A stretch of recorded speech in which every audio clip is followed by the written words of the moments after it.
Lisger.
An outstanding rendition. Let the doors be open. On ouvre les portes. Mr. Chair, sir, Mr. Speaker. Sir.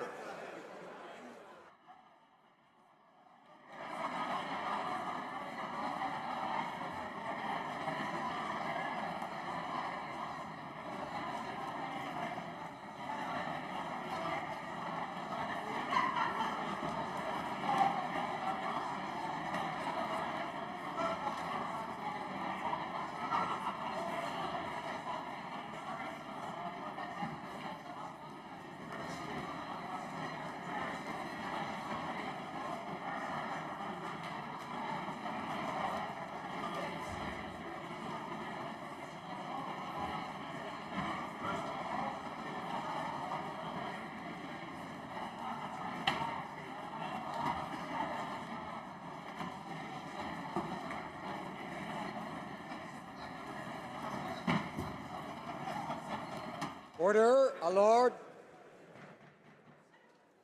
Statements by members. Déclaration de députés. The honourable member for Saanich Gulf Islands. Thank you, Mr. Speaker.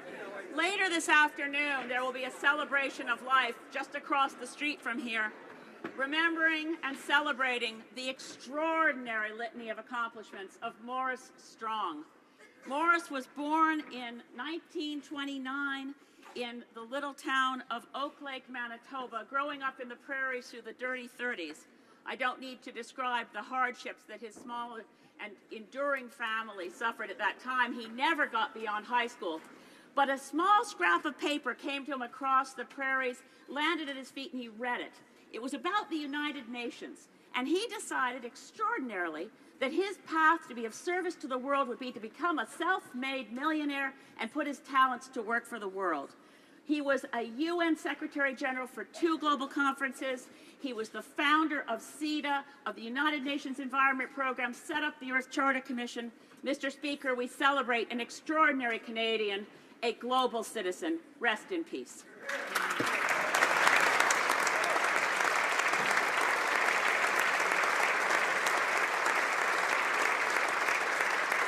The honourable member for Malpeque. Mr. Speaker, I stand to pay tribute to Alan MacDonald from 9 Mile Creek, PEI, who recently passed away. Mr. MacDonald, at 87, was married to his beloved Mary for 67 years, the happy and dedicated parents of 8 children. He fished the waters of Northumberland Strait for some 60 years, serving in many fisheries organizations, including the PEI Fishermen's Association. He was awarded for fighting for the issues of island, Canadian, and international fishermen. Alan was instrumental in changing the design of the Confederation Bridge pillars to include ice shields, thereby breaking ice flows, creating less impact on the fisheries, a design noted in National Geographic. An active community member, he volunteered all his life, including supporting the Liberal cause provincially and federally. Serving his community and family with dedication, Alan was trusted, faithful, and hard-working. We offer condolences to his family and our thanks for Alan's life's work.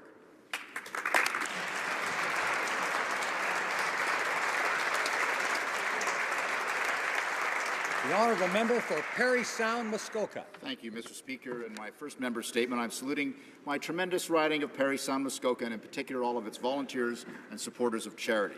My community is a generous one, and I want to highlight some outstanding examples. Starting with the pride of Parry Sound, Bobby Orr has announced that in May he will be hosting an evening recognizing young community leaders and the contributions of youth sport.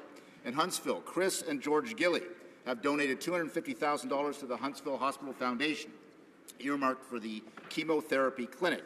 Brock and William Napier from Manette have donated $500,000 to the South Muskoka Hospital Foundation. The Napiers have also donated $750,000 towards the Wellness Center in Port Carling. Burkes Falls Winterfest was held this month, celebrating village mascot Pete the Bear, played lovingly by Ken McIntyre for the 20th consecutive winter. In December, the Muskoka Parry Sound Hockey League raised close to $2,000 towards a bursary fund. Mr. Speaker, these are but a few examples of the generous nature of the people of Parry Sound, Muskoka. I am so proud to be their Member of Parliament. The honourable member for Moncton, Riverview, Dieppe. Mr. Speaker, it is with sadness that I acknowledge the passing of one of our great artists, Marcel Barbeau, who died on January 2nd at the age of 90. An influential painter and sculptor and an officer of the Order of Canada, Mr. Barbeau was known as a pioneer of abstract art in Canada and is one of the signatories of the Refus Global manifesto, arguing for greater freedom of expression. His work hangs in numerous private collections and is exhibited in public galleries and museums around the world, including the National Gallery of Canada. Artists express the essence of our society, its very soul. Mr. Barbeau was an important voice telling us who we are and showing us what we become.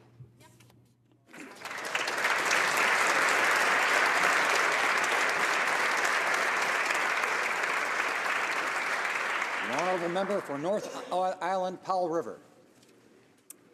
Today I stand in recognition of the International Day of the commemoration in memory of the victims of the Holocaust. On January 27, 1945, soldiers of the Soviet Union's Army of the First Ukraine Front opened the gates and liberated the prisoners of the Auschwitz and Birkenau death camps. It is important that today, 71 years later, that we remember, for the dead and the living, we must bear witness.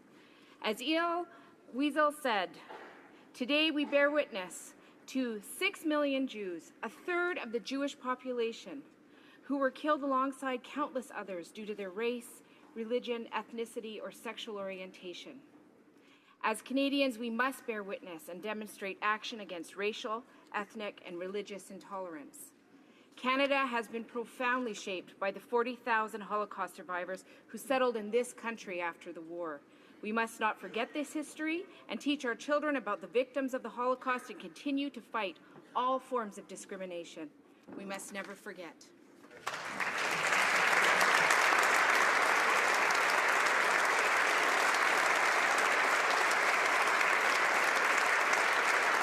The honourable member for Edmonton Centre. Mr. Speaker, as the founding chair of the Centre for Family Literacy, which is located in my riding of Edmonton Centre, I rise to bring attention to National Family Literacy Day. Research demonstrates that the birthplace of literacy is in the home, and that parents and family members are a child's first and best teacher. We recognize the foundational work of family literacy practitioners across the country and thank them for helping to make families healthier and happier through literacy. La Journée Nationale de la Littératie. National Literacy Day is marked on January 27th of each year and seeks to increase the awareness of the importance of reading and writing and other literacy activities within families. Literacy is an essential bridge between potential and opportunity, and families offer the fundamental link that allows people to acquire reading and writing skills. Mr. Speaker, I urge you to underscore lateral literacy today with me and my colleagues. The honourable member for St. Albert, Edmonton. Thank you, Mr. Speaker. Wendy Melanchon of St. Albert, Alberta, has waited more than 3 years to bring her adopted daughter, Lajoie, home to Canada from the Democratic Republic of Congo. The only thing holding this up is that the DRC has refused to issue an exit visa for little Lajoie. Lajoie is not alone. Indeed, there are some 16 children adopted by Canadian families waiting for exit visas. Now, there is legislation before the Congolese Parliament that could force these families to wait years longer. Time is of the essence. I respectfully urge the Prime Minister to pick up the phone, call President Kabila, and ask for 16 exit visas. The honourable member for Calgary Skyview. Thank you, Mr. Speaker. Since this is my first time rising to speak in the House, I give my sincerest thanks to the constituents of Calgary Skyview for electing me as your voice in Ottawa. I want to acknowledge the dedication to public service of Shelley Watt Martin, who started her career as a social worker and a registered nurse. She entered politics as a member of Provincial Parliament for Ontario and served as a revenue minister from 1990 to 93. In 1997, she continued in politics by being elected to the Thunder Bay City Council, and from 2014 to 15, she was the president of Alberta Liberal Party. Her continued contributions are to be commended as she worked with the National Women's Liberal Commission to encourage all Canadians to become equal partners and active citizens in our country's democratic process. Her dedication to public service stands as an inspiration and an example for us all. Thank you, Mr. Speaker.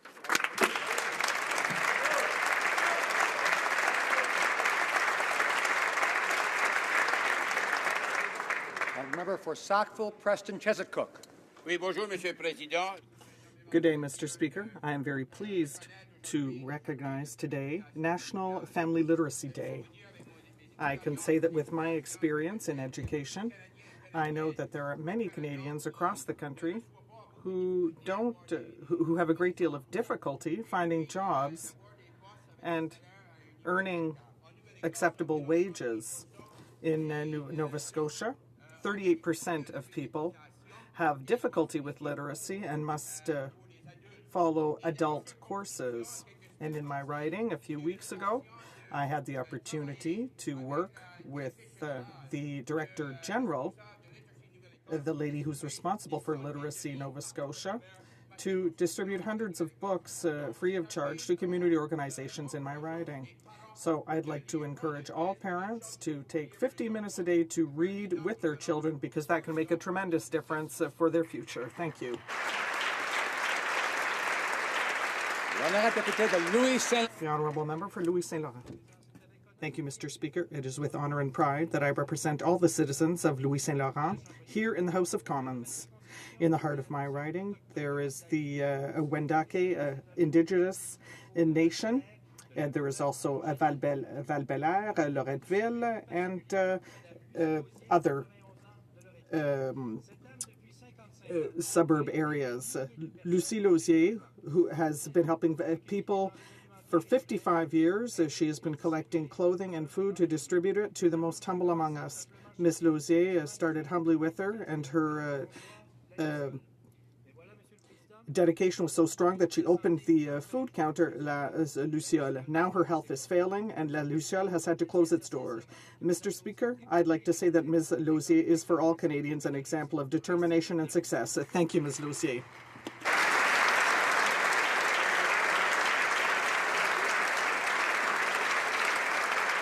The honourable member for Cape Breton-Canso. Mr. Speaker, on this bill, Let's Talk Day, I rise to pay tribute to an exceptional young lady from my riding, Becky Hanna.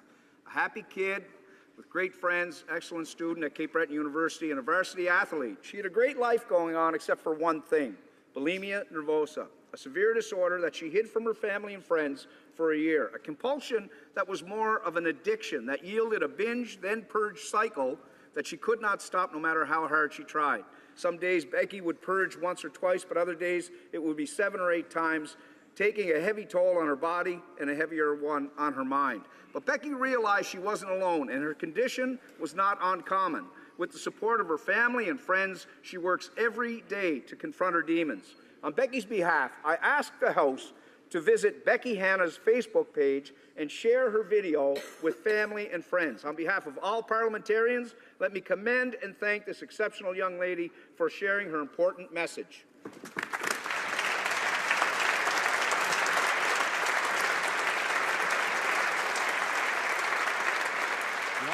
for Vancouver Centre. Mr. Speaker, this is Alzheimer's Awareness Month. Alzheimer's disease has been called one of the most significant social and health crises of the 21st century. A recent NANO survey shows that 47% of Canadians think it's not possible to live with this disease because of the stigma.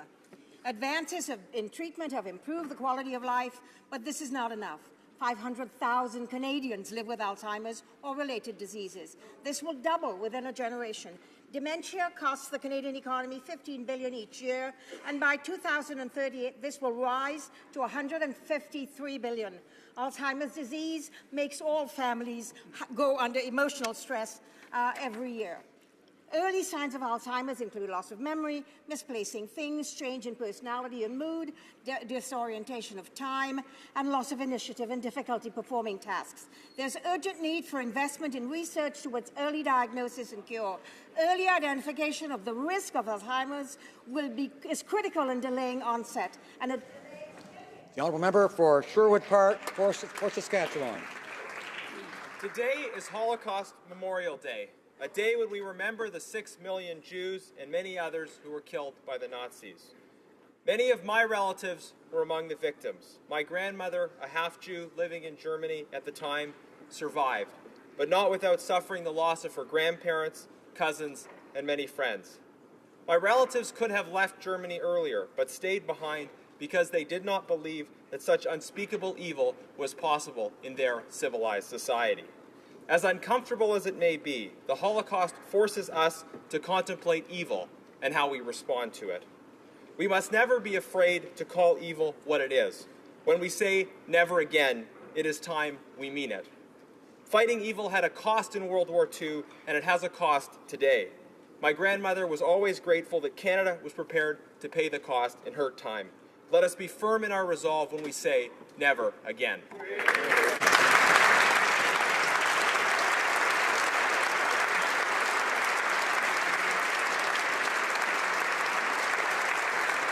The honourable member for Burlington. Thank you, Mr. Speaker. This is my first member statement, and I'd like to thank the people of Burlington for their support this past October. Mr. Speaker, I'd like to take this opportunity to recognize two individuals in my riding of Burlington who have recently inspired me with their kindness and generosity. Noreen Hilder, who is 91 years young, took our Governor-General's urging for a warm Canadian welcome during a cold Canadian winter for Syrian refugees to heart. Ms. Hyder collected 275 sweaters through her Sweaters for Syrians initiative. Another resident, Olivia Walker-Edwards, who's a grade 9 student at Blythe Academy, had the idea to organize a 5-kilometre walk to raise funds to help a Syrian family settle in Burlington. Olivia's Walk for Refugees raised over $3,000 for the Burlington Downtown Refugee Alliance. I know these are just two examples of the kind of thoughtful efforts Canadians are organizing in their own communities to help those in need. Thank you to Noreen and Olivia and all Canadians who are contributing however they can to ensure these refugees truly experience a warm Canadian welcome.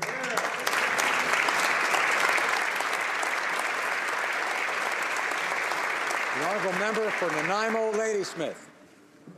Thank you, Mr. Speaker. As Member of Parliament for Nanaimo Ladysmith and the NDP critic for status of women, I stand with 72,000 petitioners across Canada who are calling on the government to do the right thing and put Canadian women on banknotes. Yeah, hear, hear.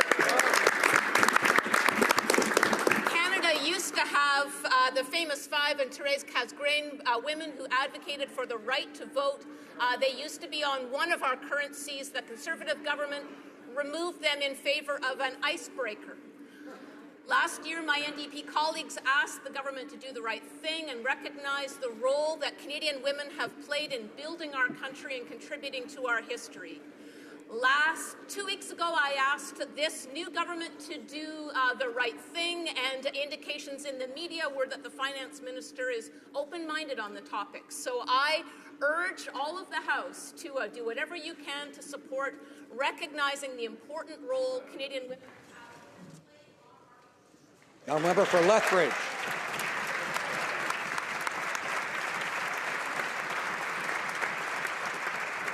The honourable member for Lethbridge. Thank you, Mr. Speaker. Mr. Speaker, Alberta has not seen job losses as it does today since 1982. That's over 100,000 jobs that have disappeared. Over the Christmas holiday, I had the opportunity and the privilege to talk with many Albertans, those in my riding, and it was made very clear to me that the people are concerned about their present and their future.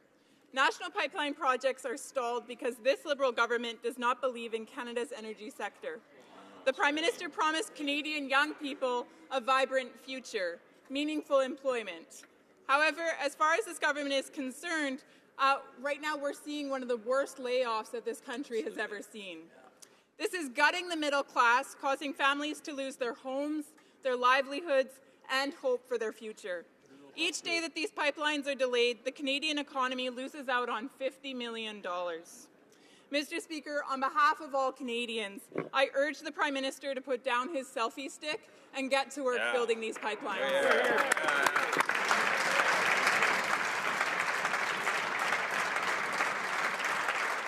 The honourable member for York Centre.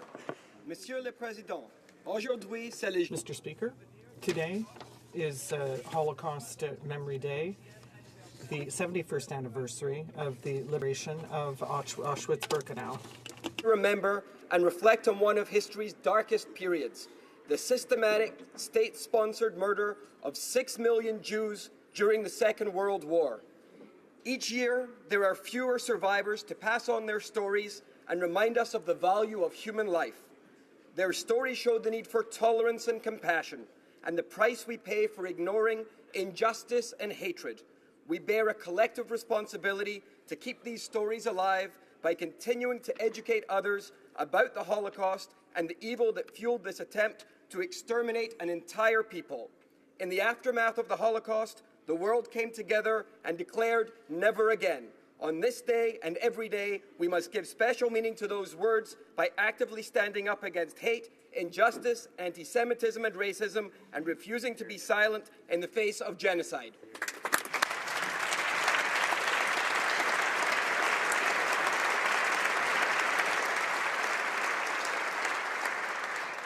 Questions orales, oral questions. The honourable leader of the opposition.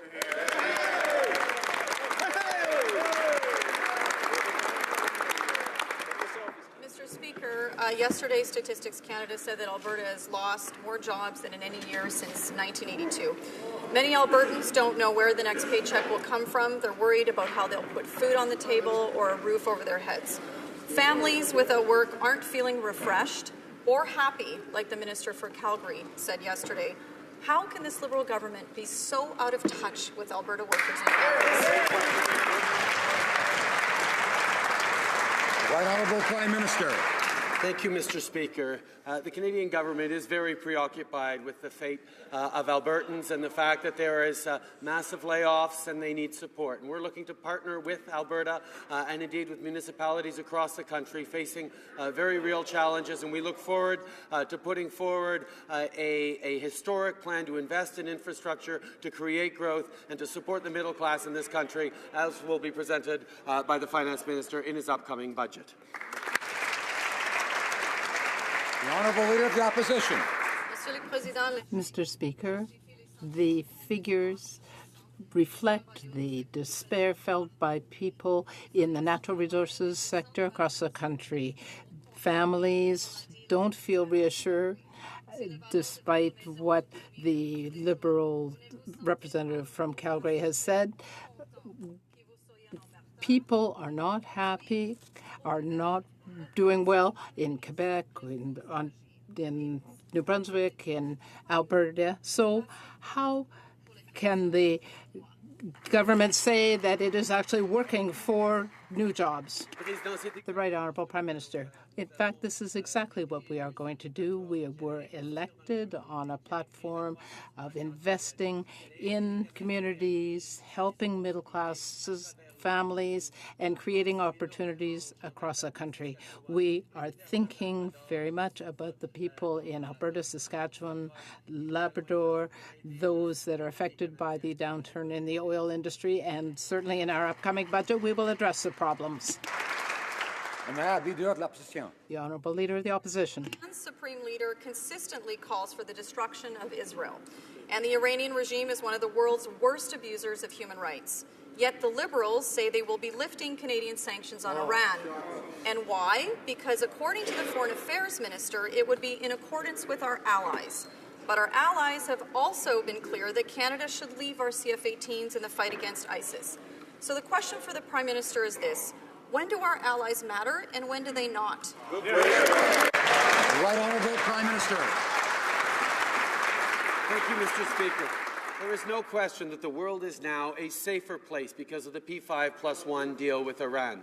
We will continue to work alongside our allies to ensure security in the world and to engage with Iran in a responsible way that highlights both the human rights abuses at home and their sponsorship of terrorism abroad.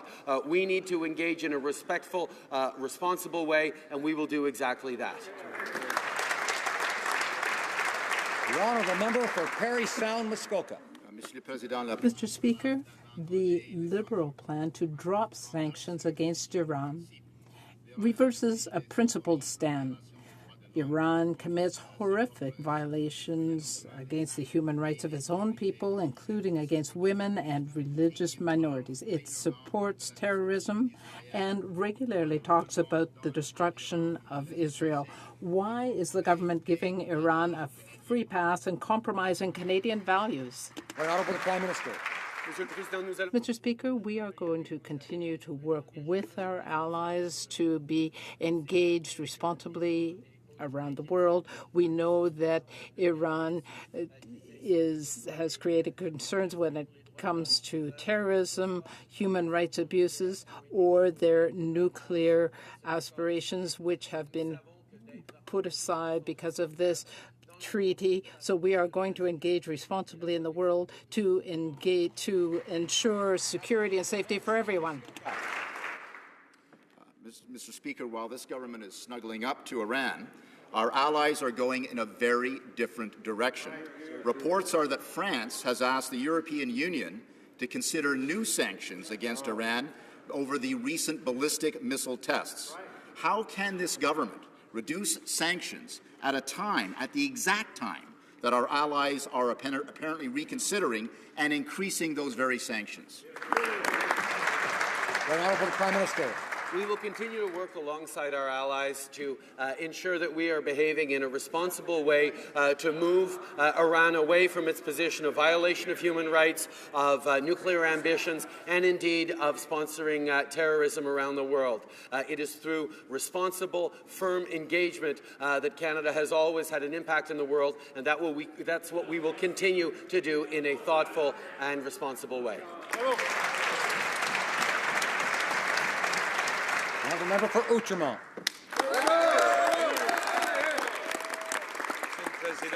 Mr. Speaker, during the 100 days of the Liberals' term, Canadians gave them time, but now they have started asking questions. For example, with respect to Canada Post, the Prime Minister said that home delivery would be restored.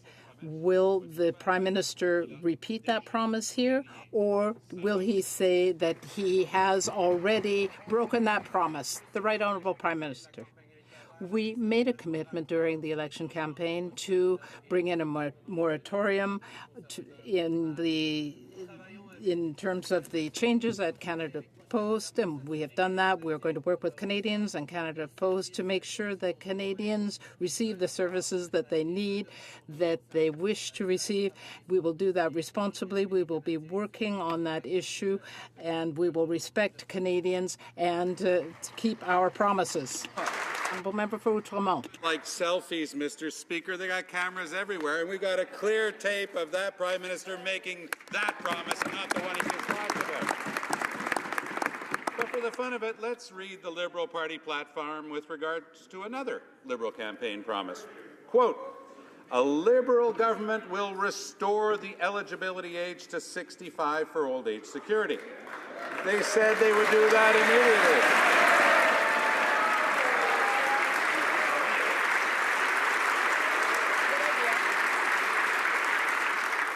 The only problem is they said they would do that immediately. There are hundreds of thousands of Canadians living in poverty, Canadian seniors. The government must send a strong signal that they're serious about tackling this unacceptable inequality in Canada. Simple question for the Prime Minister.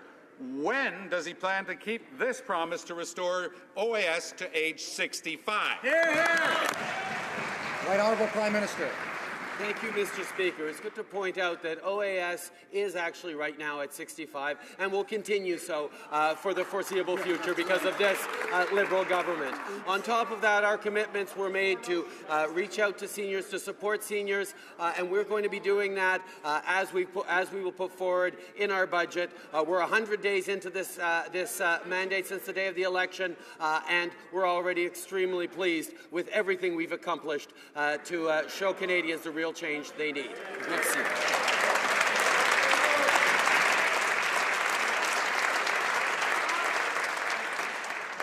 The Honourable Member for Outremont.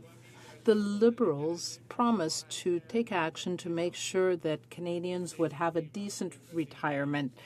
Too many seniors live in poverty.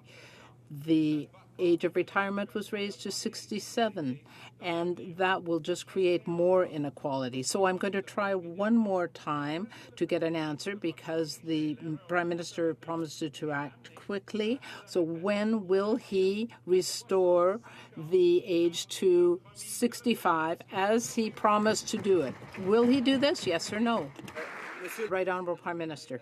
Mr. Speaker, I want to correct the record. The Conservative government had promised to raise the age of retirement to 67, but they didn't have a chance to do that because they were going to do it in 2023, not right away. We are going to keep the age at 65 as promised. And my colleague should check his facts before asking such a question.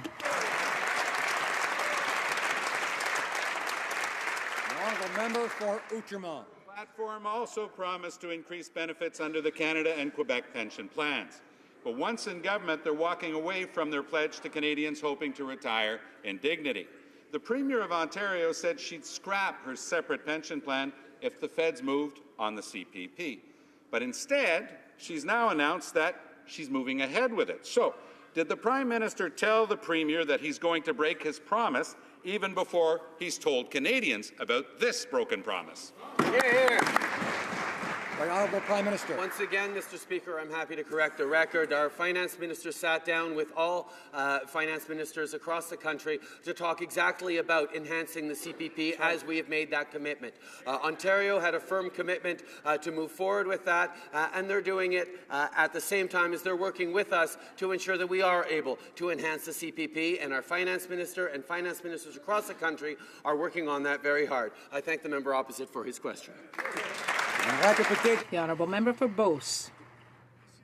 Mr. Speaker, we now know that Bombardier knows when there might be business to be done, and we know that some of the senior managers went to Iran.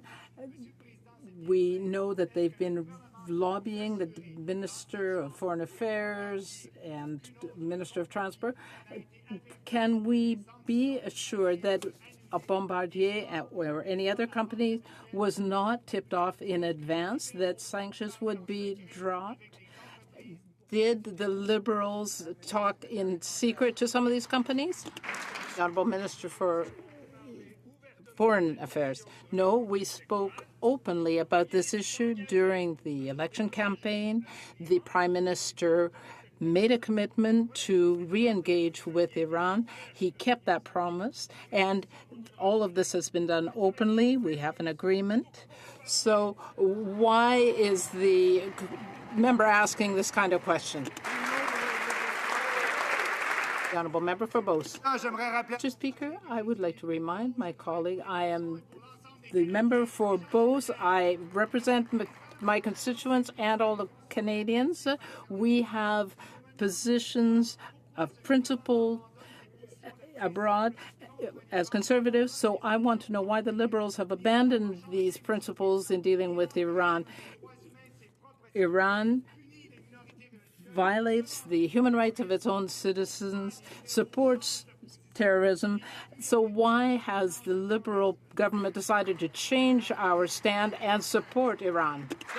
Honourable Minister, once again, the Prime Minister has answered this question very clearly. If Canada was the only one to maintain the sanctions when others were abandoning them, then it would not have any effect, and yet it would damage our economy. So I think that we need to work with the Americans. That's it.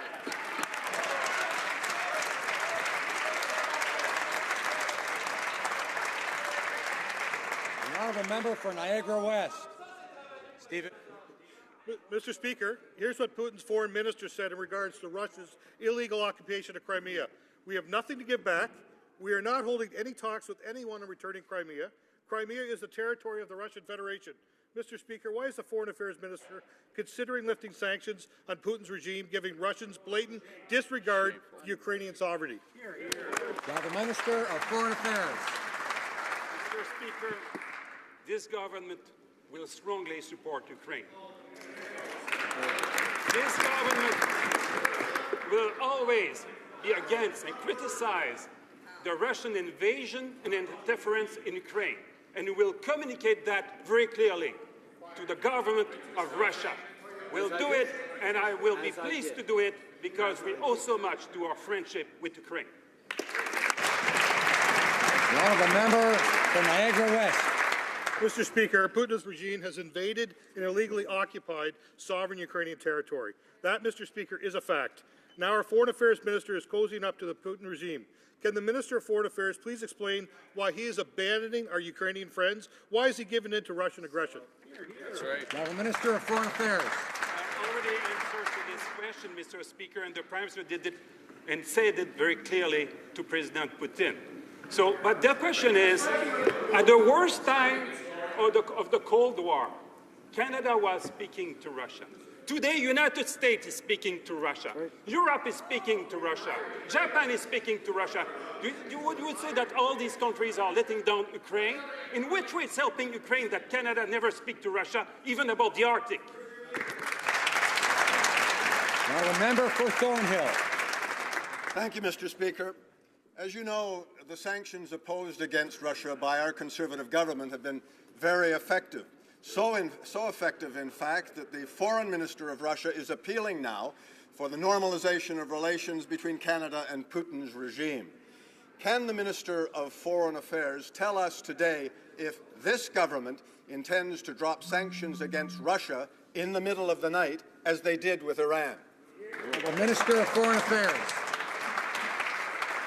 Mr. Speaker, Canada is certainly able to keep the pressure on Russia and to engage Russia when it is our common interest. We're able to do it because our policy, our foreign policy, will stop to be ideological and irrational and will be effective for our allies and for Canadians. Now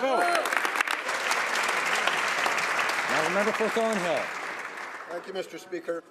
Last week, Daphne Meir, a 38-year-old Israeli mother, was stabbed to death in her home in front of her 3 children. This week, 23-year-old Shlomit Krigman was stabbed to death while visiting her grandparents. Now, the U.S. State Department has condemned the wave of deadly attacks against Israeli civilians driven by the Palestinian leadership. But yesterday, the Minister of Foreign Affairs said that a suggestion that he condemn the incitement was partisan politics. Can he explain this unfortunate remark? Unqualified. Minister of Foreign Affairs. Mr. Speaker, my colleague misinterpreted what I said. I said the opposite. I said we condemn the violence against Israeli people. We'll always do, and to suggest that we are not doing it is partisan. The Honourable Member for Abitibi Bay James, Nunavik EU. Thank you, Mr. Speaker. Yesterday, the Human Rights Tribunal issued an historic ruling. It said that the government systematically discriminated against Aboriginal children. Action must be taken now to correct this injustice. My question is simple and is addressed to the Minister of Justice. will the government invest the necessary funding to eliminate this discrimination? Honorable Ministre des Affaires indigènes. The honourable member for Minister. And for his tireless advocacy on behalf of his people and all Indigenous children in this country. This ruling is really important because it brings Canadians with us to understand the injustice that has taken place over these years. And yes, we will make significant investments in the future budget to try and rectify this injustice. The honourable member for Timmins, James Bay. Thank you, Mr. Speaker. Cindy Blackstock says Indigenous children have waited too long for justice in this country and they want action now. Unfortunately, the pattern of systemic discrimination continues to be the operating culture within various government departments today. For example, Cindy Blackstock's identified Michael Wernick as a key player in fighting her human rights case. He was also lambasted by parliamentary committee by dragging his feet on the child welfare crisis. For reconciliation to be real, action must be louder than words. So what kind of message is the Prime Minister sending to Indigenous families by appointing Mr. Wernick to oversee the entire civil service? Hear, hear. The honourable Minister of Indigenous Affairs. I thank the member for his question, and I thank him for his work on behalf of Indigenous people.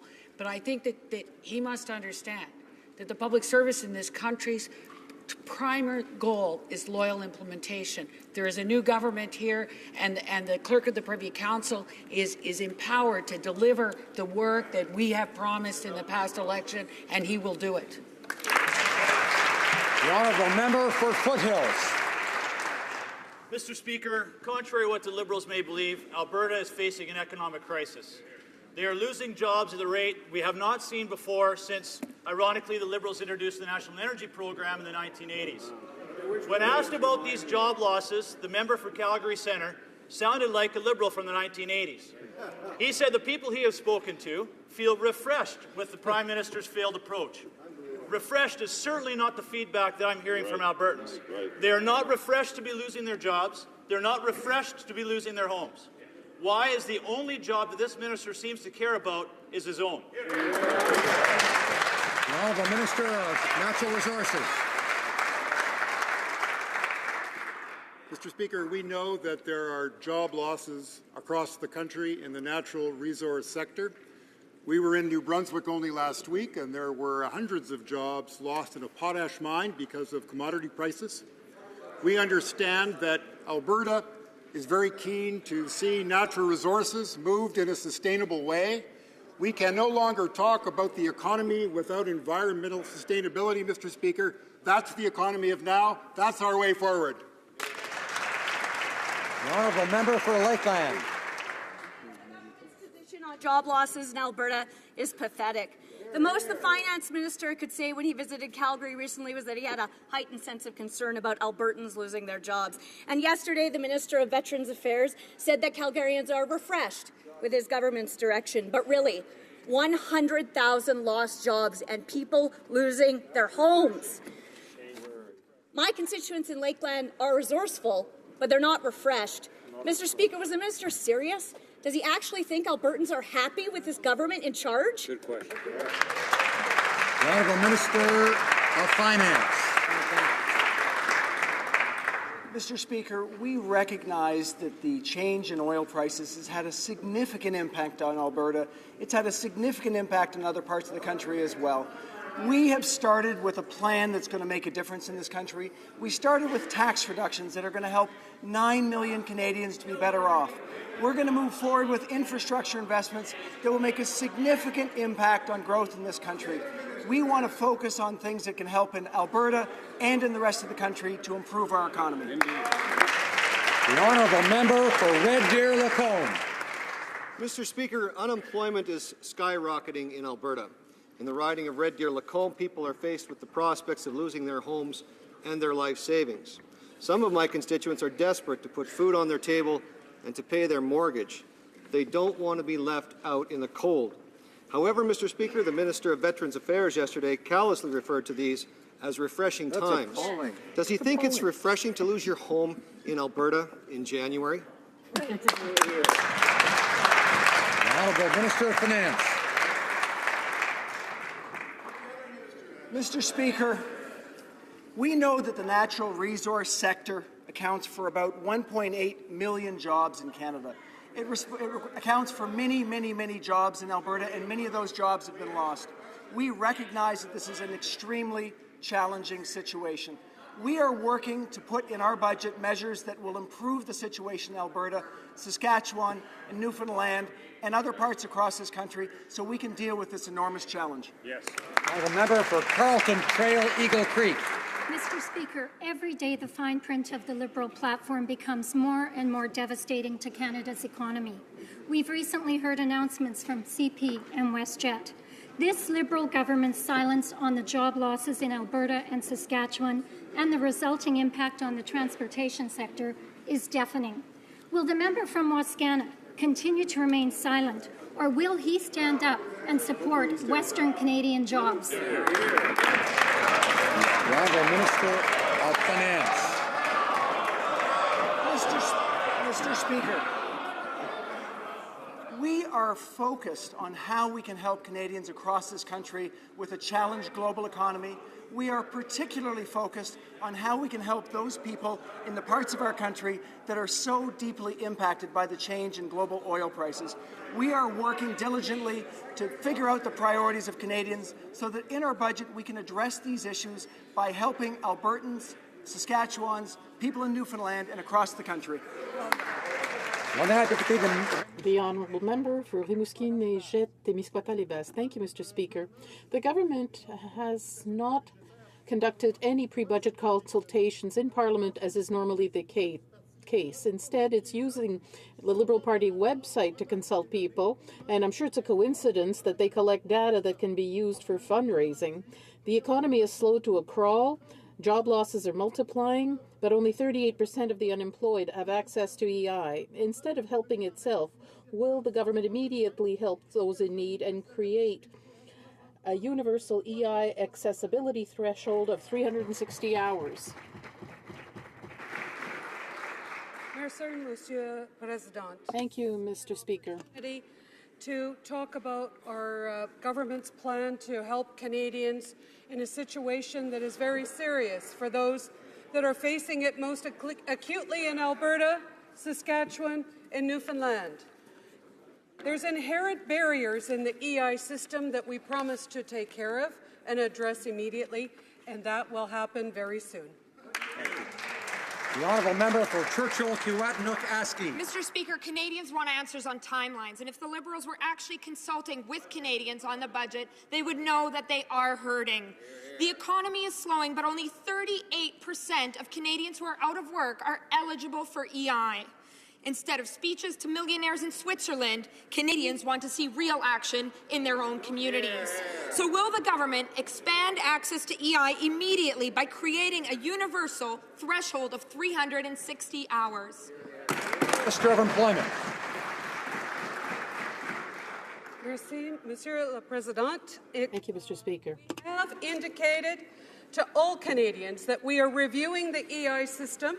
It's inherently unfair. It penalizes, in particular, those re-entrants and new entrants into the EI system, and it's our intention, as promised, to address it as soon as possible. The Honourable Member for Etobicoke Centre. Mr. Speaker, by militarily invading and annexing Crimea and continuously sending soldiers and lethal military equipment into the Donbass, the Kremlin has not only violated European borders, but has also broken all international agreements on the sanctity of borders. Recently, the Prime Minister made clear Canada's position to Russia's president. Can the Foreign Affairs Minister share with this House the government's position on Russia's continued illegal occupation of Ukrainian territory? The Minister of Foreign Affairs.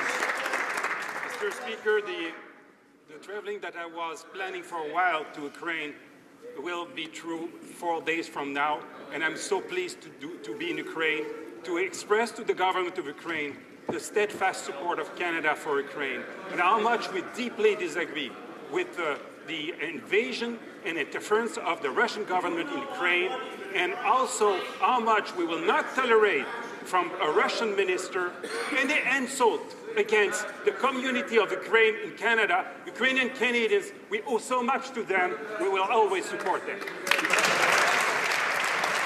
The honourable member for Calgary Nose Hill. Thank you, Mr. Speaker. The United States Senate is holding a hearing entitled Canada's Fast-Track Refugee Plan, Unanswered Questions and Implications for U.S. National Security.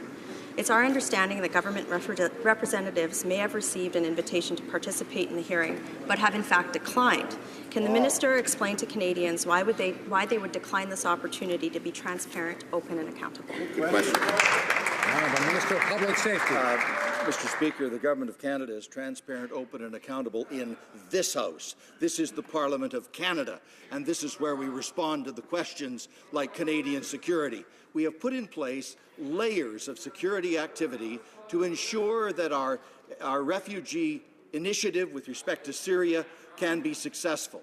The program is working well, and indeed it will result in something that Canadians can be very, very proud of. Honourable member for Calgary Nose Hill. Mr. Speaker, I'm sure our allies to the south will find that answer very interesting, and I also find it interesting because I believe that my colleague here, the former President of the Treasury Board, actually appeared at a Senate committee hearing to testify in June of this year. So that begs the question, since there's still time for the Canadian government to send a representative to this hearing, will the minister explain to Canadians this new precedent they're setting, what they're trying to hide from both Canadian citizens and our American allies?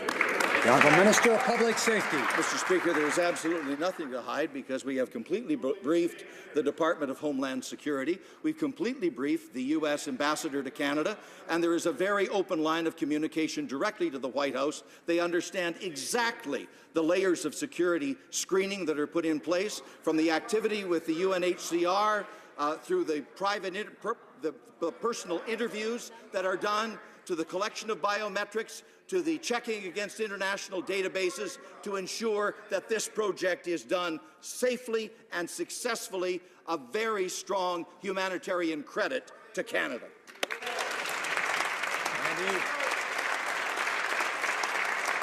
The honourable member for Markham-Unionville. Mr. Speaker, some Syrian refugees have been stuck in cramped temporary accommodations for weeks. They say there is hardly any communications from the government. Also, we are hearing reports of low-income Canadians being asked to leave their housing to make room for the Syrian refugees. Will the minister apologize to Canadians and refugees for his failure to provide long-term living solutions for Syrian refugees, because refugees are people, not a number on a scorecard? Honourable Minister of Immigration and Refugees. Well, thank you, Mr. Speaker, and thank you to the member for Markham-Unionville for that question. I can assure him and I can assure Canadians that the vast majority of these refugees are super happy to be in this country, as they've expressed to the media, as they've expressed to me. And yes, in the course of accepting thousands of new Canadians, everything will not be perfect at every instant, and there are some issues in hotels which we are dealing with, but it is perfectly normal for refugees to spend some weeks in hotels before going on to their permanent accommodation, and all the workers and all the Canadians and all the levels of government and all the volunteers are doing.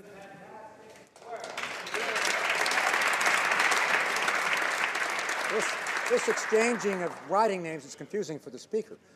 The honourable member for Markham-Unionville.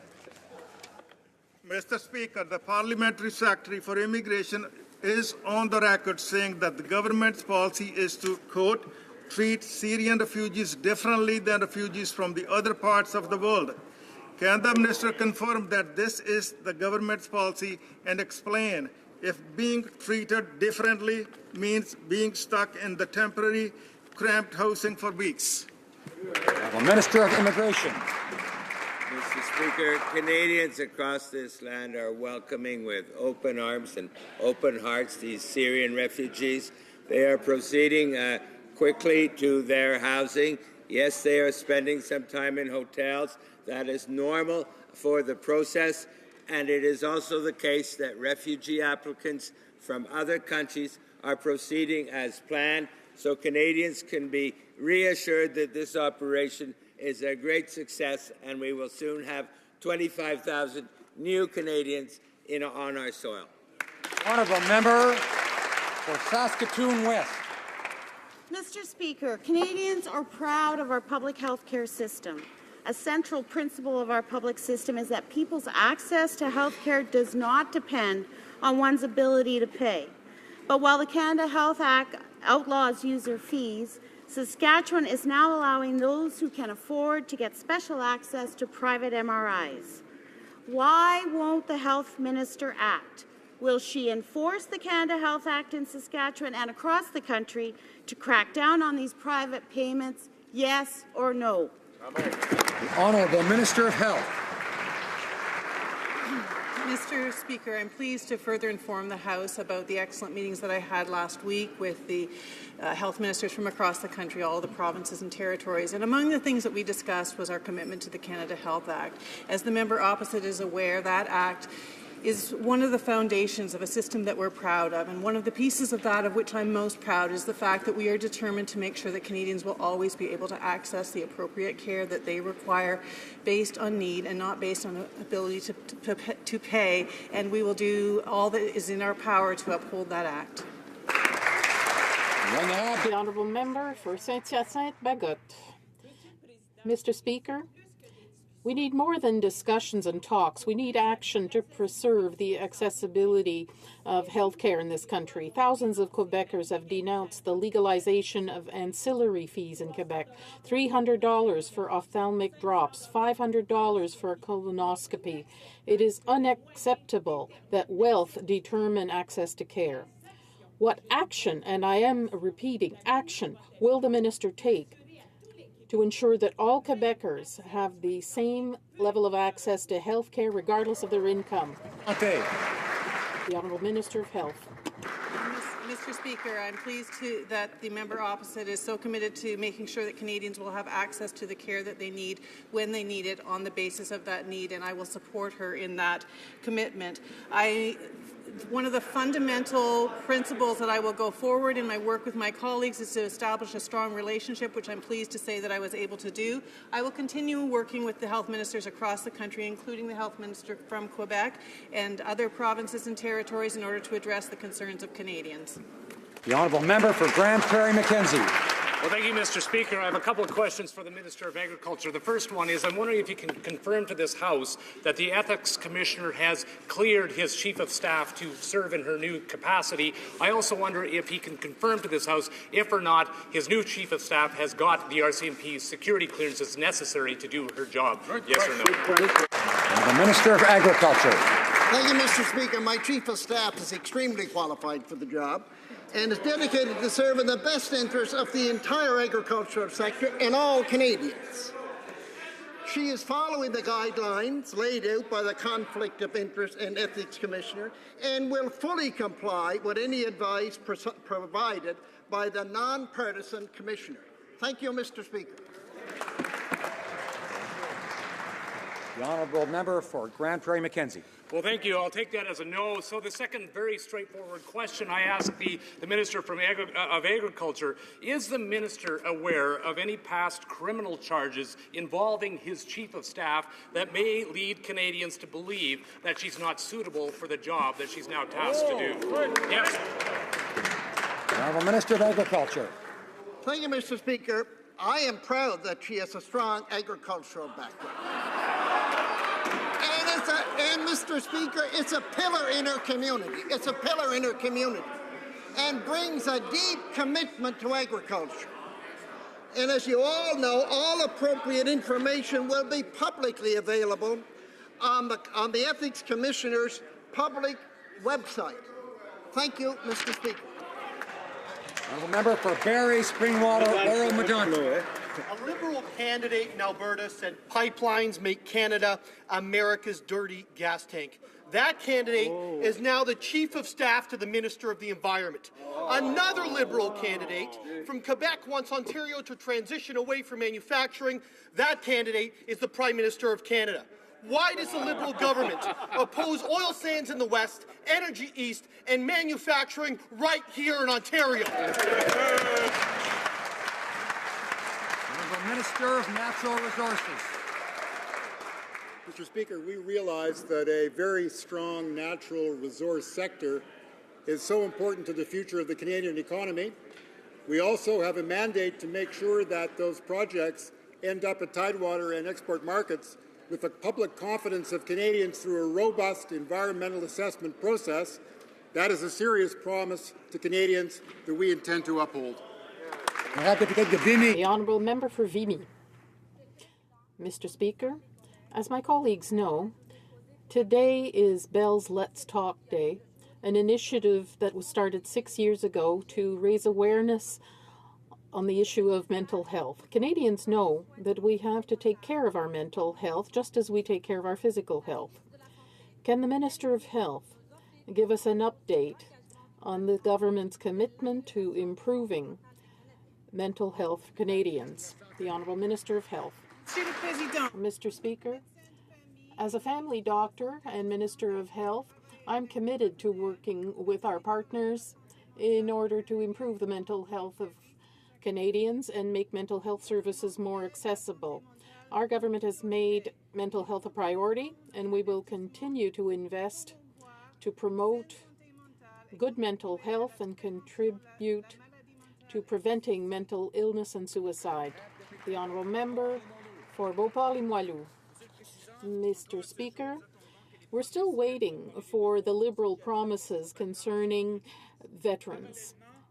Parallel to this, it's important to point out that the new promised measures will be financed through repeated annual deficits. So I'm asking the Minister of Veterans Affairs, how does he intend to ensure the sustainability of his promises in the long term when the government is intending to run structural deficits?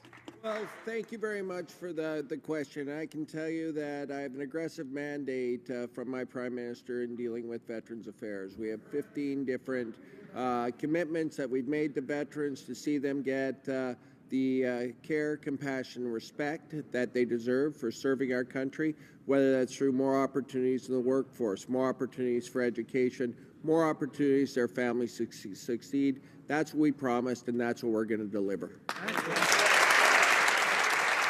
The Honourable Member for Hamilton Mountain. Mr. Speaker, the Ontario Court of Appeal just ruled that the secret sell-all deal signed by the Conservatives in the U.S. Steel can be released. Steelworkers in the city of Hamilton have been fighting for years to unseal this deal. And with bankruptcy proceedings ongoing and the retirement security of 20,000 workers and pensioners at stake, it's more critical than ever. Now that they can't hide behind the courts, will the Prime Minister live up to the Liberal commitment to release the deal and finally stand up for workers and pensioners? Honourable comment to Secretary. Mr. Speaker, to the honourable member for his question, the government is aware of the decision by the court that just came out yesterday morning. We're taking our time to study the decision, and we will be happy to follow the recommendations of the court. Thank you very much, Mr. Speaker. Honourable Member for Saint-Boniface-Saint-Vital. Thank you, Mr. Speaker. Non-profit organizations in our communities are already preparing their summer programming and will soon be hiring for the summer. Can the Minister of Employment, Workforce Development and Labour confirm which programs are available to non-profit organizations and small businesses? The Honourable Minister of Employment. Speaker, and my honourable friend and member from St. Boniface, that I'm proud to announce that, of course, we are in the process of ramping up the number of Canada student jobs, and in fact, they are available for nonprofits and small business. Small business has, in fact, been priorized for, which is unusual, priorized as one of the national priorities in the Canada Summer Jobs. So please go out and hire a young person, give them the work experience that they need.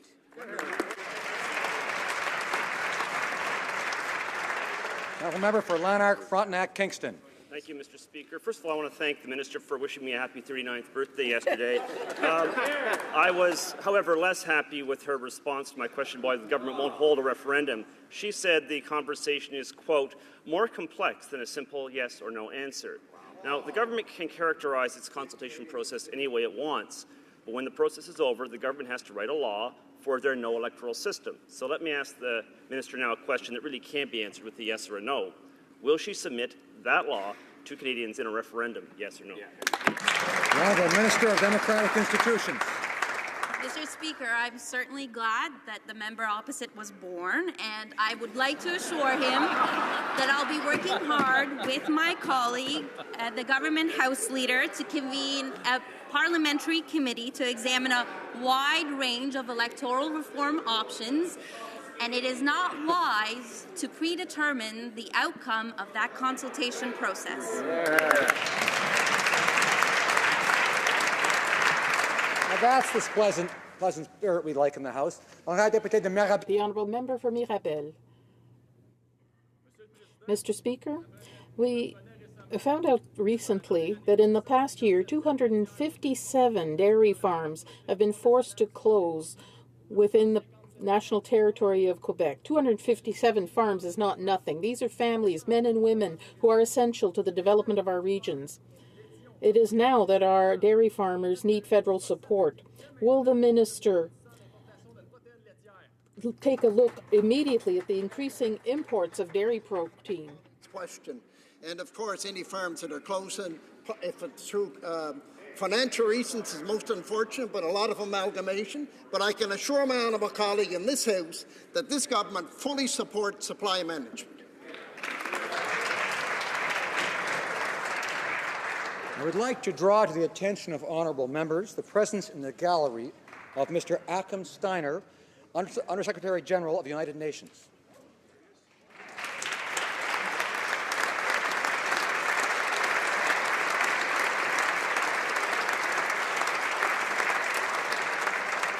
I would also like to draw the attention of honourable members to the presence in the gallery of the Honourable Darrell Reid, Speaker of the Manitoba Legislative Assembly.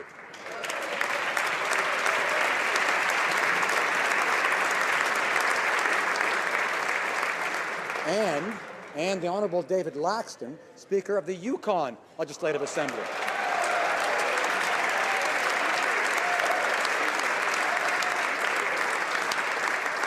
I would also like to draw the attention of honourable members to the presence in the gallery of the Honourable Peter Apala Bigger, Minister of Transportation, Infrastructure and Energy for Prince Edward Island.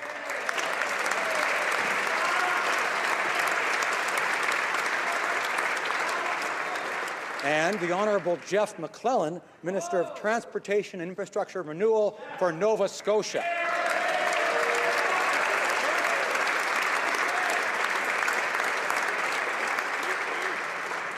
Lastly, I wish to draw to the attention of the House the presence in the gallery of Canadian journalist Mr. Mohamed Fahmy, who recently returned to Canada from Egypt.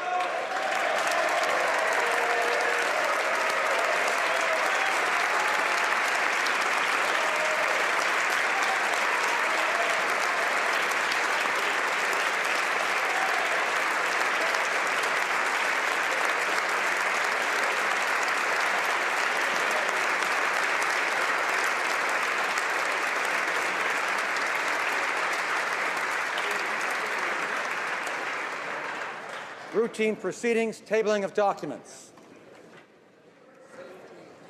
Introduction of government bills. We'll just pause for a moment.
I would encourage members to take their conversations outside.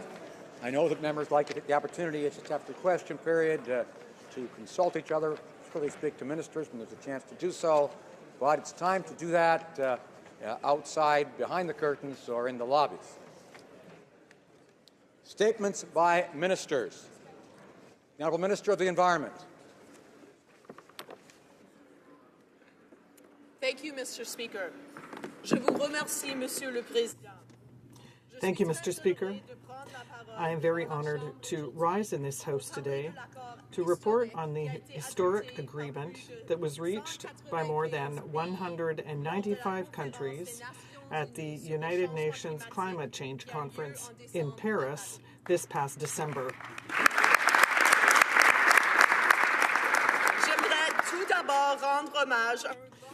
First, I would like to pay tribute to a great Canadian, Mr. Maurice Strong, who passed away 3 days before the beginning of COP21. Maurice Strong had a tremendous influence on global policy in terms of the environment. He saw the world as one beyond borders. He saw a world where resources are the heritage of all of humanity. The example of his leadership, his determination, and his vision guided and inspired us when we were in Paris. History, all of the world's major economies, both developed and developing, acknowledge the threat posed by climate change. 195 countries reached an ambitious and balanced agreement to fight climate change. Mr. Speaker, this was the first time that all countries pledged to do their part to address climate change. This agreement is a significant step forward. Canadians can be very proud, Mr. Speaker, of the instrumental role Canada played in reaching this historic climate agreement. Mr. Speaker, climate change is real. It is happening now, and it is one of the greatest challenges of our generation. Canadians know this. Across Canada, people see the real impacts of climate change, whether we're talking about severe forest fires in BC, flooding in Alberta, sea level rises in Prince Edward Island, or permafrost melt in the north. There are many signs. We know that our northern communities are already facing the changes. They see that the winter roads are no longer as usual, permafrost is melting, and animals are changing their ways of life. And this has a tremendous impact on traditional ways of life. This is why our government is determined to address this challenge through concrete actions here at home in Canada. In Paris, Canada presented a united front and demonstrated a willingness to move forward and to be an active global leader in tackling climate change. Mr. Speaker, our delegation in Paris included provincial and territorial premiers, mayors, and Indigenous leaders, as well as young Canadians, environmental NGOs, labor, businesses, and entrepreneurs and investors. Our delegation also included members from both sides of the House, all of the parties represented here. We must now use this spirit of cooperation to move forward with our commitments to fight climate change. Mr. Speaker, we have the incredible opportunity to build a more sustainable economy. Fighting climate change is not only about reducing carbon emissions, it's also about building the clean economy of the future. We have to seize this opportunity and do so now. And we will fight climate change without sacrificing growth and prosperity. In fact, our global push towards a low-carbon economy will produce new innovations and new companies, new growth and new prosperity. Canada is blessed with abundant and valuable natural resources. From energy and metals to minerals and forests, our natural resources are and will always be vital to Canada's economy. In the 21st century, the future of our economy and of our prosperity must be built on the principle that the economy and the environment go hand in hand. We are also blessed with great minds and tremendous motivation to do better, to lead the world with new and innovative thinking. The more we develop technology and demonstrate ingenuity in the natural resources sector, the more diverse and stable our economy will be. Now is the time to innovate, to invest, and to grow our communities in ways that help both current and future generations of Canadians while tackling pollution. World economies are shifting towards cleaner, more sustainable growth, and Canada must keep up to stay competitive on the world stage. There's a significant potential market to export Canadian clean technology and knowledge, and the demand will only increase. In India alone, clean growth will require investments of $2.5 trillion. Indeed, there are huge opportunities to be harnessed, and this is why the Prime Minister and I and other colleagues were at the World Economic Forum last week, promoting Canada and Canadian businesses and working hard to attract new investments to Canada. The Government of Canada will double its investment in clean technology over the next 5 years. These strategic investments will help us to both tackle climate change and create good middle-class jobs. And by investing in green infrastructure projects, we will grow our economy in a sustainable way while protecting our communities from the worst impacts of climate change. Mr. Speaker, we have high ambitions for Canada, and much work needs to be done. I am, however, extremely encouraged by the leadership of our provinces and territories. In Canada, they have been at the forefront of the fight against climate change, and moving forward, our actions will build on provincial initiatives. The federal government is now determined to work in close collaboration with our provinces and territories, as well as our Indigenous peoples. Canadians voted for a government that understands that the economy and the environment go hand in hand. In 2016, that is a responsible thing to do, and the only way we will ensure both our collective prosperity and our future. Thank you, Mr. Speaker.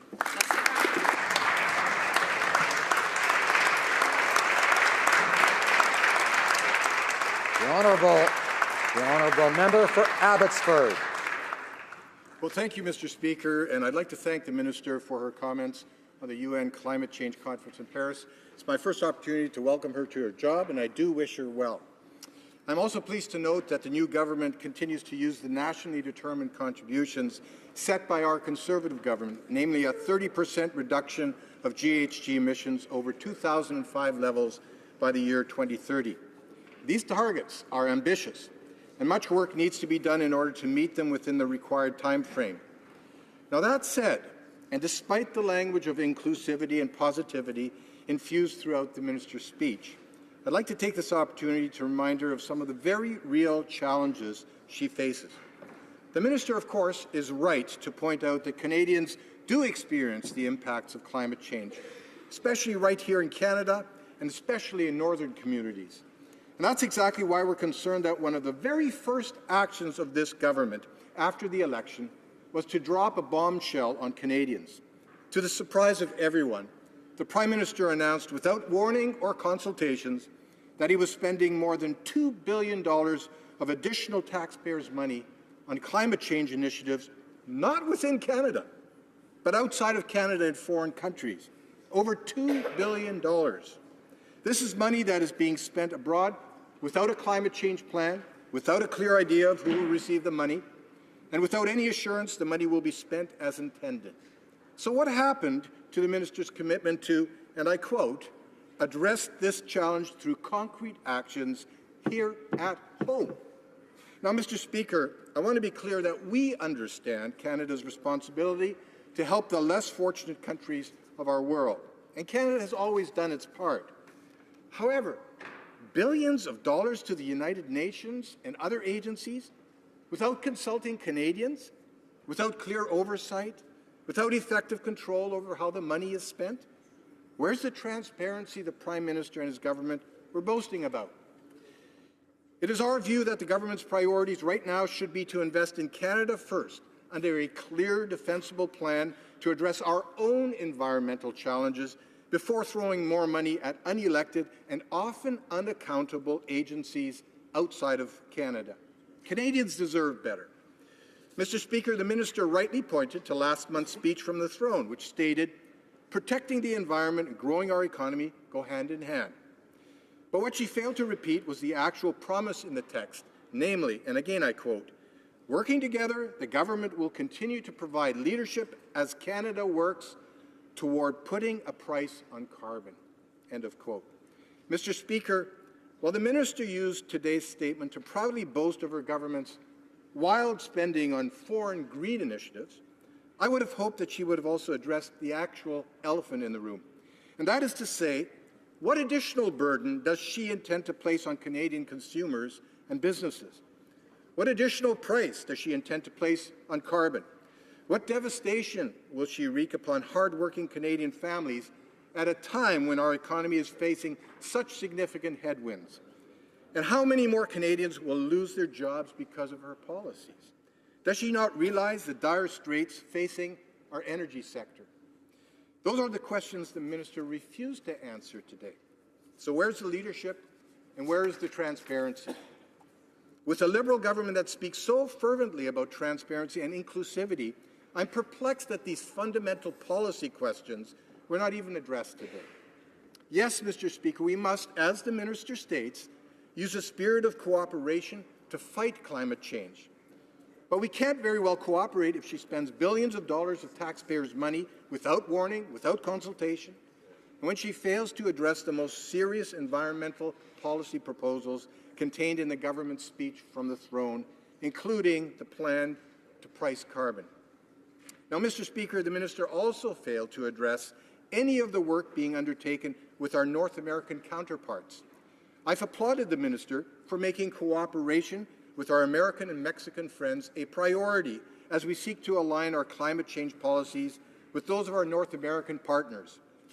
This was also the policy of the previous government, recognizing that Canada's place and competitiveness within the North American production platform can only be maintained if our climate initiatives are aligned with these partners. Mr. Speaker, could the minister not have used this opportunity to share with us the progress being made on joint regulatory initiatives? Were those initiatives not discussed at COP21 in Paris when the Prime Minister wined and dined almost 400 Canadian delegates on the taxpayers' dime? And were these joint North American initiatives not discussed at Davos, where the Prime Minister was hobnobbing with the international jet set? While the Prime Minister used his time in Davos to cheekily promote Canadian resourcefulness, he showed utter contempt for our resource sector by glibly disparaging and dismissing the critical role which oil, gas, and mining play in supporting the Canadian way of life. Canada is, as the minister stated, blessed with great minds and tremendous motivation. But, Mr. Speaker, let's not forget that it is natural resources that pay for our education, pay for our health, pay for our high standard of living. Canada must engage in the global economy. We all understand that. Ever finding new ways to assure our long-term prosperity. Yes, we must always diversify and promote our knowledge advantage, as well as the Canada brand. But we must never, ever trade our birthright, our competitive advantage in the resource sector, for misguided and uninformed sound bites. So let me conclude, Mr. Speaker. I want to remind the minister that transparency and accountability require more than just vague promises of consultations. They require a clear understanding of the impact which carbon pricing policies have on consumers, small and medium-sized businesses, and on hard-working Canadian families. They require a clear understanding that Canadians expect their government to invest first here in Canada before dishing out taxpayers' money abroad. And transparency and accountability require a clear plan for Canadians to review before that plan is implemented. Sadly, we have yet to see the plan, and sadly, we've heard nothing new in the minister's comments today. So, Mr. Speaker, as I've said before, we are prepared to work with the government to find that balance between our economy and protecting our environment for future generations. That offer still stands. Thank you, Mr. Speaker. The honourable member for Skeena-Bulkley Valley.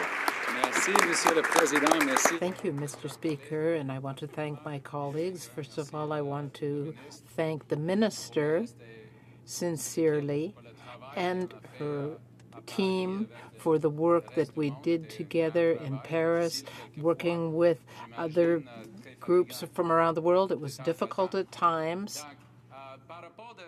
With respect to her remarks, I'd like to start by perhaps setting the context of where we head into this next, hopefully new conversation around climate change in this country by suggesting there are three factors at play. One is for the minister and her government, the bar is set incredibly low based on the previous government's inaction and denial, delay, and dithering on doing anything about climate change. So that's helpful because almost anything seems like something.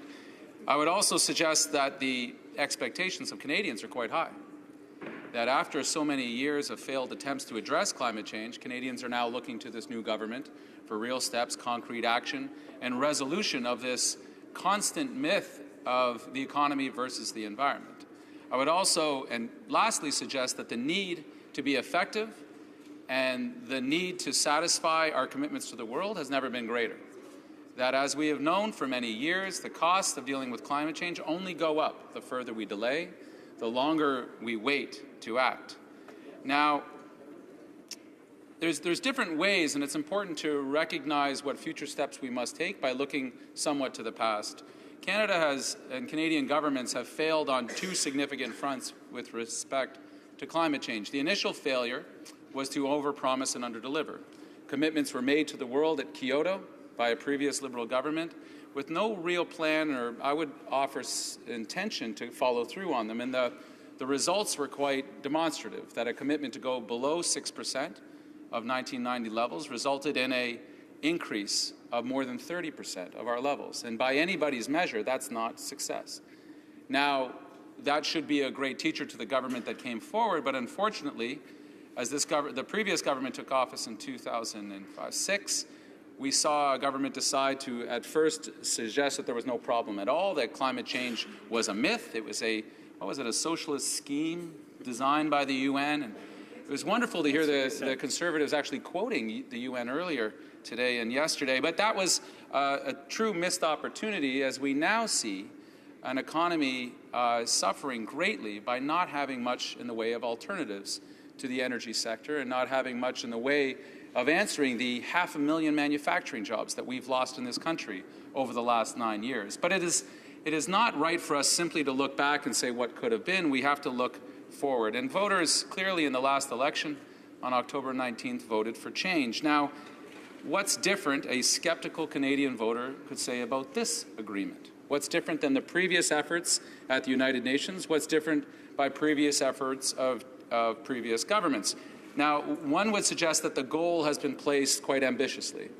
Initially, the Canadian government came into this conference with a 2-degree ambition to keep global temperatures not rising above that, and left the conference committing to 1.5 degrees, which is very ambitious by anybody's standard, because it's important to note that the world that gathered together and signed this treaty all showed up with various levels of commitment, including Canada.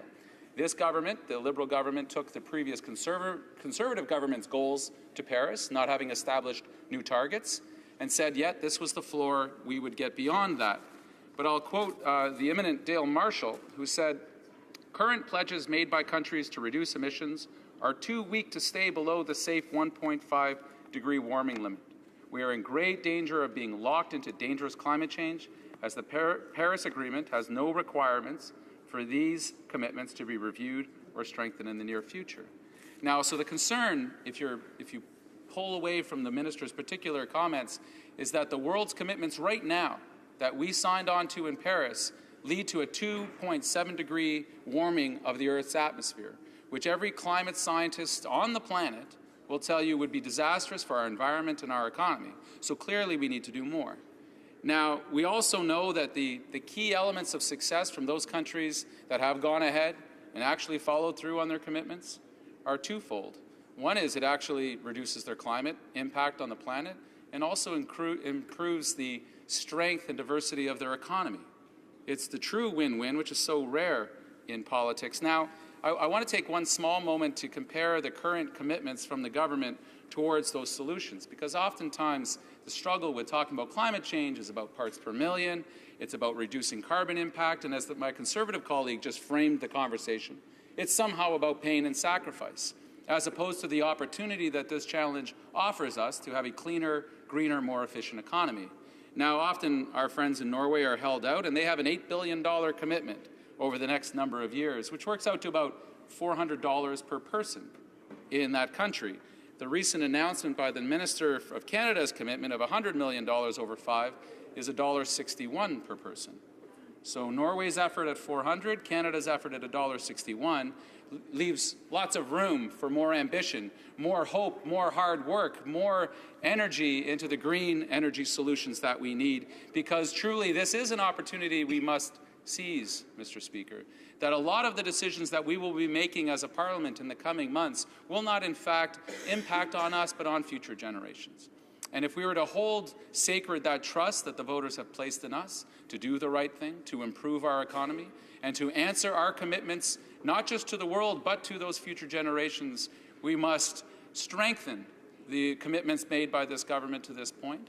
We must gather the forces of our entrepreneurial activity and energy in this country, and finally, give Canadians that sense of hope that the world can respect what Canada's commitment means, that when we say we're going to do something, we do it, and we follow through with the energy and enthusiasm Canadians are known for. Thank you very much, Mr. Speaker. Yeah, yeah.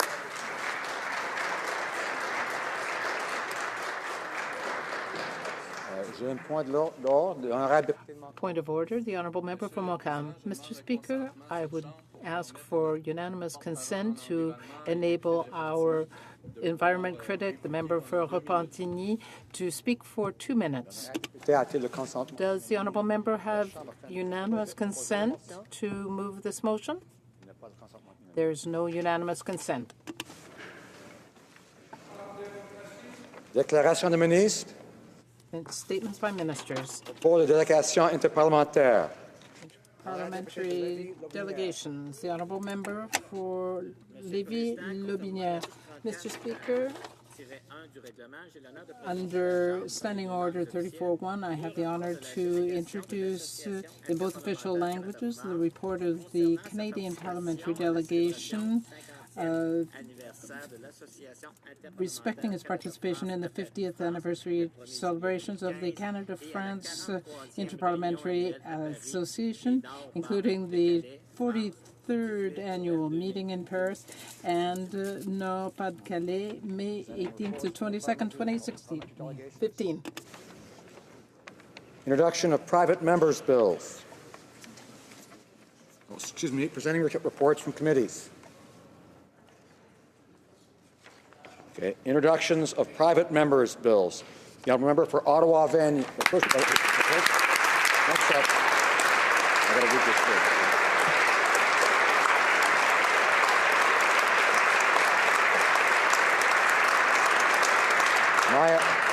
My apologies. I have to read something first, of course. Mr. Belanger, seconded by Ms. Alslev, moves for leave to introduce a bill entitled An Act to Amend the National Anthem Act, Gender. This motion is deemed adopted. The Honourable Member for Ottawa Vanier. Richmond Hill, I am quite proud of her. On September 22nd, 2004, it is Mr. Speaker, it is an honor to introduce a bill entitled An Act to Amend the National Anthem, Gender Neutral. It is seconded by my colleague from Aurora Oak Ridges, Richmond Hill. I am quite proud of her. On September 22nd, 2014, I introduced in this House the same bill which advocates a simple change in the English lyrics of our national anthem. It proposes a true patriot love, and all thy sons command becomes true patriot love, and all of us command, therefore replacing only 2 words, thy sons, with of us. This change would render the anthem gender neutral. Although my bill was defeated in the last Parliament, The drive to make Canada more inclusive has been advanced. Members from all parties supported my bill in what was the first vote on such an initiative in the House of Commons. I commissioned an opinion poll on this issue which showed solid support for this initiative. 58% supported this measure and only 19% disagreed. I look to engaging with my colleagues as we address this important matter once again. By the way, Mr. Speaker, it is 2016.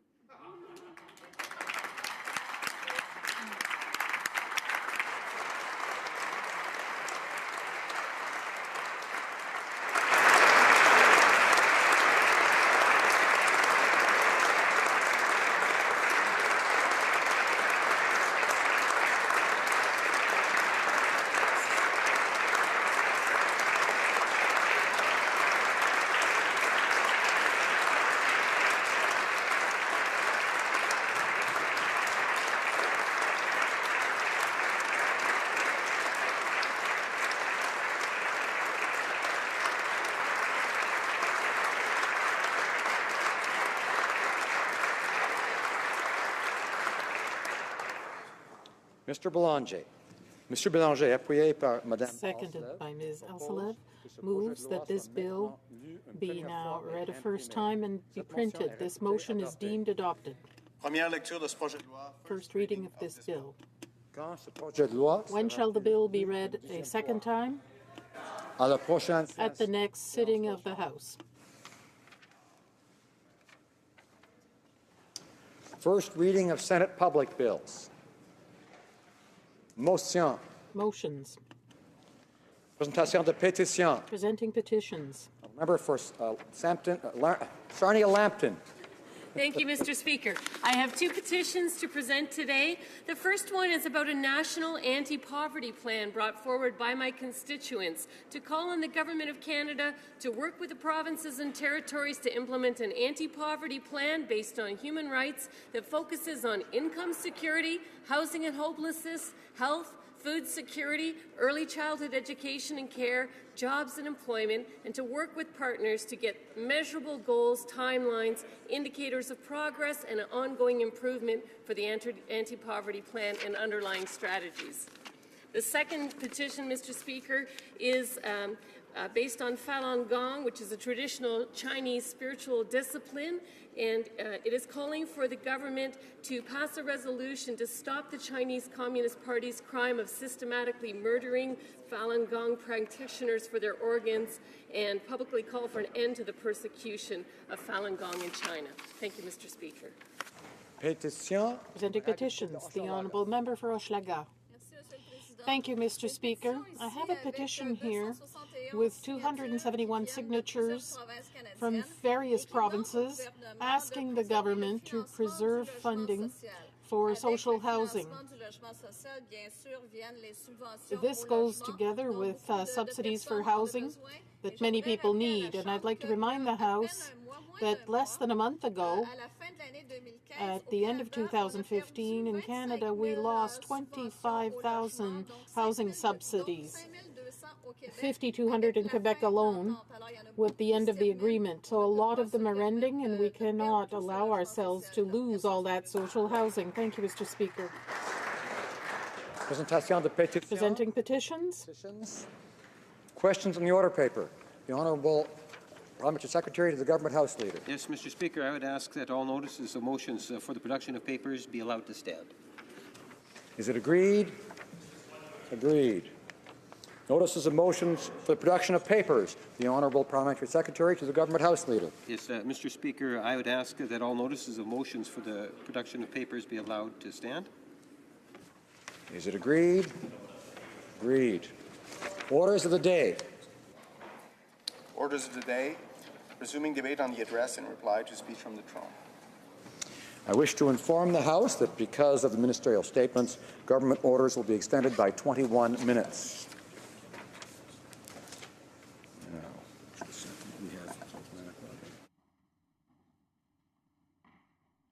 And I have Honorable député de Manicouagan. The honourable member for Manicouagan will have 3 minutes left for his speech. The honourable member for Manicouagan.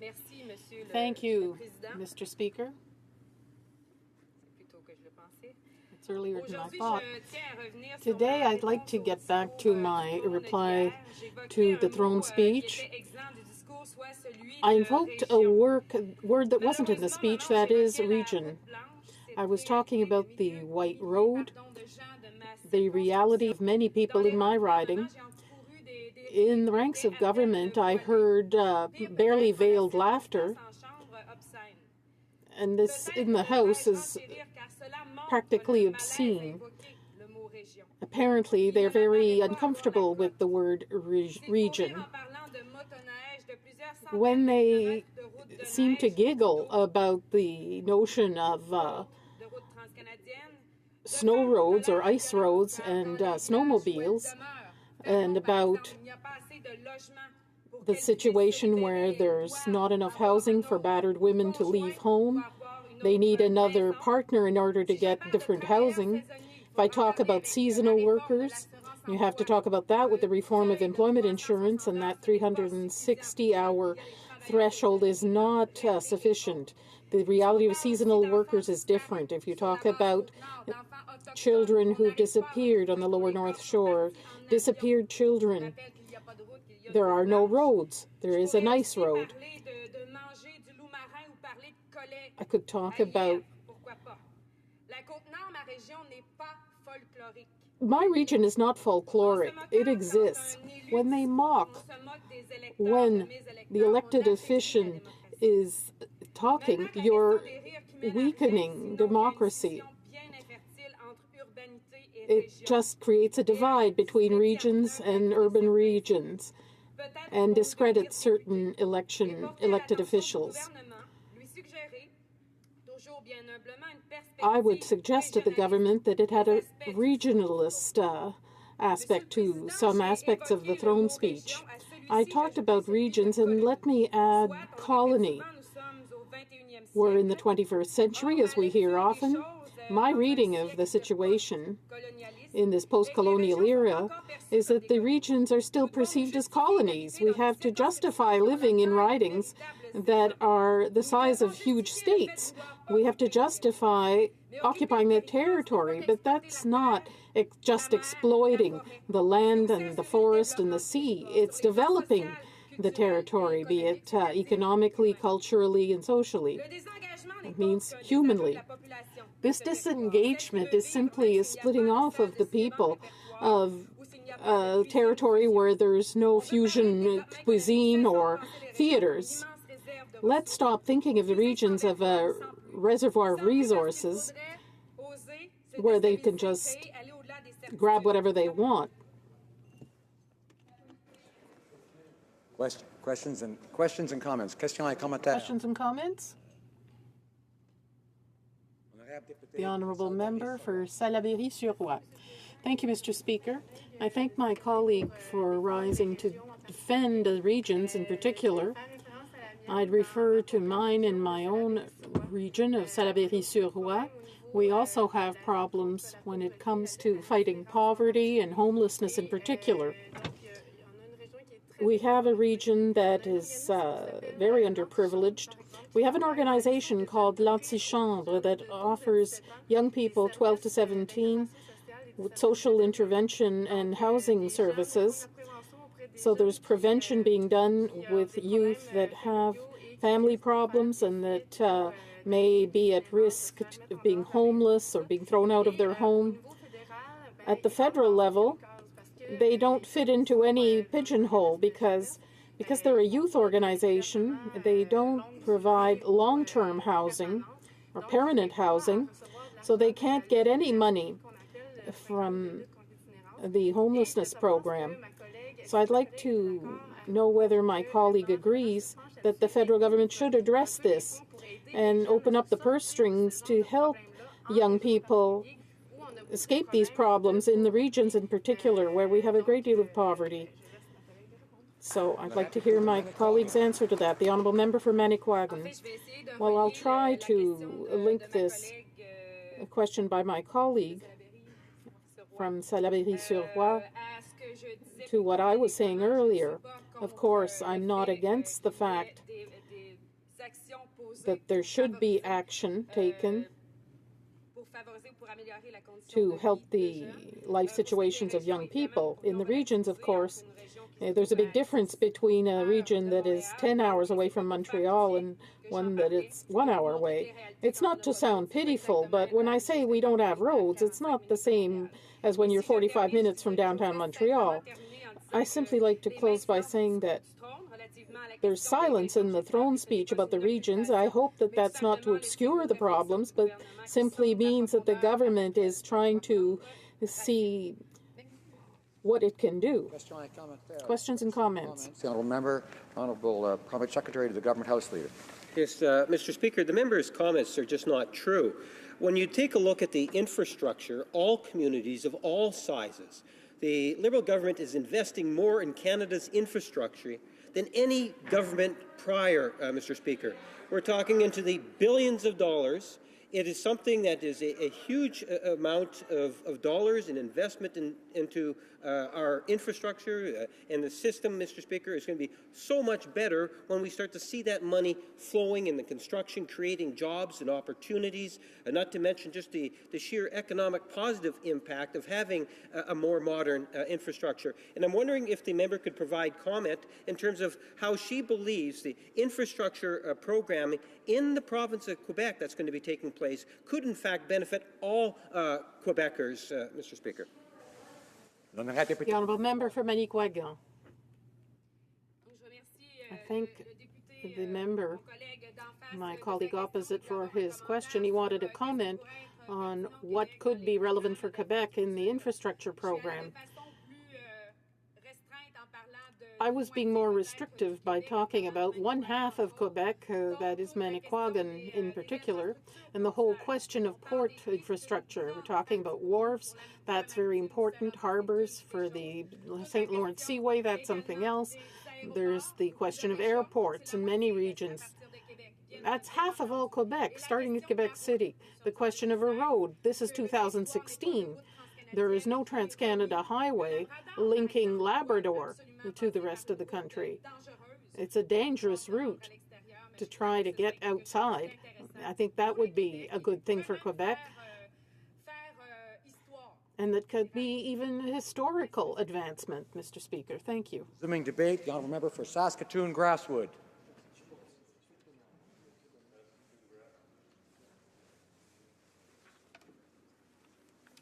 Thank you, Mr. Speaker. I'll be sharing my time with the Honourable Member from Edmonton West this afternoon. Mr. Speaker, it gives me great pleasure to speak for the first time in this place since my election in October, and I want to personally thank my family, my wife Anne of 38 years, my daughter Courtney, and my son Jeff. All worked very hard on our campaign, but I should add that our daughter actually delivered our first grandchild, a girl, called Avery, during the election. So we did have a little hiccup, yes. Thank you. And as you all know, we all need support from home, and I certainly got it during the 78-day campaign. I would also like to thank my campaign team as they put in, like many others around this place, hours and hours and hours to make sure that this moment could happen here today. I have spent my entire life serving the public, a sports broadcaster in the city of Saskatoon for nearly 40 years. That has helped me, I think, in the transition to become an effective member of Parliament. I have spent many years on non-profit boards over the years like Kidsport, YMCA, along with Sport Tourism. I've been involved in a number of fundraising agencies and also served on a number of provincial and national sport governing bodies in this country. The last 9.5 years, I have served as trustee for the Saskatoon Board of Education. It is the largest school division in the province, serving over 25,000 students. I was also elected as the urban public representative on the Saskatchewan School Board's executive. That represents cities like Saskatoon, Regina, and Lloydminster. Mr. Speaker, as you know, education is changing. This past year, our school division signed an historical partnership with the Whitecap Dakota First Nation. Teachers from our school division are working on reserve, following the Saskatchewan curriculum, which supports students' academic growth. It was also sponsored in part by our federal government. While students stay on the reserve in the learning years, they will transfer to the city for the middle years to continue their education. In fact, Mr. Speaker, a new school is currently built in my riding right now, as they will welcome these students from the reserve in 2017. My riding of Saskatoon-Grasswood is about 93% urban, which is the city of Saskatoon, and roughly 7% rural. The south portion of the riding is the RM of Corman Park. It is the home of diverse farming, businesses, and acreages. Saskatoon-Grasswood has experienced tremendous growth a number of years, maybe the most in the province of Saskatchewan. 2 new massive subdivisions, Stonebridge and Rosewood, have been built. The riding has become a strong economic engine for the city, with a population now roughly 250,000. Infrastructure for a growing community is always a top priority. The previous government met those challenges with the construction of the South Bridge connecting our community east and west. Over $90 million of federal infrastructure money was provided for this project. This project, the South Bridge, was talked about in our city for nearly 100 years. And when you have the South Saskatchewan River flowing through your city, you know you need bridges and you need roads. And more roads and more bridges will be needed. The previous federal government worked well with our city, preparing for the future. The future that will commit over $57 million to the North Commuter Parkway Bridge. And I might also add, our previous government, through the P3 fund, committed another $43 million to the new Civic Operations Centre, which is currently being built in the city of Saskatoon.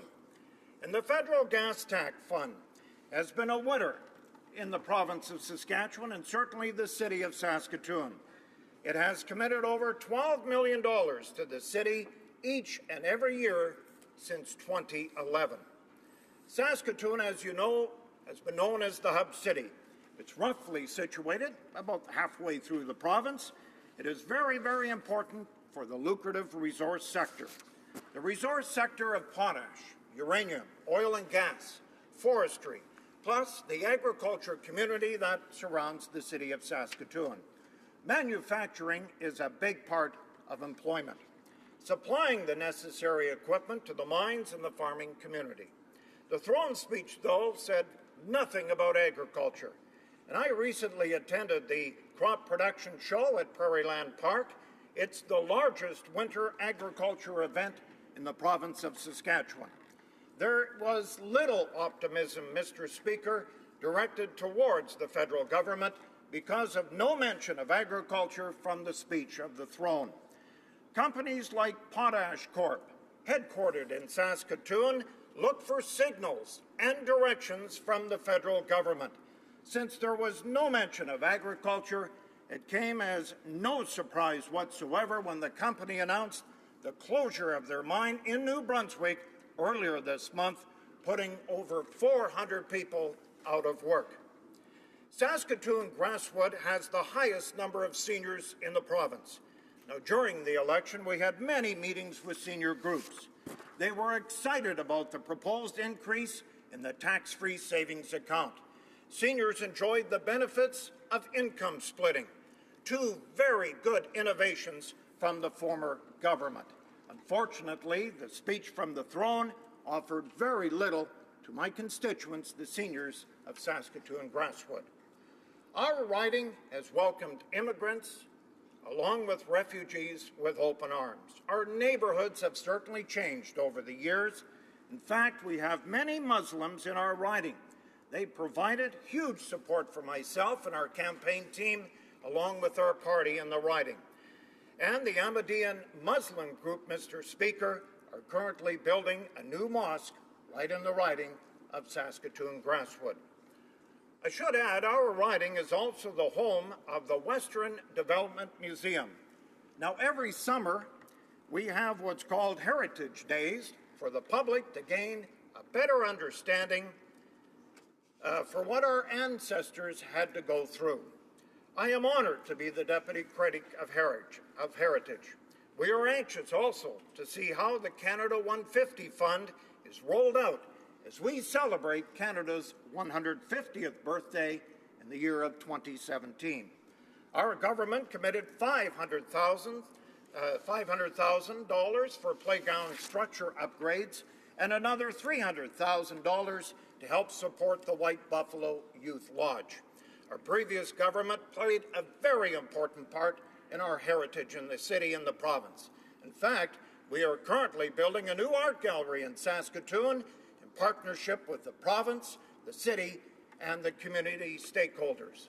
$13 million from the Building Canada Fund investments has gone into this project that will open very soon. And finally, Mr. Speaker, we all want to live healthy lifestyles, and since I was in sports most of my life, I would be remiss if I didn't include Saskatoon-Grasswood is home of 5 golf courses. We're home to a curling rink, a swimming facility. We're also home to 2 privately run indoor skating facilities, including one that is almost fully dedicated to seniors 50 and over to play hockey when they wish. We, too, have many ball fields in the riding of Saskatoon-Grasswood, and we are hoping in the future that a winter recreation site at Deafin Park will dawn the banks of the South Saskatchewan in the city of Saskatoon. Thank you, Mr. Speaker. Thank you. Questions or comments? The Honourable Member for Scarborough Rouge Park. Thank you, Mr. Speaker. I'd like to thank my friend and congratulate him on his election. Also congratulate him on his new granddaughter. Mr. Speaker, it occurred to me when I was listening to the speech from our honourable member that infrastructure plays a very important role in his city, and as it does across the country. I'd like to get a sense from him as to how the proposed $60 billion infrastructure fund that our government's proposing will assist him in his riding and the important infrastructure needs that he talked about, and particularly the arena and the other things that he spoke about, how this fund could assist him in applying and developing very needed infrastructure, not just in Saskatoon, but elsewhere. Member for Saskatoon-Grasswood. Thank you, Mr. Speaker. I want to personally thank the honourable member for the question and congratulate him on his election here. Infrastructure is very important, Mr. Speaker. We have seen that. But with infrastructure, you can throw money at projects all you want. There has to be a lot of planning that takes place. I think in the city of Saskatoon and the province of Saskatchewan, and like everywhere in this country, planning has to happen.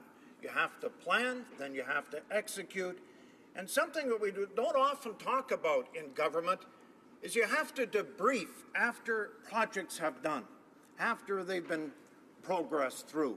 Sometimes we don't do that in government. We just throw the money at a certain project and walk away. We never ask a question, Mr. Speaker. What could we have done differently? What can we do maybe differently down the road to help a new project? Infrastructure, first and foremost, in every part of this country is most important. We welcome the infrastructure money coming forward. We are concerned a little bit about shovel-ready because it takes time to plan. But certainly with the Liberal throne speech you have mentioned, lots of money coming forth for infrastructure. We're all excited about that, and we want to see how that's rolled out. Questions and comments? The Honourable Member from Mississippi River? Am I correct? Or I'm sorry. The Honourable Member for North Island, Powell River. I would like to congratulate the member from Saskatoon-Grasswood on his first speech in the House, and I appreciate the work that you've done around Aboriginal youth and education in your riding. Yesterday, we heard about the results of the tribunal identifying that Canada has actively discriminated against children on reserves. Will you stand with me for the immediate boost of funding for children services on reserve? Here. The honourable member for Saskatoon-Grasswood. Yes, I would like to thank once again the honourable member from North Island, Powell River, for her question. We all know in this House what has happened in my province in the last week. La Loche, Saskatchewan. We're deeply affected. This whole country was deeply affected with the 4 people that lost their lives. Partnerships are so important. And that's why when you partner with, like we did, the Whitecap Dakota First Nation on education, we reached out to them, and it was so thrilling to find that Chief Darcy Bear would reach back and say, yes, we have a need. We have a desperate need in education on our reserve. Whitecap Dakota then worked with the previous federal government. They had a plan. It took over 2 years to educate the federal government and what is needed because, as you know, education is a federal responsibility. I think what has happened in the last 7 to 10 days is a sobering thought for all MPs in this House of Commons. Unfortunately, for many of the reserves, many of them are out of reach, as much as has been said in the last week about La Loche, Saskatchewan. We need to reach out to those communities. This was a step, I think, in the Human Rights Tribunal, the announcement yesterday by Chair Cindy Blackstock. I think all MPs will welcome a change going forward. Reprise du débat. The honourable member. Resuming debate. Edmonton West.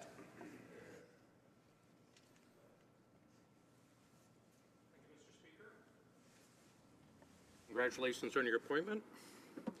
I'm honored and privileged to rise in this House for my first time to speak and to represent the great people of Edmonton West.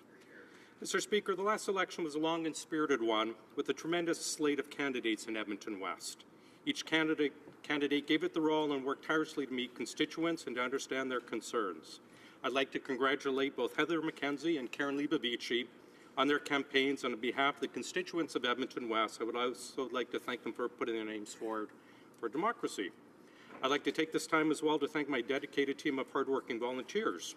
Throughout the winter, spring, summer, and fall, from -35 to +35, they joined me in going door to door in communities throughout the riding, speaking to constituents and building relationships.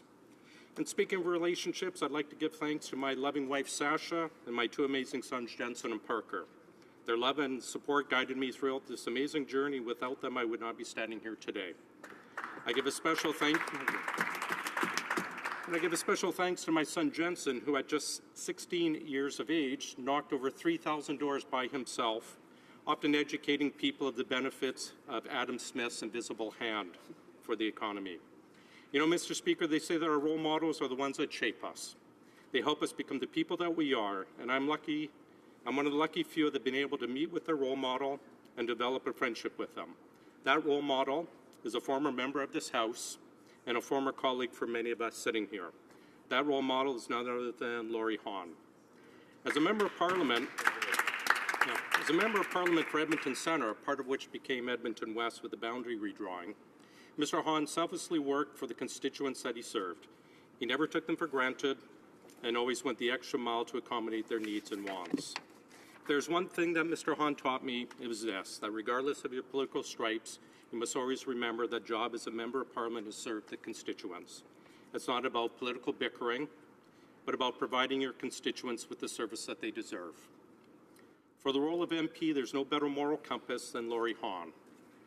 If you find yourself saying, we checked with the Conflict and Ethics Commissioner and they said it was okay, then you probably know it's not okay. I always say WWLD, what would Laurie do?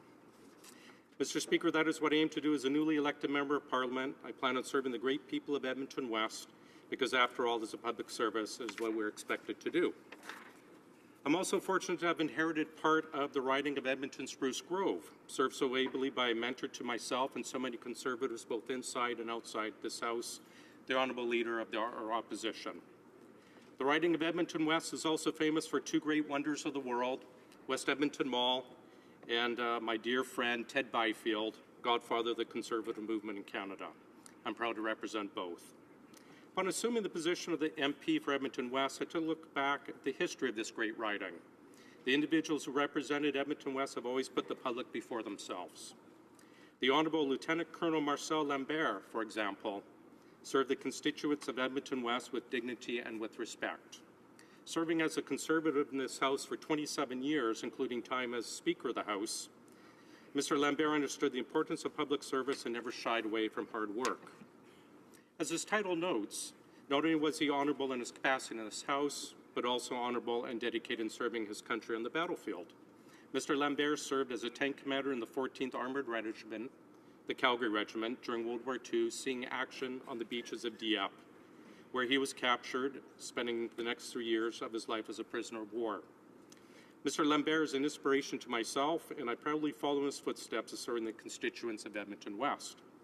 And Mr. Speaker, if I may suggest you follow your predecessor, Lieutenant Colonel Lambert's lead, and maybe get a tank of your own to help with folks in this House.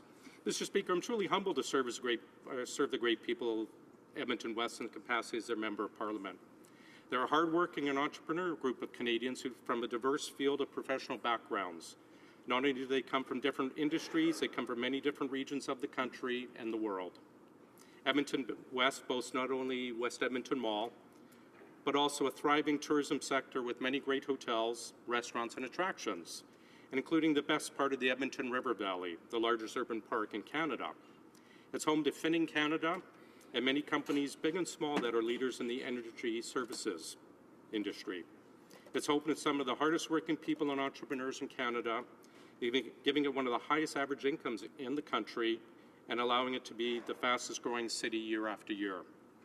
It's home to a diverse group of places of worship, including Edmonton's largest synagogue, where Rabbi Daniel Friedman, a personal friend, is one of the leaders of Canada's National Holocaust Memorial, hails. We have a large mosque and many churches of Christian faith, including my own, the Annunciation Catholic Church.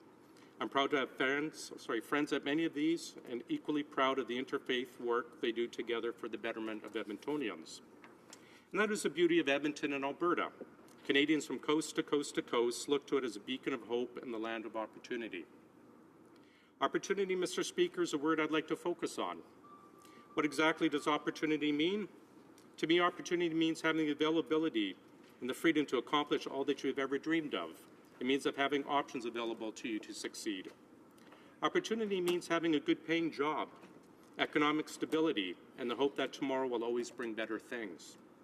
Unfortunately, Mr. Speaker, the speech from the throne from this newly minted government lacks in opportunity. At a time when the world economy is fragile, families are struggling, this government appears to have its priorities not on jobs and the economy, but on rhetoric and legalization of marijuana. The energy sector has been the greatest source of wealth creation across Canada, and yet does not merit a mention in the throne speech. It's the largest employer of First Nations people in Canada, and yet does not merit a mention in the throne speech. It's Canada's biggest export to the world's markets, and yet you're sensing a trend, I'm sure, it does not merit a mention in the throne speech. And yet, Mr. Speaker, marijuana does. Now, I know pot has been a focus for the Liberal Party both during the election and beforehand, but it should not be the focus of the government's agenda. The throne speech offers empty platitudes, not opportunity for Canada. Government agenda is a stark contrast to the one implemented by the Conservatives. Under our leadership, Canada had opportunity. As a nation, we saw massive growth in our output. We saw a strengthening of our middle class, achieving distinction of being the world's richest middle class. We saw record gains in national production of goods and services produced for international markets, some of that's key in today's world economy. We saw a number of historic free trade agreements. All these things accomplished under our time in government provide Canada and Canadians with opportunity. That now has been snatched away by the Liberal government. One indicator of the unfortunate turn of events can be seen in our own economic outlook. We left the government with a $1.9 billion surplus in October, $600 million in October alone. Now we're looking at $3 billion deficit. Another alarming note in regards to opportunities can be seen in my own province of Alberta. We used to have a we can make it happen attitude. Now we lack optimism with opportunities seeping out. Under this government, the energy sector, the single largest job-creating sector for the province of Alberta, is looking elsewhere for opportunity. Because of the position this government is taking, companies are feeling less confident in the future in Alberta. With vague language like new environmental assessment processes, companies are thinking twice about investing in Canada. Opposition to pipelines like Energy East means the days of thriving energy sector are numbered.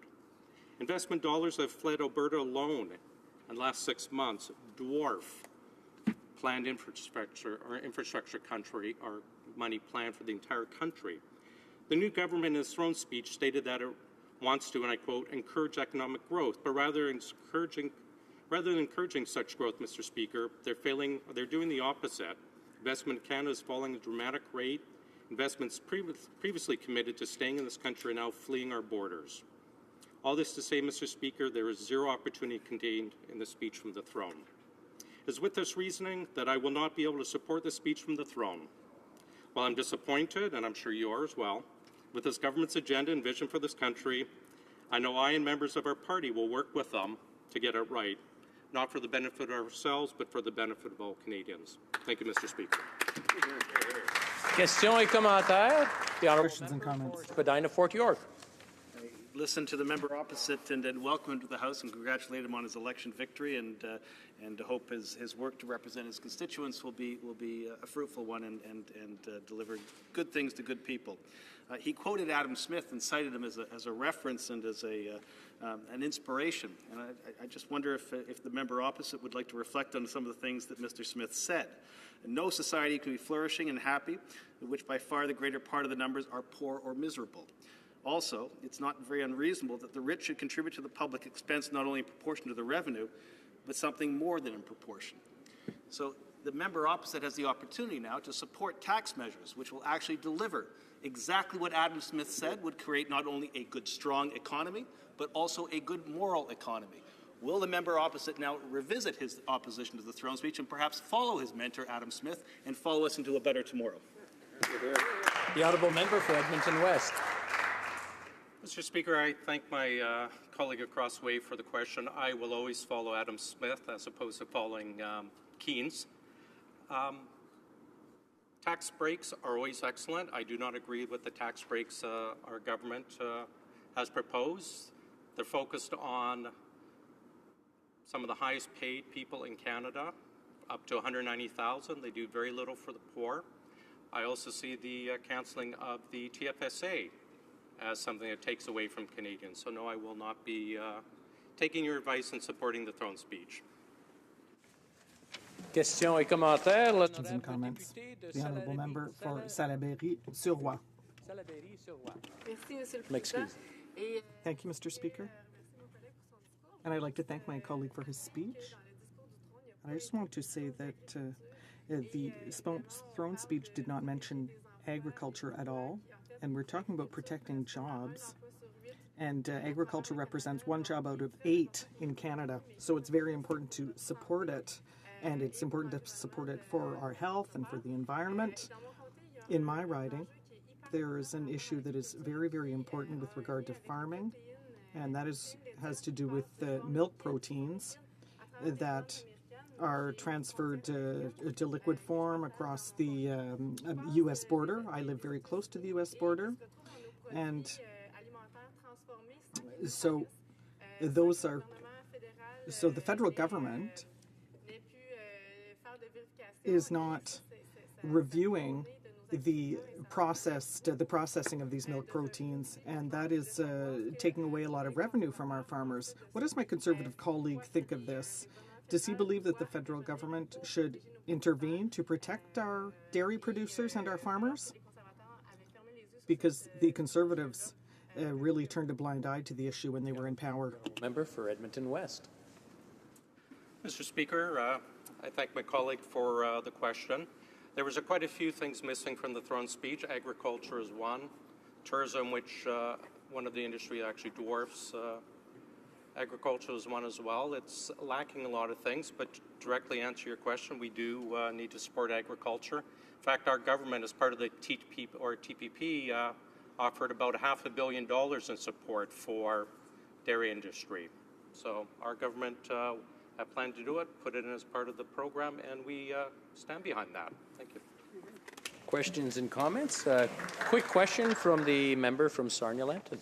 Thank you, Mr. Speaker. We hear a lot of talk from this Liberal government about openness and transparency and about how infrastructure will be the answer to all of the economic woes of the West. So I'm interested in hearing from this member, I thank you for your speech, by the way, if you've seen a detailed plan for your area to create jobs, and if not, does that mean that there is no detailed plan or that this government's not being open and transparent? The honourable member from Edmonton West. Yes. Mr. Speaker, I thank my colleague for the question. I have not seen anything from our friends across the aisle there regarding infrastructure for Edmonton West. I do point out when you look at their plans for $10 billion of spending, when you take away their social infrastructure, which is increased EI payments, it works out to about $15–20 million per riding, enough to build a half-decent hotel, certainly not enough to cure all that ails us. So I'd be looking for our friends across the way to provide a lot better plan than just a few dollars sprinkled here and there. Conformément à l'article Pursuant to Standing Order 38, I will now present the question to be debated at the time of adjournment. The Honourable Member for Chilliwack Hope, Fisheries and Oceans. From Halifax.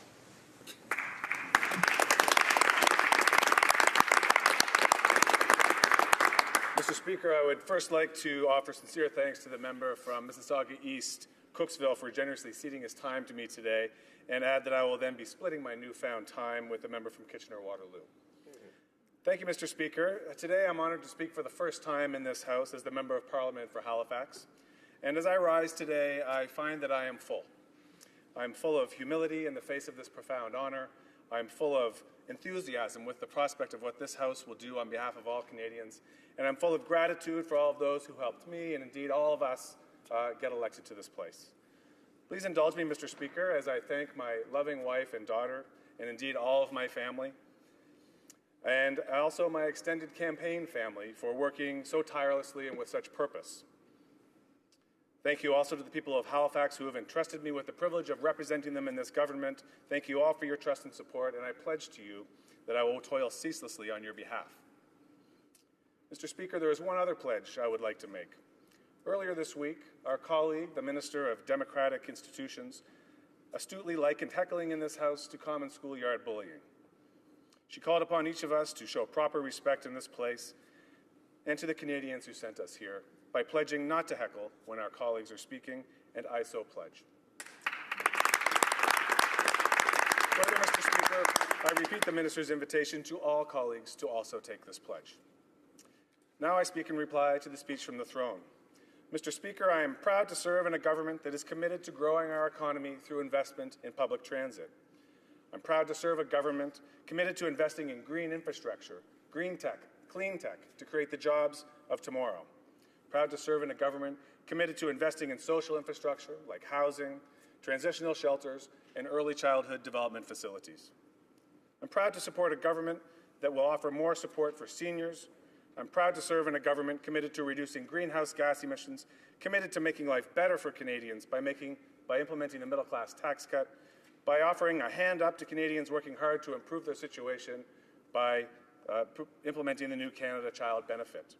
And I am so very proud to serve in a new government seeking to forge a new nation-to-nation partnership with Indigenous peoples in urban and rural communities across this country. Mr. Speaker, I believe these investments in these programs will be transformational for our nation's cities and for the millions of Canadians that reside within them. And I believe that these investments will also benefit our nation as a whole. You see, Mr. Speaker, with the proportion of Canadians living in urbanized areas now at more than 80% and growing, we stand on the threshold of the urban century. And so when our cities succeed, our nation succeeds. And that is why this House will grow accustomed to hearing me speak about and advocate for Halifax and other cities across this country.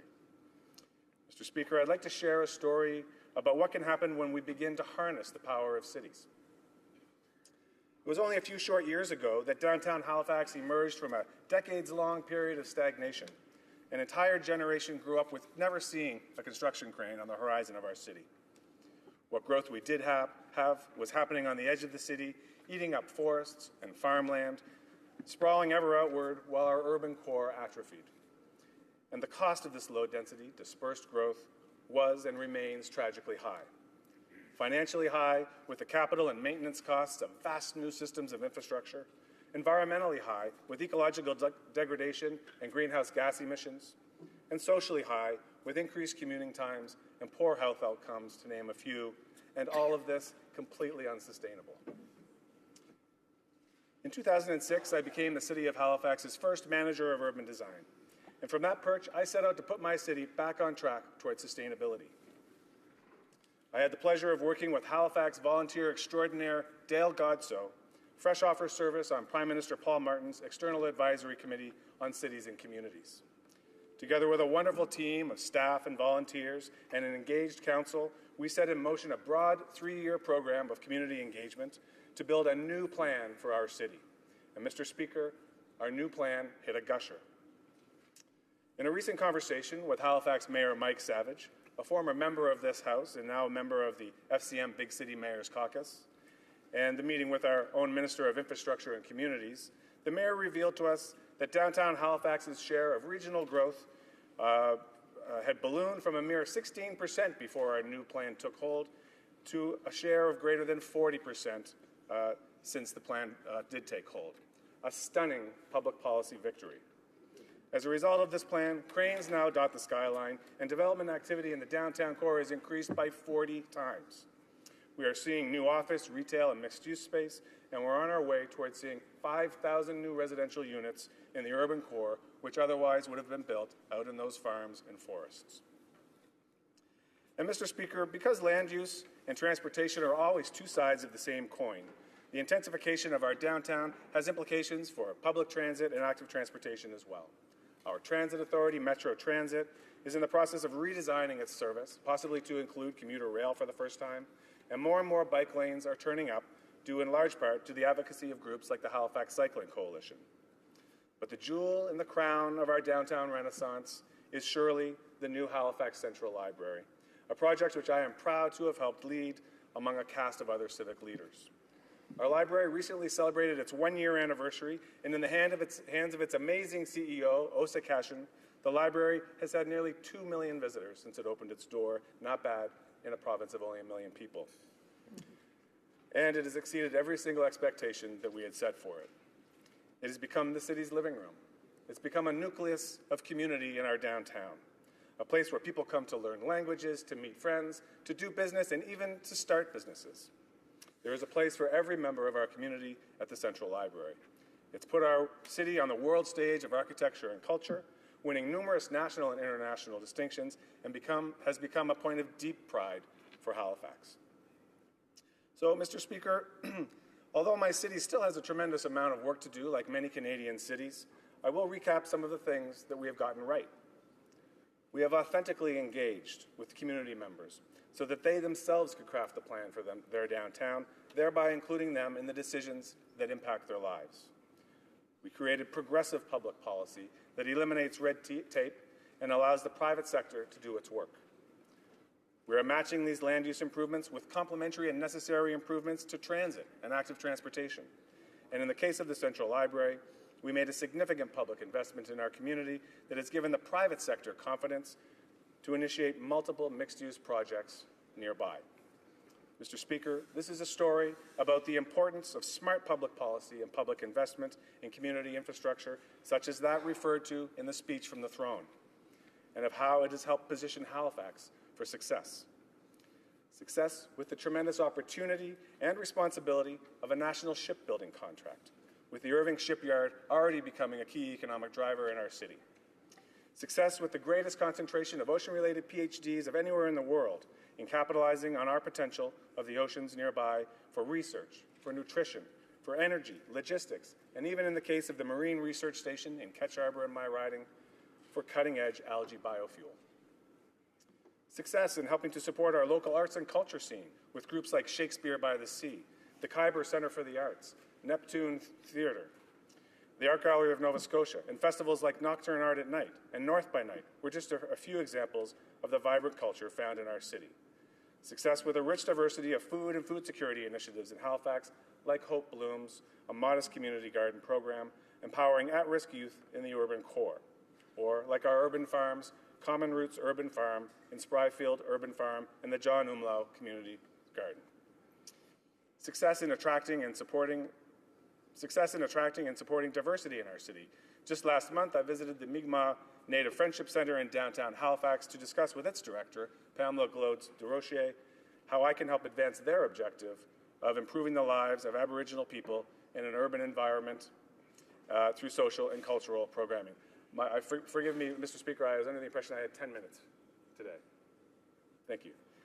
And I also have visited with Imam Dr. Tayebi in the Muslim community at the Ummah Mosque and Community Center in Halifax, a group I am proud to call my friends and who have made themselves a pillar of generosity in our community. Simply put, Mr. Speaker, a smart urban agenda, a national urban agenda with strategic investment leads to economic prosperity, environmental sustainability, and cultural vibrancy. This is why I am encouraged by the government's urban agenda, as articulated in its speech from the throne. These investments in our cities will be transformational, but we mustn't stop there. I implore my honourable colleagues to consider the power of Canadian cities and to work together with me and with the Parliamentary Secretary for Intergovernmental Affairs and other colleagues, and with urban groups across the country, such as the Council for Canadian Urbanism, the Federation of Canadian Municipalities, and the FCM Big Mayors Caucus, to continue to advance a national urban agenda. On the threshold of the urban century, Mr. Speaker, I believe we have no other responsible choice. Thank you. Questions and comments? The honourable member for Perth Wellington. Speaker, I listened with some interest to the member from Halifax and his statements, and he talked a lot about urbanism and about the urban century. And we all agree that our urban communities are important to our economy. But that's not a justification to completely ignore rural Ontario, rural Canada, and our small towns and cities. So I'd like to ask the honourable member how he can justify his government's throne speech complete absence of any mention of agriculture or support for our small communities like those in Perth Wellington. Thank you, Mr. Speaker. Well, member for Halifax. Mr. Speaker, I thank the member opposite for the question. In 10 years of municipal service, I often had to balance the needs of the urban core with suburban and rural areas. And Mr. Speaker, the answer is really quite simple. Over the last 10 or 20 years, Canadian cities have been focusing growth not so much in the urban core, but on the fringe. The intention of a national urban agenda is to rebalance that, to make it a more sustainable balance. With strong cities, we can have strong city regions, and that will help all Canadian communities. Thank you. Questions and comments? The honourable member, l'honorable. The honourable member for Abitibi, James, Nunavik, EU. Thank you, Mr. Speaker, and I want to thank the member for his speech and welcome him at the same time in this August place. He spoke briefly about the nation to nation and a renewed relationship with Aboriginal peoples. I'd like to have his thoughts on. I'd like him to elaborate a little bit on those thoughts.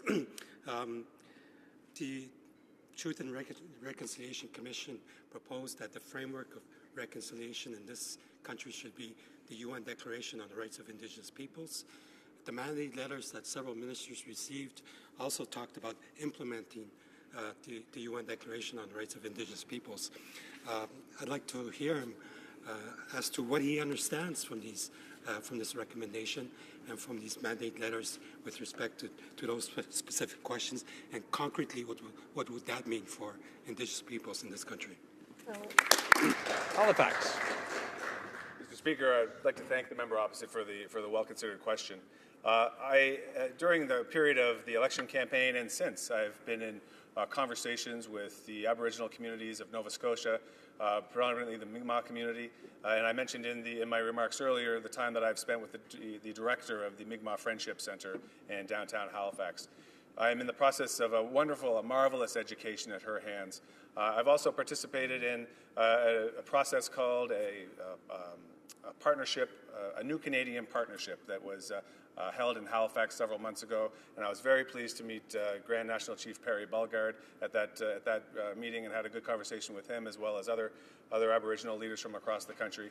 I am on a journey of learning, and I'm excited about it, and I'm profoundly excited to be part of rolling out the Liberal Party's platform and this government's platform on building that new nation-to-nation partnership. Thank you. The Honourable Member for Bécancour, Nicolet. Thank you, Mr. Speaker. I listened carefully to the remarks by our colleague.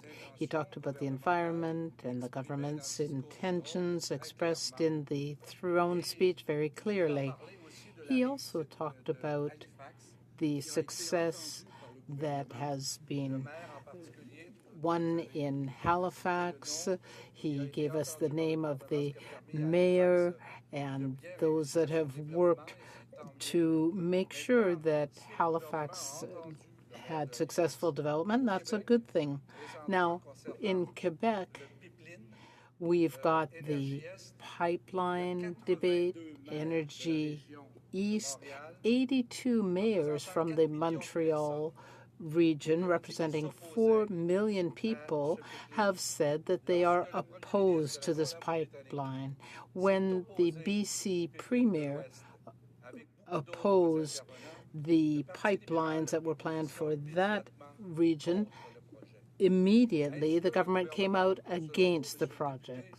Now, in your opinion, should the government not immediately decide against the pipeline in question, because the government has said that there has to be social license for the pipeline project to go ahead? Thank you, Mr. Speaker. Well, member for Halifax. Thank you, Mr. Speaker. Again, referring to my long career of public service, I long ago learned that government can give a permit, but only a community can give permission. I'm going to reflect on the commitment of this government to engage Canadians wherever they are in the country in the decisions that impact their lives, to bring Canadians back into government. And I know that the minister in charge of that file is doing just that right now, and on the journey, again, of this government toward finding sustainable energy futures for this country. Thank you. Resuming debate, the Honourable Member for Kitchener Centre. Thank you, Mr. Speaker. As this is the first occasion I have had to rise in this revered House, I would like to take this opportunity to thank the good citizens of Kitchener Centre for granting me the honour and privilege of representing them in this great place. I would especially like to thank all of the hardworking volunteers on my campaign who generously gave their time, energy, and talents, whose without their efforts, I wouldn't be standing here today. Mr. Speaker, like many Canadians and like many of my colleagues, I am a child of immigrants who moved to Canada with the hope of offering their children a better life. If I'm standing here today, it is because of the courage my parents had and their deeply held belief that Canada would allow their children the opportunity to succeed. It is so gratifying for so many Canadians, as I know it is for my own family. My parents, Hemchand and Prakash Saini, my two sisters, Anju and Manju, my brother-in-law Sanjay, and my niece and nephew Vikram and Samriya, to see that with hard work and dedication, anything is possible in this great country, the land of opportunity. As the Prime Minister is so fond of saying, Canada is strengthened because of our differences and not in spite of them. I think my own personal journey to this place underscores the truth behind these words. As a first-generation Canadian of Indian heritage, I moved to Kitchener as a young man to set up my business. I was welcomed by the people of Kitchener, a city, Mr. Speaker, settled early on by German immigrants, who still host one of the largest and most well-attended Oktoberfest festivals in the world. My success as a small business owner could have only happened in a community that looked beyond my name and heritage and accepted me for who I was and not where I was born. Our system in this country, Mr. Speaker, allows each one of us to rise based on merit and not on our place of birth. Mr. Speaker, small and medium-sized businesses are the backbone of the Canadian economy and the biggest job creators.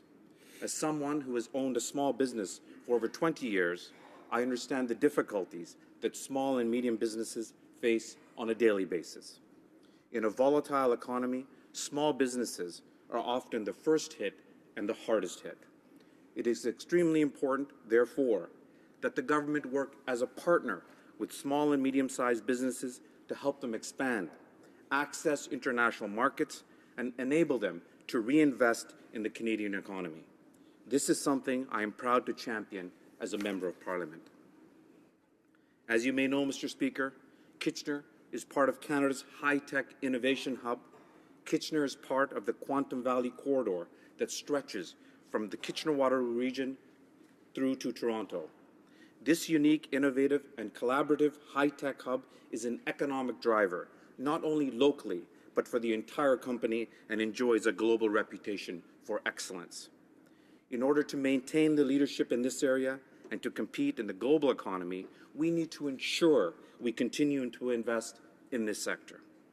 We need the ability to attract top international talent. We need improved transit infrastructure along the Quantum Valley corridor, and we need to provide access to funding at all stages of research, startup, manufacturing, and expansion. Mr. Speaker, climate change is not a theory, it is not disputed, it is a fact. It is a shame that in 2016 there are still those who choose not to believe it. Thankfully, Mr. Speaker, the government recognizes the reality of climate change and the need to address it now by boldly championing a green agenda. I am confident that the innovative and collaborative nature of the Kitchener-Waterloo high-tech ecosystem is well poised to help Canada become a world leader in the development of green technology and green innovation. I am so proud that our government has committed to an ambitious infrastructure agenda that will fix our crumbling infrastructure while stimulating our economy with good-paying, high-quality jobs.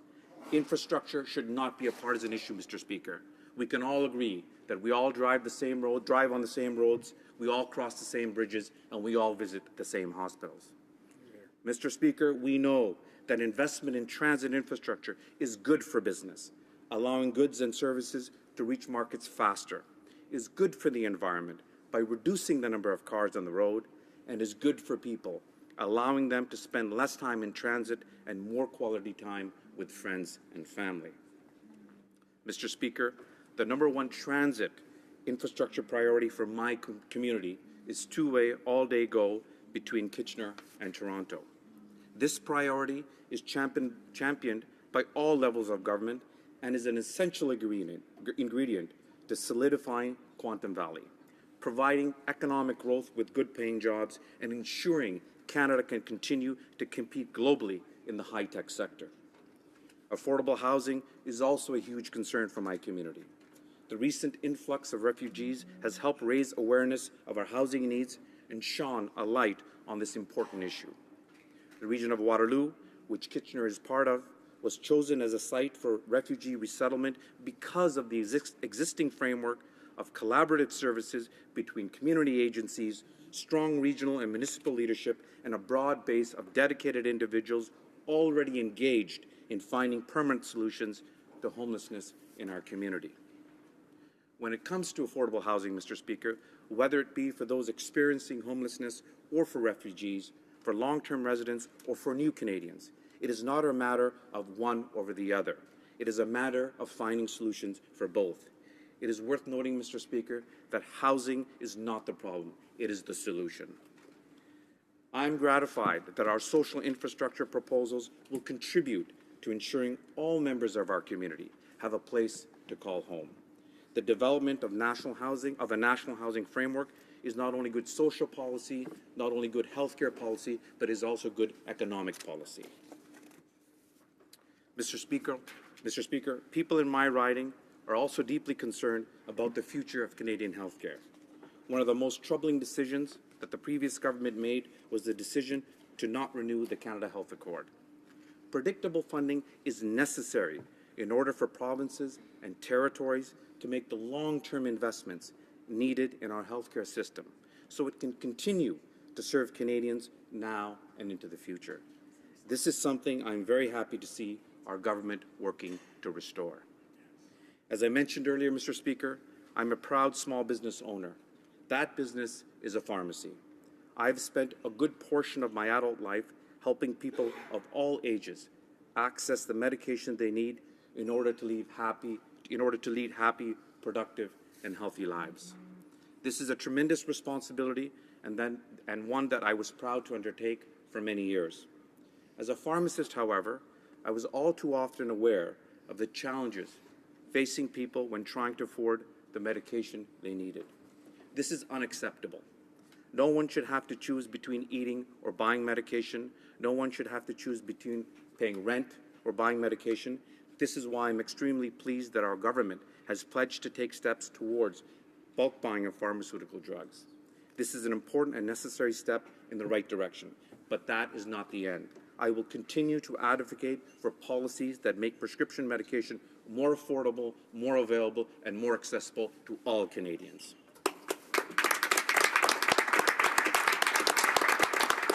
Mr. Speaker, we all come to this House filled with great hopes and desires. Each one of us wants to do the best for our communities and our country. These are all noble ideals, Mr. Speaker, and they should be encouraged. However, Mr. Speaker, sometimes political reality intersects with political expediency. Mr. Speaker, all members of this 42nd Parliament should work hard to try and minimize political differences and concentrate on those issues that make us stronger. I know that this will not be easy. I know that there will be stark differences, and I know that there will be great debate. However, Mr. Speaker, I believe that a combination of mutual respect, striving for high ideals, and a desire to do one's best shall serve this Parliament and our country well. We're all here for the same reason. We all want to serve our fellow citizens as well as possible. We're all here to improve the lives of Canadians. I'd like to ask all members of this House to bear that in mind in the coming weeks. Again, I would like to thank the good people of Kitchener Centre for giving me this historic opportunity to represent them, my campaign team and volunteers for their dedication and tireless work, and also I would like to thank my parents for their great judgment in bringing me to Canada and my family for their support. I look forward to working with all members of this House going forward. Thank you, Mr. Speaker.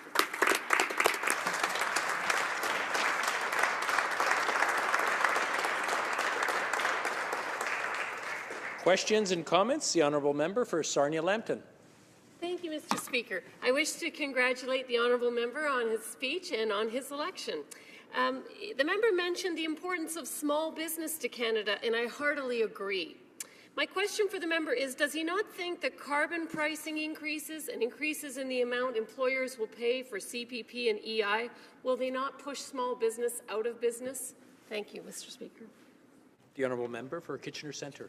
Mr. Speaker, on the contrary, this government believes that a strong economy is always balanced with good environmental policy, and good environmental policy is balanced with a good economic policy. We know that within our communities, whether it be small businesses or large businesses, we are all in this together. Each minister has received a mandate letter which encourages them to provide a framework for the environment in each of those letters. Thank you, Mr. Speaker. Questions? The honourable member for Saskatoon West. Mr. Speaker, and I want to thank the honourable member for your excellent speech and congratulate you on your election. Given your comments, I believe that you'll join with me when we comment on the previous government's sort of policies of division and fear, and that we want something new and something different, and that Canadians are ready for that change, and that we want to signal to our communities sooner rather than later that it is a new day for Canada. I'm wondering if the honourable member would comment or be a part of challenging his new government, that part of that old regime of policy of division and fear was Bill C-24 that created two classes of citizenship here in Canada. And I'd like to ask the honourable member if you would, along with me, advocate as soon as possible the repealing of that bill. The honourable member for Mr. Speaker, Centre. I thank the honourable member for her question and for her comments. I believe that we all in this House share the attitude that Canada was built on a principle of equality and equal citizenship. And I am sure we will join with her to make sure that that quality is still represented in this country. Thank you, Mr. Speaker. The honourable member for Pierrefonds-Dollard. Mr. Speaker, in my riding is the cooperative Cloverdale. It's actually the largest riding, the largest cooperative in all of Canada. And unfortunately, last fall, their subsidies for these families was ended. And it amounted to a couple $100 per family, per resident that is gone, but for these people it has a huge impact. And I'd like to ask my colleague, what does this government perceive doing to help people in this area of social housing, specifically these people? The honourable member for Kitchener Centre. Mr. Speaker, our government ran on a clear idea and a clear agenda that we would be investing money in infrastructure, whether that be social infrastructure, transit infrastructure, or green infrastructure. That idea or that principle was that the government would allow municipalities, regional governments to make the decisions that they thought were necessary, to make the investments that they thought would be necessary with an equal partnership with the federal government. And I want to assure my honourable friend that the federal government will be our partner. Thank you. Resuming the debate, the honourable member for Port Moody, Coquitlam. Go ahead.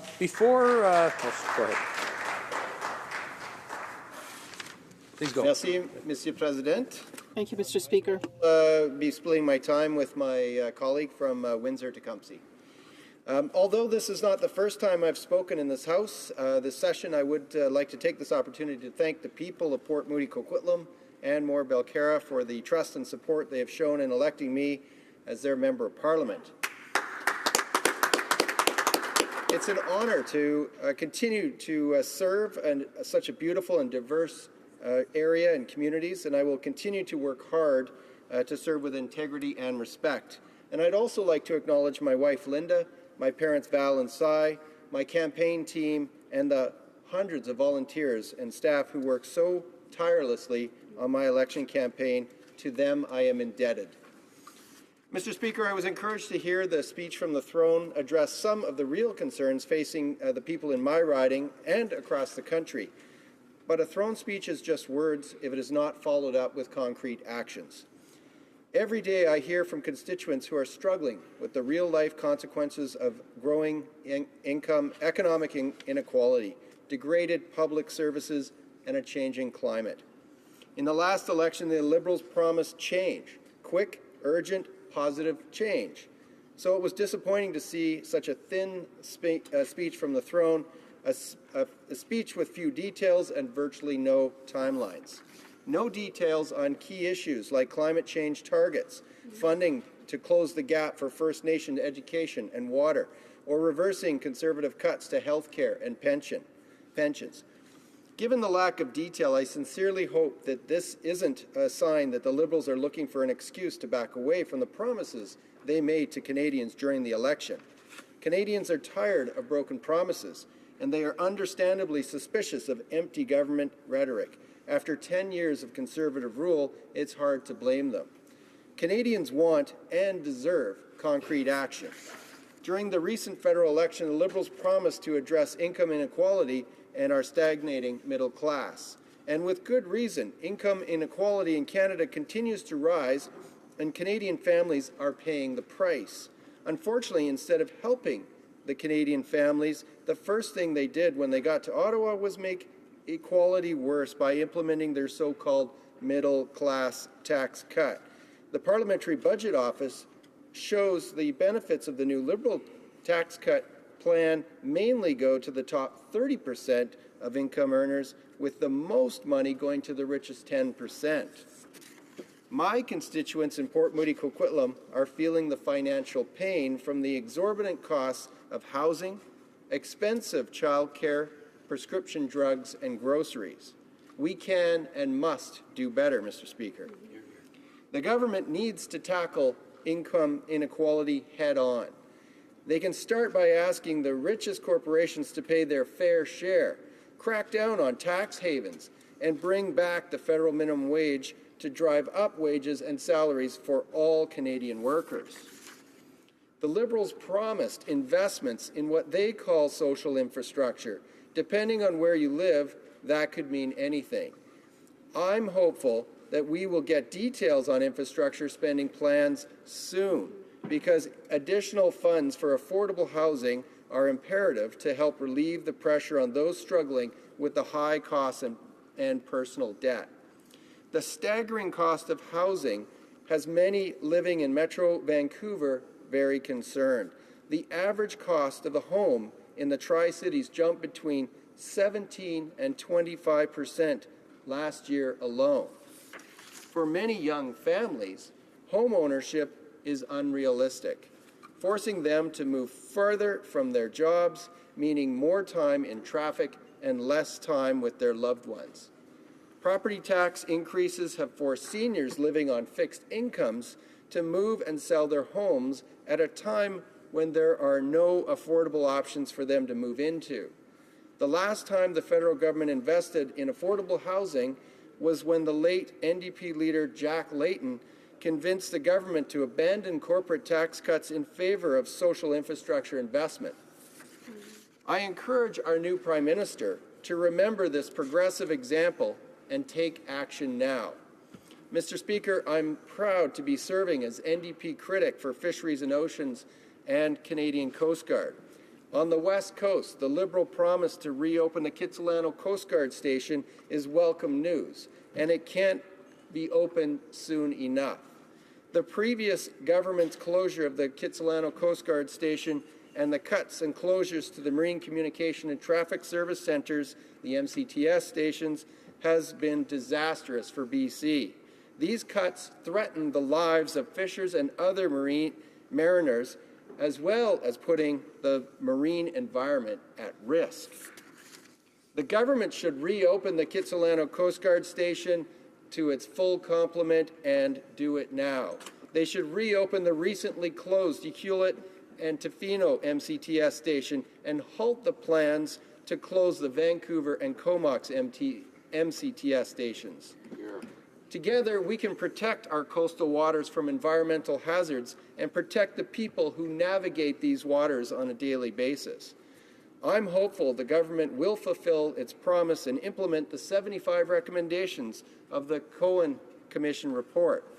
It has been 3 years since the Cohen report laid out a path of recovery for Fraser River wild salmon, and the new government must not repeat the mistakes of the last government by dragging their feet. Wild salmon are under threat on the West Coast due to open net fish farms, industrialization of sensitive habitat, and a changing climate. After completing a 2-year inquiry, the Cohen Commission report identified 75 recommendations to improve the future sustainability of Fraser River sockeye. The comprehensive report highlighted the impact of stressors on wild salmon such as climate change, aquaculture, habitat protection, and the lack of funding for research and science. Fraser River sockeye salmon are integral to the economic, ecological, and cultural health of our province. We cannot afford to lose one of the world's last great salmon rivers, and with it, countless jobs in coastal communities. Now is the time for action. I encourage the new minister to implement the Cohen Commission recommendations, and I look forward to working with him in this regard. I know my time is running near, but Mr. Speaker, I'd like to, before I conclude, I'd like to talk briefly about pipelines, the environmental review process, and social license.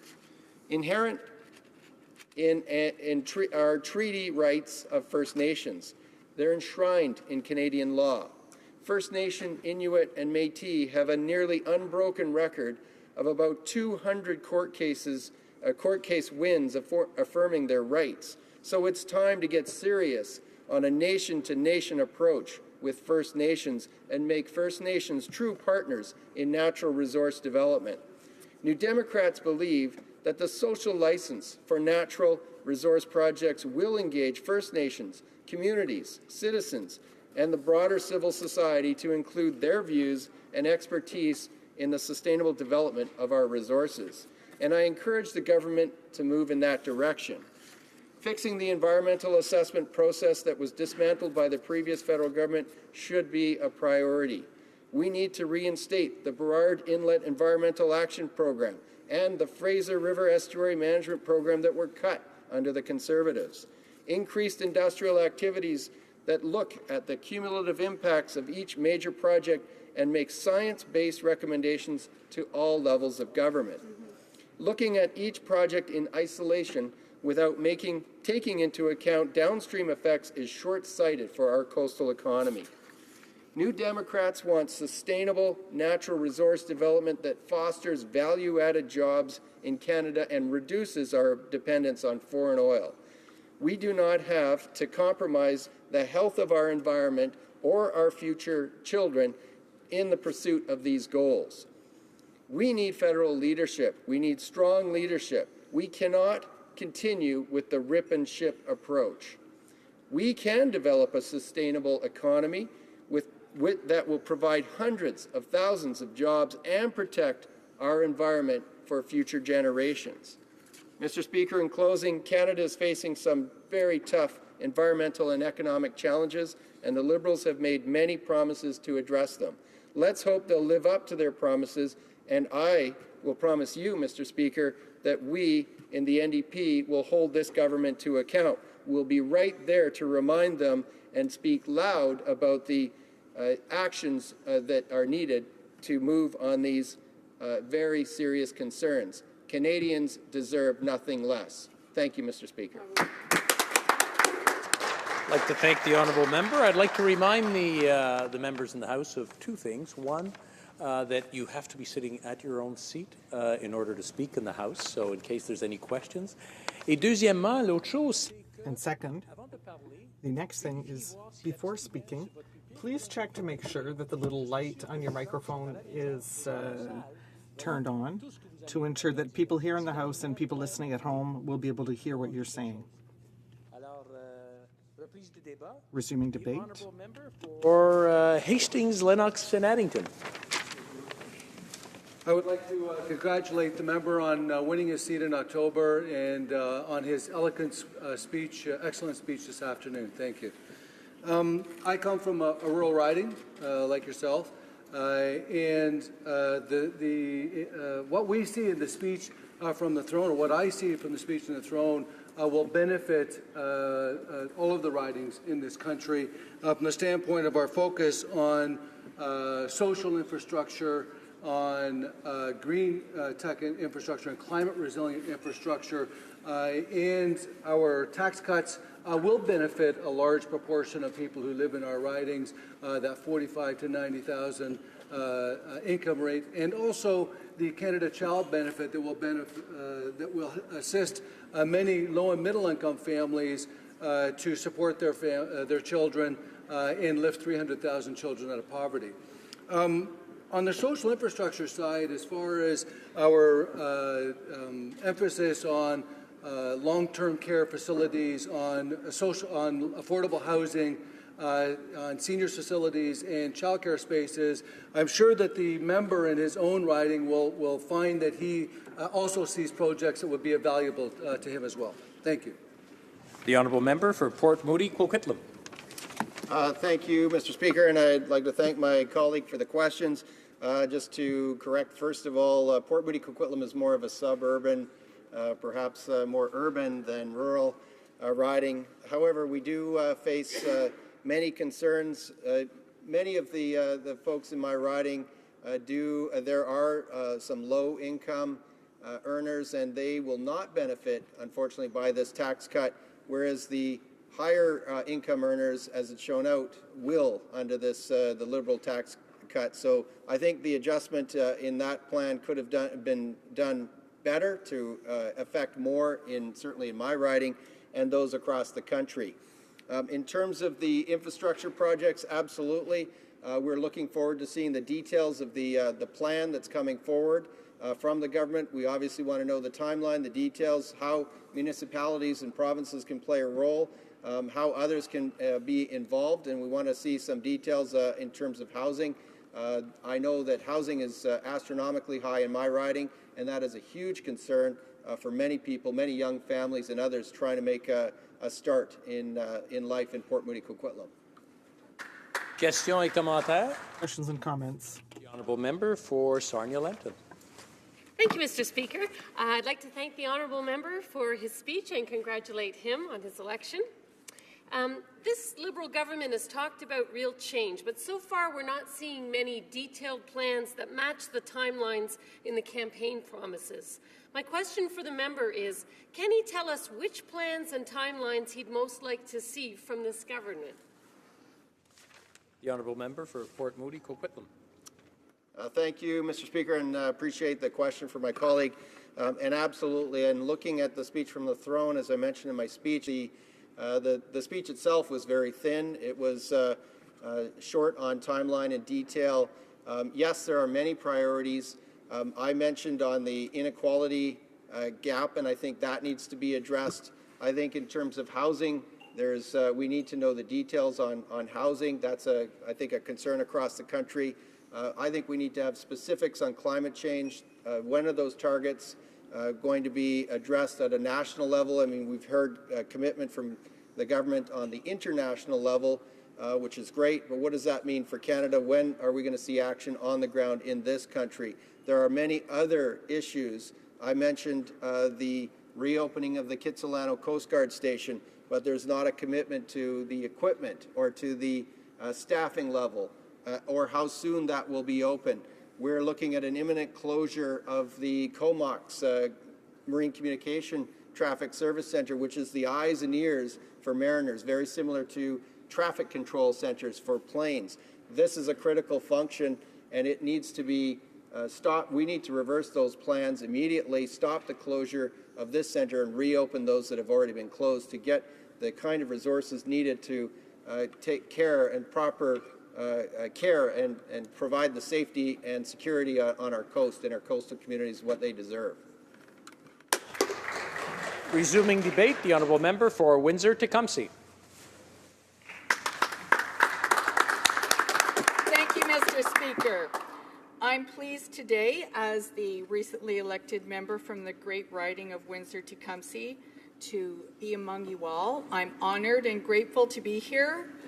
But for a brief moment, I will speak as the proud mother of my baby celebrating her 23rd birthday today, and that's Siobhan Hardcastle. So I want to give her a shout out and wish her a great day today. You know, Windsor-Tecumseh is a fascinating place. It's comprised of a number of communities that have come together over time. They were at one time distinct communities, and they provide a real vibrant fabric in Windsor and Essex County. And I'm honored to accept the trust that they've placed in me. With the vibrant neighborhoods of Windsor and Tecumseh, including Riverside and Walkerville and St. Clair Beach, Oldcastle and Maidstone, we understand how crucial it is to address social, economic, and health equity.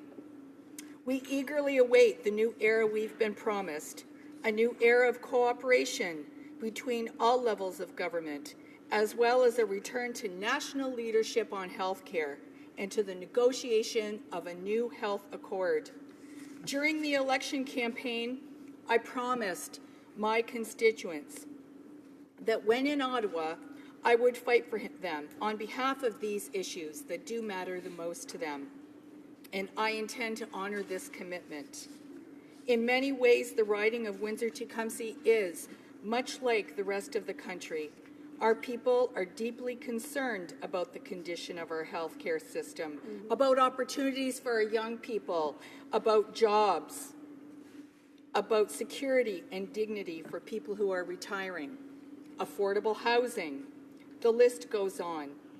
But my constituents are also rightly concerned about the environment, and especially when it concerns stewardship of the Great Lakes in which we are ensconced.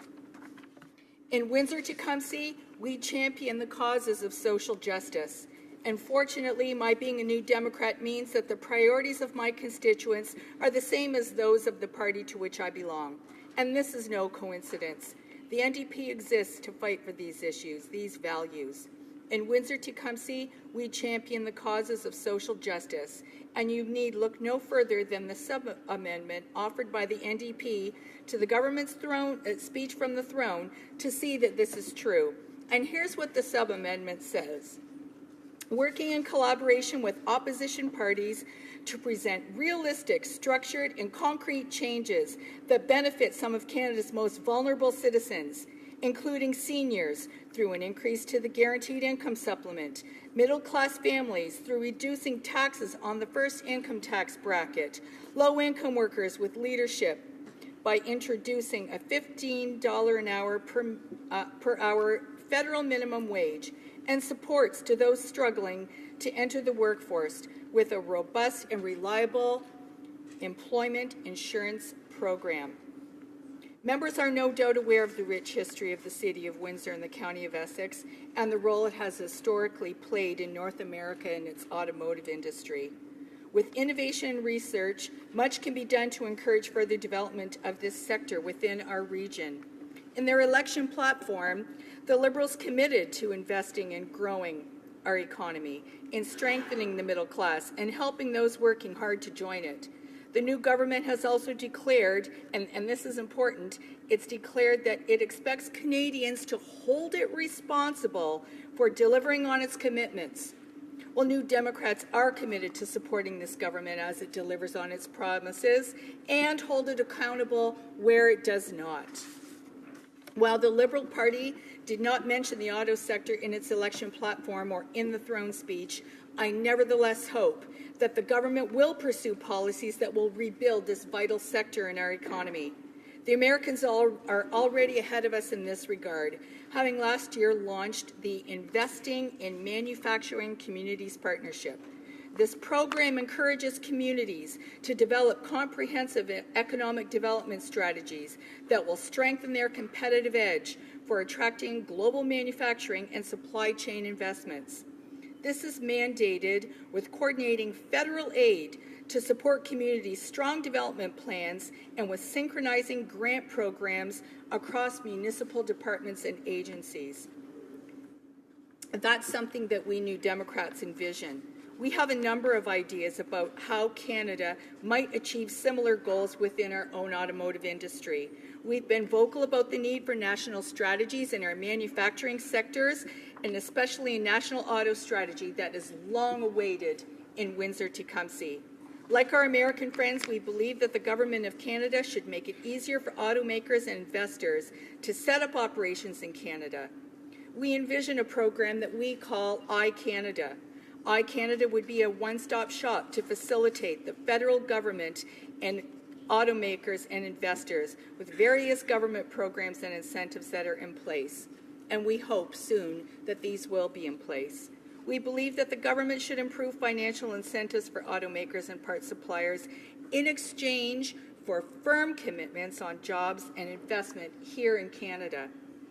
The government must support research and innovation in the auto sector, and including immediate funding renewal for the University of Windsor's Auto 21 Centre of Excellence in Engineering. While the speech from the throne makes no mention specifically of the Great Lakes, I did look at the Liberal Party platform to find a commitment to protect the Great Lakes and declared intent to work with provinces as well as our American partners to prevent the spread of invasive species, to undertake science-based initiatives to better understand and manage water levels, and to clean up coastal contamination. These are all very important issues of sustainability for the people of Windsor-Tecumseh, and we have a heightened awareness of it because of where we live. There is even a promise to restore the $1.5 million in federal funding for freshwater research. That's been cut by the previous federal Conservative government.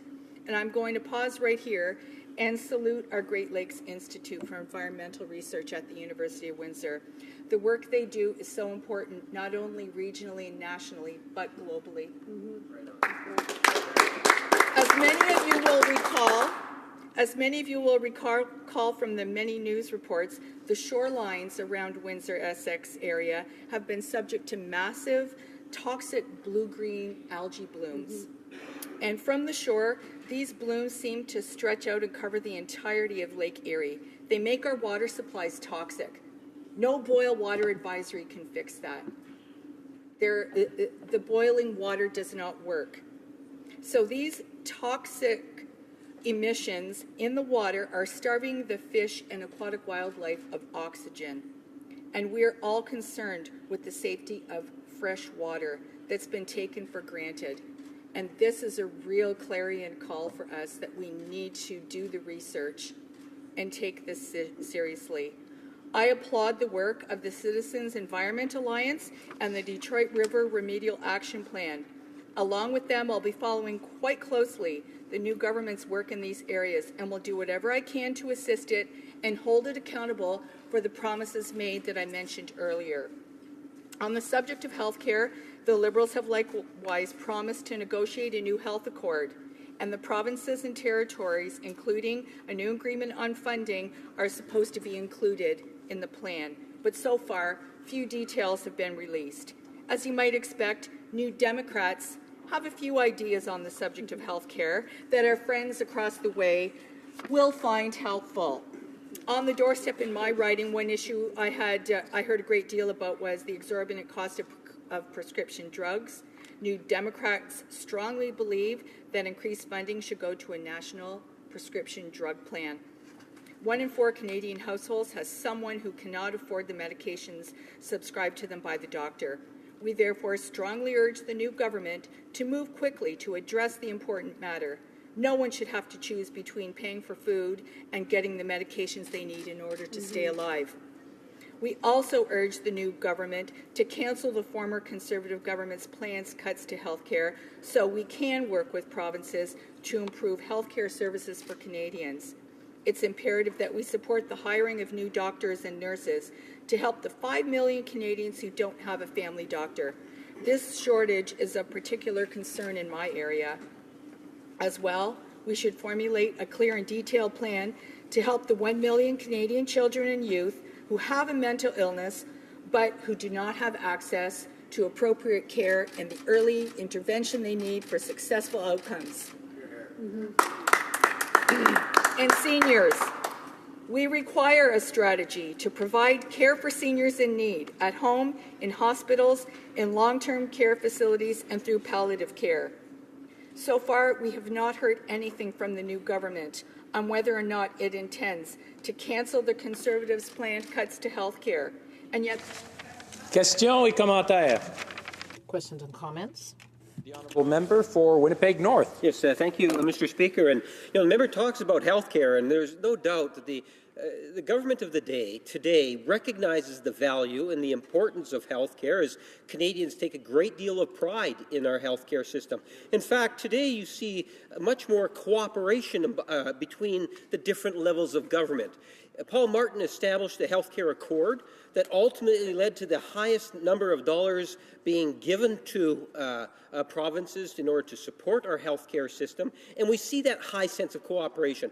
My question to the member is, would she not agree that it's more than just providing money? Canadians want to be able to see national standards. They want to see the federal government work hand in hand with the provinces. And the most important thing that we can do right now is not only provide the money, but work with the provinces to modernize our health so that we take into consideration whether it's mental health, home services, pharmaceuticals. There's so much that's out there that can be done. One of the most important steps is to get out of Ottawa, meet with the provinces, and see if we can develop a plan that all of us can be proud of into the future. The honourable member for Windsor-Tecumseh. Thank you, Mr. Speaker, and thank you to the honourable member for the question, because it helps me to reiterate how important it is that we commit to a health accord. We can't make any long-term plans until we have that committed to. And the links to our social strategies that actually affect our health. We all know this. We hear it called the social determinants of health. We can't work on these long-term strategies and work meaningfully with our partners at the municipal level and at the provincial level if we do not have that commitment at the national level. And that is a very simple first significant step of recommitting to healthcare at the national level. That national leadership is imperative if we are going to address social determinants of health. Bravo. Questions et commentaires? Questions and comments? The honourable member for, Sarnia Lambton. Thank you, Mr. Speaker. I'd like to congratulate the honourable member on a great speech. As my neighbour, I'm right next door in Sarnia Lambton. Seniors are a priority for me, and I appreciated that it was not mentioned at all in the throne speech. You know, that's especially troubling because the bad economic policies of this government have led to a 28% drop in stock market prices already, with another 20% expected. And that's going to mean for a lot of seniors, their life savings are going to be cut in half. And this government has cut the TFSA allotment and will drive the price of everything up. So my question for the member is, what would she like to see this government do for seniors? The honourable member from Windsor-Tecumseh. Thank you for the question to the honourable member who is my neighbour, and I do agree that we need to look at a more systematic approach for seniors. Our platform makes a lot of sense in terms of the dominoes that have to fall. For income security for seniors, the Liberals campaigned on a platform to enhance CPP, and like I said before about the social determinants of health. We have so many seniors right now who are deciding what bill to pay for and what medication to pay for. So it also includes a prescription drug plan. We need to maximize our resources. And our belief is that in order to maximize our resources, we have to access where, like for instance, the TSFAA cuts. The way for us to be able to use resources in a smart way for seniors will create a savings in where we are down the road when it comes to the prescription drug plan, the savings we have in the bulk costs, but also in the quality of life for people.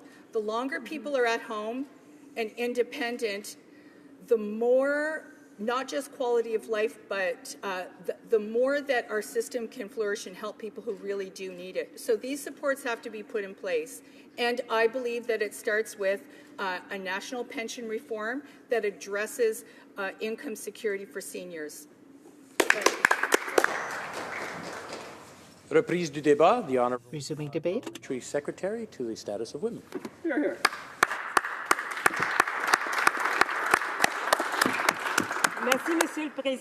Thank you, Mr. Speaker. I will be sharing my time today with my honourable colleague, the member for La Prairie. I have to say that I can hardly find words to thank my family. They are my strength and have given me the courage to fight to be here with you in this venerable institution. This is a dream I have had all my life, to represent the people of my riding as a member of Parliament, to fight for their rights, and to help make Canada a better place to live. I also want to thank someone who has been like a guardian angel for me. From the bottom of my heart, I want to thank François Lheureux for believing in me and for being one of the most generous people I know. I also want to thank, once again, those people in Dorval, Lachine, La Salle, my constituents who voted for me. And thanks to them, I'm the first person of South Asian origin to be elected in Quebec. Their suggestions and support, their problems, and their presence in my community have increased my love for my community and my sense of responsibility. For those who are not familiar with this riding, it is located in the southwestern part of the island of Montreal and includes Dorval, which is mainly Anglophone, Lachine, which is mainly Francophone, and La Salle, which has 100 or so dialects from every area of the world. The riding is therefore a true microcosm of Canada. We have industry and the environment, we have blue-collar and white-collar workers, people who are young and less young. The First Nations are the cornerstone of our region, and we have many immigrants from the last 3.5 centuries. We have a great multicultural mosaic that strengthens the richness of our community. And this is why I was so happy to hear what was in the throne speech. His Excellency, the Governor-General, presented us with an ambitious plan that is something that we can achieve for all of Canada. In Moose Jaw, Scarborough, and Cape Breton, and in my riding, too many people find it hard to make ends meet. In Lachine, most couples have children, and almost a quarter of them are under the age of 6, and 70% of people have an income of under $40,000 a year. Women are in a worse situation. Their average income is almost $9,000 less than what men make, and they are responsible for 80% of single-parent families. Luckily, the government is going to help them, especially with the child benefit that will help 9 out of every 10 Canadian families. A typical family in Lachine will earn or be granted $1,000 a month, and that will help 315,000 children get out of poverty. Our investment in infrastructure, which is the greatest in the history of Canada, will also help the most vulnerable. A quarter of Canadians can't pay their rent. 1 out of 8 can't find affordable housing. This is unacceptable, and this is why we have made affordable housing one of our priorities. We will be working with the provinces and municipalities. Every day I think about my grandmother who died last year. I learned so much from her, and she has helped me become a better person. She was empathetic, she understood others' pain, and she helped people when they needed it. She was brave and had a strong character. For 8 years, she had health problems, and for the last 4 years was bedridden. But she continued to fight, and thanks to the support of my family, I was able to be her caregiver for the last 4 years of her life. And this is why I am so proud that our government has already extended compassionate benefits from 6 to 26 weeks, that is 6 months, to make these benefits more flexible and inclusive. To help low-income seniors, we want to increase the guaranteed income supplement and help the most vulnerable seniors. I had the great honor to be there with my other members of the government to welcome the first of the refugees. I went back with my colleague from Laval-les-Îles to welcome these first refugees that were sponsored by the government, and I was certainly very impressed by Immigration Canada's integration mechanisms. Nearly half of the new arrivals were young children, and they had great smiles and had even created artwork for us. When I think of these families, our seniors, and the thousands of refugees, all of the scientists that are no longer muzzled, I'm astonished at what the government has accomplished in only 99 days. Mr. Speaker, to seeing our government's ambitious agenda for the status of women in action. Tomorrow will mark exactly 100 years since women first won the right to vote. Pioneers such as Nellie McClung fought to have the voice of women heard. It took considerable courage to go against established norms in society. She faced much opposition from both men and women who were frightened that women's rights would lead to the breakdown of family and home. However, seeing firsthand the suffering of women and children caused by poverty, neglect, overwork, and alcohol abuse, Mrs. McClung fought for almost a decade to win women the right to vote. She succeeded, and ultimately so did women, because she believed, and I quote, "The real spirit of the suffrage movement is sympathy and interest in the other woman." On January 28, 1916, Manitoba became the first Canadian province to give women the vote. Nellie McClung continued to fight for women's suffrage in other provinces, and steadily society progressed. There is still, however, much work to do. There is still a significant wage gap between men and women, exacerbated by the fact that it is often women who are more likely to reduce their work hours to take care of their children, sick loved ones, or elderly, and less likely to be properly represented in leadership positions. 50.4% of Canadians are women. Though we broke new records during the election with 26% females representing in Parliament, we are only a little more than halfway to achieving gender parity in the House of Commons. And at the speed we're currently going, it's going to take us another century. An even more pressing issue is the sad reality that women are much more likely to be victims of sexual violence, harassment, thrice so when it comes to Indigenous women. Since the speech from the throne, our government has at last launched a national inquiry into missing and murdered Aboriginal women. The disappearances, violence, and death that Indigenous women have faced and continue to face is a national tragedy. As per our commitment, we have taken action without delay on this issue. Considering all this, there is no question that the need for an agency for the status of women is as pressing now as it was when Pierre Elliott Trudeau created it. I consider myself incredibly privileged to have been given the responsibility of Parliamentary Secretary for the Status of Women. I get to work with a government that considers gender equality to be a priority of all departments, not just status of women. I get to work with a minister who has worked all her life to help those in her community who needed help. I get to work with a prime minister who truly believes in gender parity, with his cabinet composed equally of men and women. And because he so eloquently explained, because it's 2015. Well, now it's 2016. And considering what we have done in our first 99 days, imagine what we will accomplish together in the next 999. Though we all have different opinions on all these different issues, gender equality and justice for women is something we can all agree on, whether we are Liberal, Conservative, NDP, Bloc, or Green. And that's why I am so lucky to have given this position now, because I get to work with all of my colleagues on this unique opportunity. Together, let's make history by making gender inequality history. Thank you.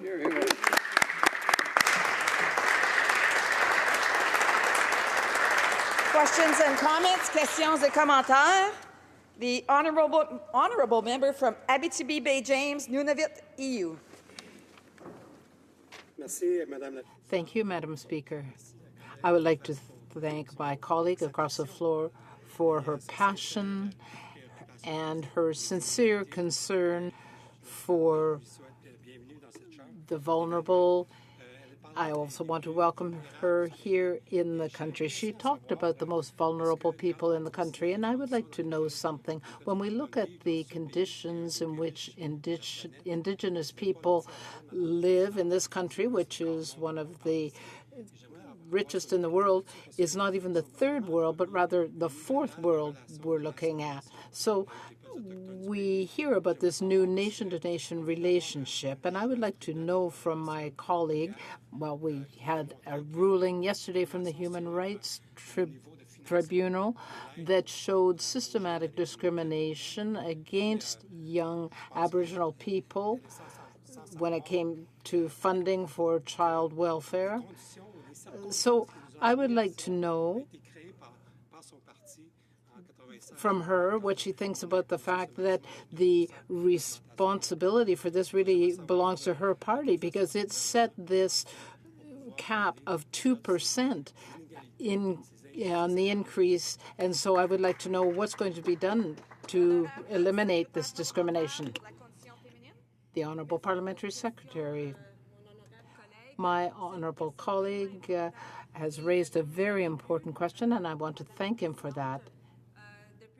As you have seen, Madam Speaker, in 99 days, our government has done a great deal already to try to eliminate this inequality.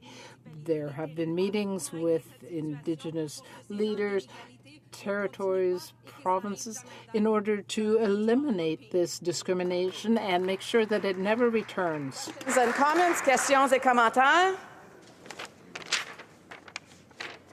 The honourable member from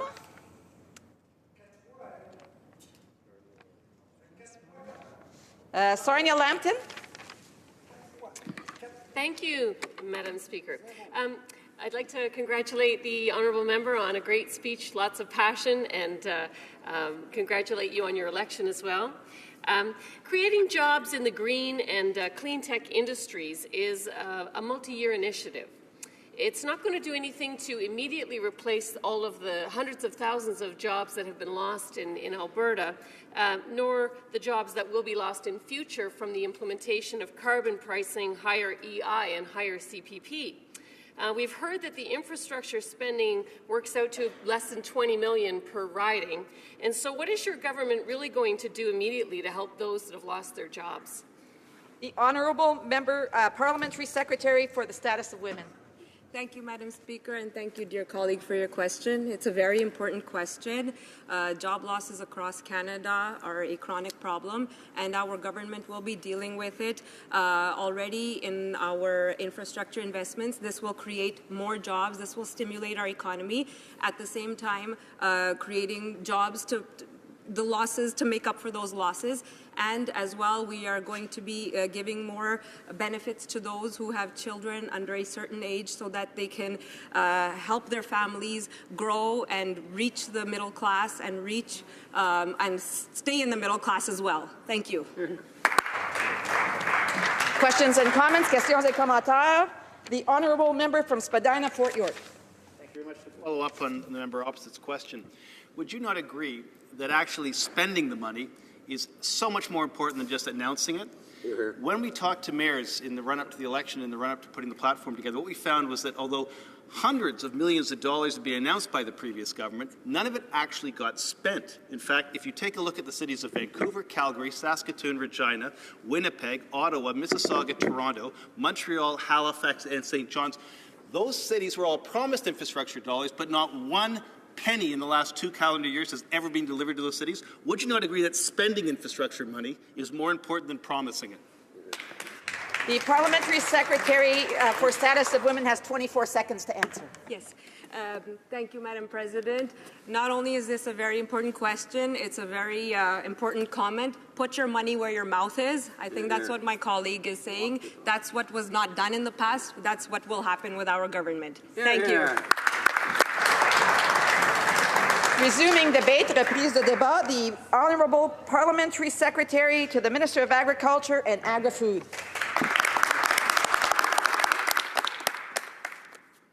Bonjour, Madame la Présidente. Thank you, Madam Speaker. Since this is the first time I speak in this House, I wish to say that I'm very honoured to be before you to represent the citizens of La Prairie. As committed I am to our party and our leader, I wish to say that I will work wholeheartedly to earn people's trust. I'd like to thank my wife, Francine Gingras, for her help, and my children, whom I love with all my heart, Caroline and Jason, and my partner's children as well. And a warm thank you to the voters in my riding and the volunteers who accompanied me during the 78 days of campaigning. Without their support, I wouldn't be here where democracy is expressed. Before I go into the subject, I also wish to congratulate all my parliamentary colleagues for having earned these positions of trust. First of all, I'd like to give you a portrait of my riding, one of the 3 new ones in Quebec. I could talk about it for hours, but I will stick to the essentials. I know my riding by heart because my roots are there. Not only was I born there, but for 55 years, I was a privileged witness to its development. Located on the shores of the majestuous St. Lawrence, close to Montreal, the riding of La Prairie is a world of contrasts. It's over 295 square kilometers in the MRC of Roussillon, the most populous in Quebec, with 99,000 in population. The average age is 38, so there are many young families. The population is half rural, half urban. That's not surprising since the best farmland in the St. Lawrence Valley is in this riding. The Mohawk territory of Kanawake is also in this riding. We have a privileged geographic position. The fact that we are on the shores of the St. Lawrence, close to the metropolis of Montreal, close to highways 15 and 30, major railway lines, and the U.S. border, means that there is burgeoning economic activity everywhere. That brings me to talk about the richness of our culture. We were founded in 1677. The city of La Prairie has been a gemstone of Canadian history because of its architecture and the concentration of archaeology. In Saint-Constant, the railway musician, the biggest in the country and third in the world, helps us to relive the history of this industry through its collection. Sainte-Catherine has a deep water port and locks, with great potential for development. The rural municipalities offer fertile farmland for diversified land for dairy farming, garden farming, and others. This drives the pride of the citizens that I represent, who care so much about their families. Throughout the campaign, I made a commitment to being their spokesperson in the Commons and do everything to meet their needs and contribute to their welfare. Moreover, Madam Speaker, I wish to thank the Prime Minister and his office for the trust placed in me in appointing me Parliamentary Secretary to the Minister of Agriculture and Agri-Food. As you will see, agriculture is my life. I was born on the ancestral farm and I raised my family there. This farm specialized in cereal, vegetables, and dairy. It's gone on to the 5th generation now as my son's taken it over. During the years that I was an active producer, I was active in the farm community, sharing its highs and lows. Now that I can step back a little bit, I am still very in tune with agricultural news, and I understand what farmers live day to day. From my farm to Parliament, I'll do everything in my power to defend agriculture. As you will see, in farming, we don't just roll up our sleeves, we yank them off. This is a sector of activity that has to be considered a vital force in Canada. Agriculture and agri-food are the major producer of jobs, $108 billion in revenue, huge percentage of our GDP, and a huge proportion of jobs. They feed us with cereals, milk, wheat, meat, vegetables, etc. But there is a threat that supply will not meet demand someday. It's our duty to make sure that Canadians and their families can always count on healthy and nutritious food produced while respecting the environment. Their sustainability is essential too. We have to make sure that our farmers and our agriculture are sound and healthy. We have to admit, Madam Speaker, in this changing world, feeding our people has become an issue of national security. Agriculture and agri-food are the second largest export market. As borders fade away, agriculture has to redouble in being ingenious to adapt to the changing effects of globalization, as well as climate change.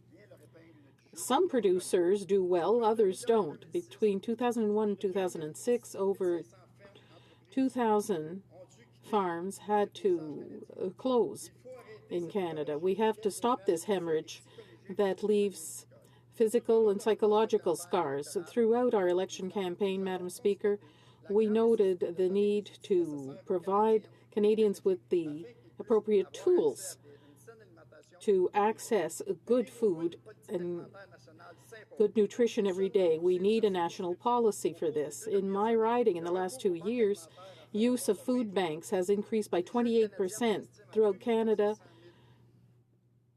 2.5 million people deal with food insecurity every day, which the government describes as the inability to obtain a sufficient quantity of high-quality food, or being uncertain about being able to do so. So I implore all my colleagues to set aside their ideological differences to make this national food policy a top priority. Our food policy, as I see it, must meet the needs of Canadians and their families, both now and in the future, be it in terms of quality or quantity, in a responsible way. It must also give some relief to our farmers, which are overburdened. We continue to require more and more effort from them. Farm families work night and day to maintain the standards they are aware of, as well as deal with climate change and other factors. This situation has gone on too long. It is unacceptable, and we have to remedy it so that these frontline workers are part of the solution. I'm prepared to invest of myself and give the best of myself to implement such a policy. That is why I'm here in Ottawa. Of course, the regions have a crucial role to play in achieving those objectives. Each region also has its peculiar factors and must protect the richness of their territory. We have to listen to their signals and their needs. My region had to cope with development of cities. Many people decide to live in rural areas to have the best of both worlds. Experience has proven there's tension when local initiatives favor some initiatives, such as the farmers market in La Prairie, is a good example of how this rapprochement can occur beneficially. Madam Speaker, the opening we demonstrate encourages us to improve the lives of Aboriginals. For too long, their educational system has been underfunded, and their children have paid the price. We see delays in reading, writing, and arithmetic, but to correct that situation, programs from kindergarten to grade 12 must receive better funding. Success of children in First Nations is also among our priorities. Madam Speaker, all our actions prove this. Tomorrow's society will be built today. Thank you, Madam Speaker. Questions et commentaires. Questions and comments. And comments. The honourable member from North Island, Powell River. Thank you, Madam Speaker. Thank you so much for the speech. I congratulate you on your election to this House. I would like to share with you that in my riding we also have a strong farming community. In the communities of Black Creek and Merville, we have many long-term family farms that have been a very important base to our community in the riding in its generality. Our communities are accessed only by ferry. Therefore, food security, as you can imagine, is a huge issue. In the speech of the throne, there is nothing said about agriculture. And I'm just wondering, how do you feel about this hole in the speech? Thank you. The honourable member or parliamentary secretary to the Minister of Agriculture and Agri-Food. Thank you, Madam Speaker. I wish to thank my colleague for her question. Yes, as you know, throughout my speech I talked about food security. Why? Because Canada has a solid reputation as a producing nation for high-quality, safe food, and we should be proud of that reputation. The Government of Canada will invite territorial and provincial governments as well as Canadians to express their views in order to help orient a food policy. Thank you. Questions and comments? Questions et commentaires? L'honorable député de Terrebonne. The honourable member for Terrebonne. Oh, c'est pas Terrebonne? No, not Terrebonne. I'm sorry. Oh, de Verchères. I'm sorry, the member for Pierre Boucher, Les Patriotes Verchères. Thank you very much, Madam Speaker. During his speech, the Parliamentary Secretary for Agriculture, who's the member for La Prairie, if I'm not mistaken, talked about the pride he has of having the Railway Museum in his riding. It will probably have to add a new section to its exhibits because of the accident in Lac-Mégantic a couple of years ago. So I'd like to know whether the government intends to withdraw .111s from the railway system, and this will be done on the backs of taxpayers, or will it be paid for by the railway companies? The Honourable Parliamentary Secretary for Agriculture and Agri-Food. Madam Speaker, I thank my colleague for his question regarding what happened at Lac-Mégantic. Of course, our government is examining the possibility of reviewing all railway circulation on the railways of our country in order to make all Canadians safer. We're still studying this. Thank you. Questions and comments, questions et commentaires. The honourable member for Oakville North, is it? Shepherd. Oh, sorry. For Shepherd. Merci, Thank you, Madam Speaker.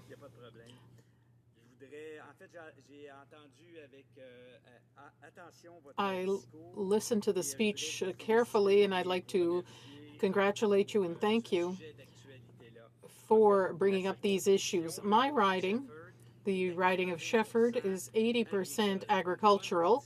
A good part of the economy, of course, depends on the agricultural sector and the agri-food sector. There are many dairy farmers, many pork producers, as well as garden farmers and people who cultivate small fruits and berries. They depend on seasonal foreign workers, temporary foreign workers. In the past few decades, the Conservatives made the arrival of such workers much more complicated, and farmers are complaining about that. Could the Parliamentary Secretary give us his views on that issue that is important to our producers? It wasn't my speech, it was his speech. So, Parliamentary Secretary to the Minister of Agriculture and Agri-Food. Thank you, Madam Speaker. I wish to thank my colleague for his question. As you know, the Canadian agri-food and agriculture sector must be able to count on a reliable workforce. In many regions, temporary foreign workers represent a significant part of the labour force for some industries. Agriculture and Agri-Food Canada cooperates with its federal partners to make sure that programs take their needs into account. Thank you.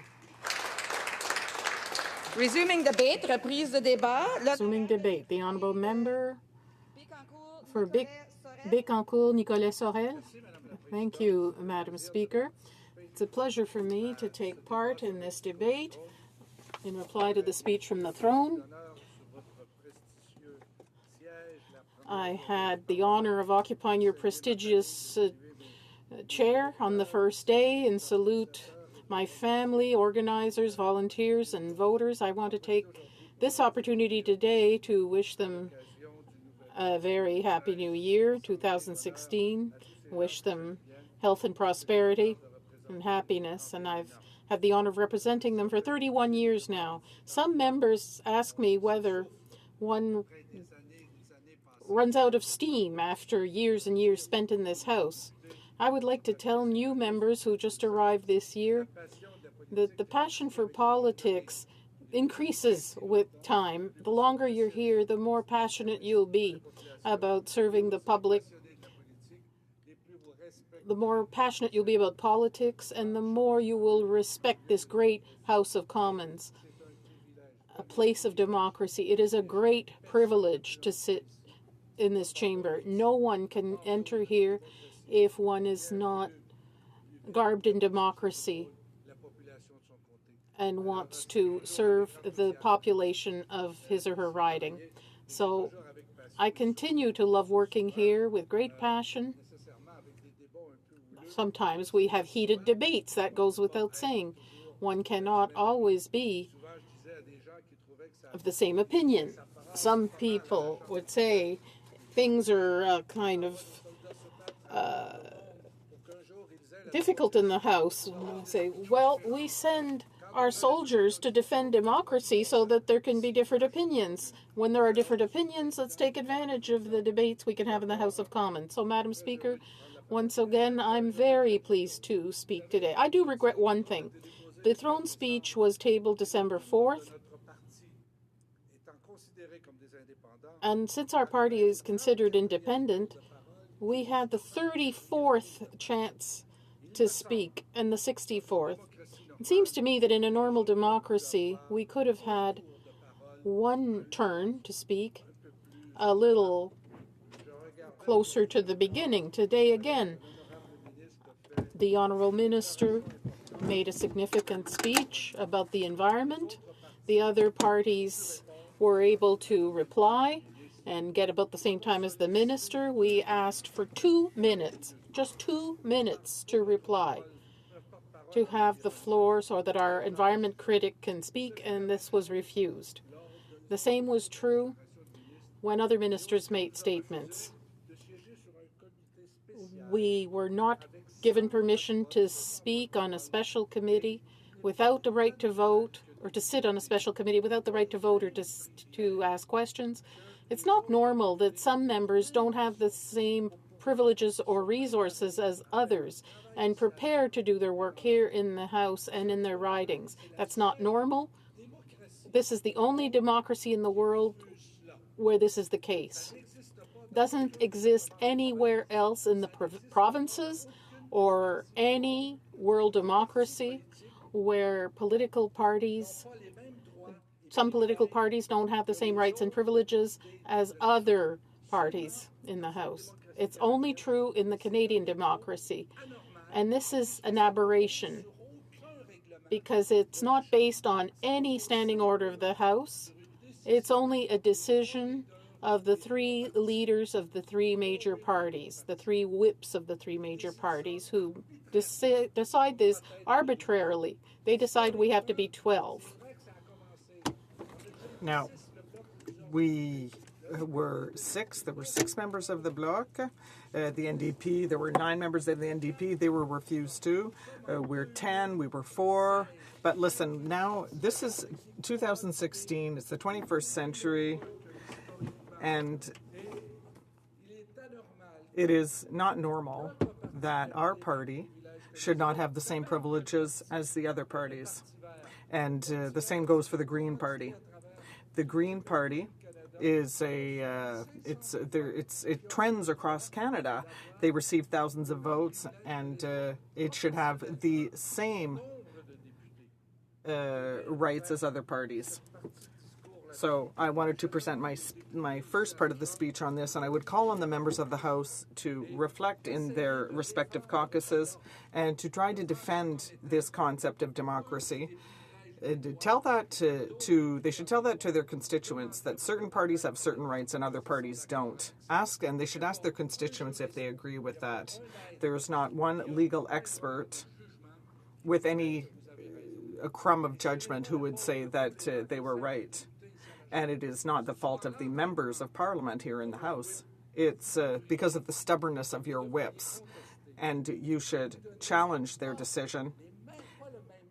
And so we don't want the same time as you, but proportionally speaking, there are 10 of us out of 338. So proportionally speaking, we are entitled to that time, and we also are entitled to the same research budget, the same support, so that we can work properly like all the members of this House do. I will now go on to the speech from the throne, Madam Speaker. The Liberal Party, during the election campaign, created a great many expectations a great many expectations because of its promises. Some of them were very articulate. For example, the promises on the environment. And it did create, there was an air of change. There had been austerity policies put in place by the former government, and the Canadian public was not in support of these policies. And so this government really was getting old and tired. And so the people decided to accept this trend of change that was promised by the Liberal Party, and the Canadians decided to take them up on that. However, during the speech from the throne, the first official major speech given by the government, and which usually makes reference to the legislation that will be tabled during this Parliament, which tells us how we will be functioning in the next few months and which lays out the priorities of the government. It would seem that this throne speech left out many of the promises that were made during the election campaign. They made a number of promises when they were the third party in the House. They made a number of pledges and commitments, and they were not mentioned in the throne speech. Certainly, I want to give the Liberal Party the benefit of the doubt. Perhaps these promises will be raised later, but generally, it is in the throne speech that this legislation is mentioned. What I observed first and foremost is that the Liberal government talked about a nation-to-nation dialogue with the Indigenous peoples, and that is a wonderful thing, the respective nations. However, I noted that the Quebec nation is completely ignored in this throne speech. And yet the Liberal Party, under Mr. Chrétien, had also tabled a motion to recognize the existence of the Quebec nation. And when a nation is recognized, well, obviously, it is recognized that that nation may make choices that are different from other nations, and that sometimes there need to be special agreements on certain pieces of legislation, on certain expenditures that are incurred by the central government. So on that topic, we heard nothing in the throne speech, nothing about the Quebec nation, and that leads us to believe that this recognition of the Quebec nation was simply empty rhetoric. It is the first time in over 50 years that a government leader has not named a leader for Quebec, a lieutenant for Quebec. So that means that the Liberal government sees the Quebec just as a province like any other province. So they're forgetting about the concept of a distinct society. And so what they're telling us is, well, you're just a province like any other province, and that contributes to the provincialization of Quebec, and that simply does not go with what the political parties in Quebec believe. You might remark that there's not one single Quebec premier who has signed the Constitution, the 1982 Constitution, regardless of the political party in power, because this Constitution does not recognize the existence of the Quebec nation. Now, that being said, Madam Speaker, we could also talk about commitments that were made in the healthcare sector. It was very clear during the election campaign that the Minister of Health wanted to return to the 25%. Now, you might remember that under Paul Martin's Liberal government, the contributions to the provinces were equivalent to 50% of the province's expenses, and to ensure that the budget was balanced, the transfers were reduced to 25% under the Liberal government. That was continued under the Conservative government, but the same taxes continued to be collected.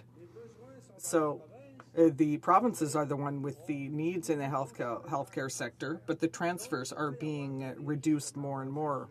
So that needs to be readjusted based on 94-95, bring it back to at least 25%, and ensure that the same principle be reinstated as in 1994 and 95. That is, that the global healthcare costs be considered rather than per capita, because certain provinces have populations that are aging more quickly than others, and therefore they need more funding to provide the services to this aging population, because they will require more services, and that is something that is very important in the negotiations that the government should undertake with the provinces. Now, at least the Liberal government started off on the right foot by meeting with all the provincial premiers, so let us hope that he will hear their demands, that the government will hear their demands. With regard to the environment, obviously there was a clear intention expressed in the throne speech to reduce greenhouse gases, but we need concrete measures to achieve this. Now, obviously, there's the Energy East pipeline that is a big issue right now. You know that in British Columbia, there was also a pipeline project, and the BC Premier spoke out against this pipeline project, as did a number of elected officials and the public in general.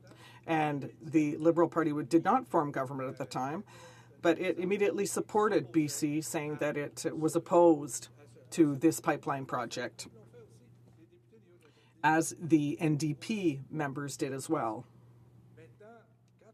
Now, here we are with this Energy East pipeline, and the Quebec government said that 7 conditions must be met in order for us to accept this project. There's no social license, for example, from the public. That was the expression used by the Prime Minister. 82 mayors representing 4 million people are saying no to this pipeline project, and therefore there is no social license, as there was no social license in BC for their project, and therefore the government must act accordingly. 82 mayors who are opposed to this pipeline project, and that includes the Quebec government. So obviously the government should think about this, and the members of Parliament, regardless of which party they sit in, have the duty to stand up and defend Quebec's interests before defending the interests of TransCanada. It seems that is only logical to me. They need to listen to their constituents. And I might remind you as well, Madam Speaker, that the environmental risks, because the throne speech talked a great deal about the environment, the pipeline project is going to cross 160 rivers in Quebec, in addition to the St. Lawrence River. Just imagine if there was only one single accident. Do we have the means, do we have the resources to take that kind of risk? First of all, the maximum amount that is covered in terms of liability is $1 billion, but it would cost a great deal more than that if an accident happened in the St. Lawrence River or another of these rivers. So the Quebec is taking all the risk, but receiving no financial benefits, no financial spin-offs, except for 33 jobs. So obviously the Bloc Québécois' job is to defend Quebec's interests and to oppose this project. Madam Speaker, with regard to employment insurance, I would like to reiterate the pledges that the Bloc Québécois made during the campaign and the pledges that the certain Liberal members had made here in the House. That is, they wanted to eliminate the reform proposed by the former government. For example, there was a firm commitment to remove the 100-kilometer condition. Now, it would seem that the Liberal government wants to sort this issue out, which is a good thing. But I think we need to go further with regard to employment insurance. That is, we need to create a standalone employment insurance fund, independent of the government. This is the workers' money. It is the business people's money. No one should be dipping into it like the previous government did, and the governments before it. They used to plunder the surpluses of that fund. For example, in the government's last budget, they said, well, we balanced the budget, but they had taken $3 billion out of the EI fund surplus in order to balance their budget.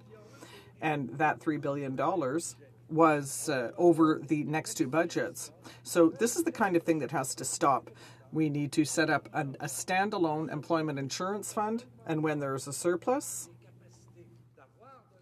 that means that there will be more EI money as needed, and when there are deficits, well, we can increase premiums, but should not be a fund that the government can dip into to achieve its financial objectives.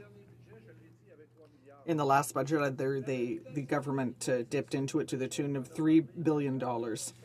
We also talked about the revitalization of the regions.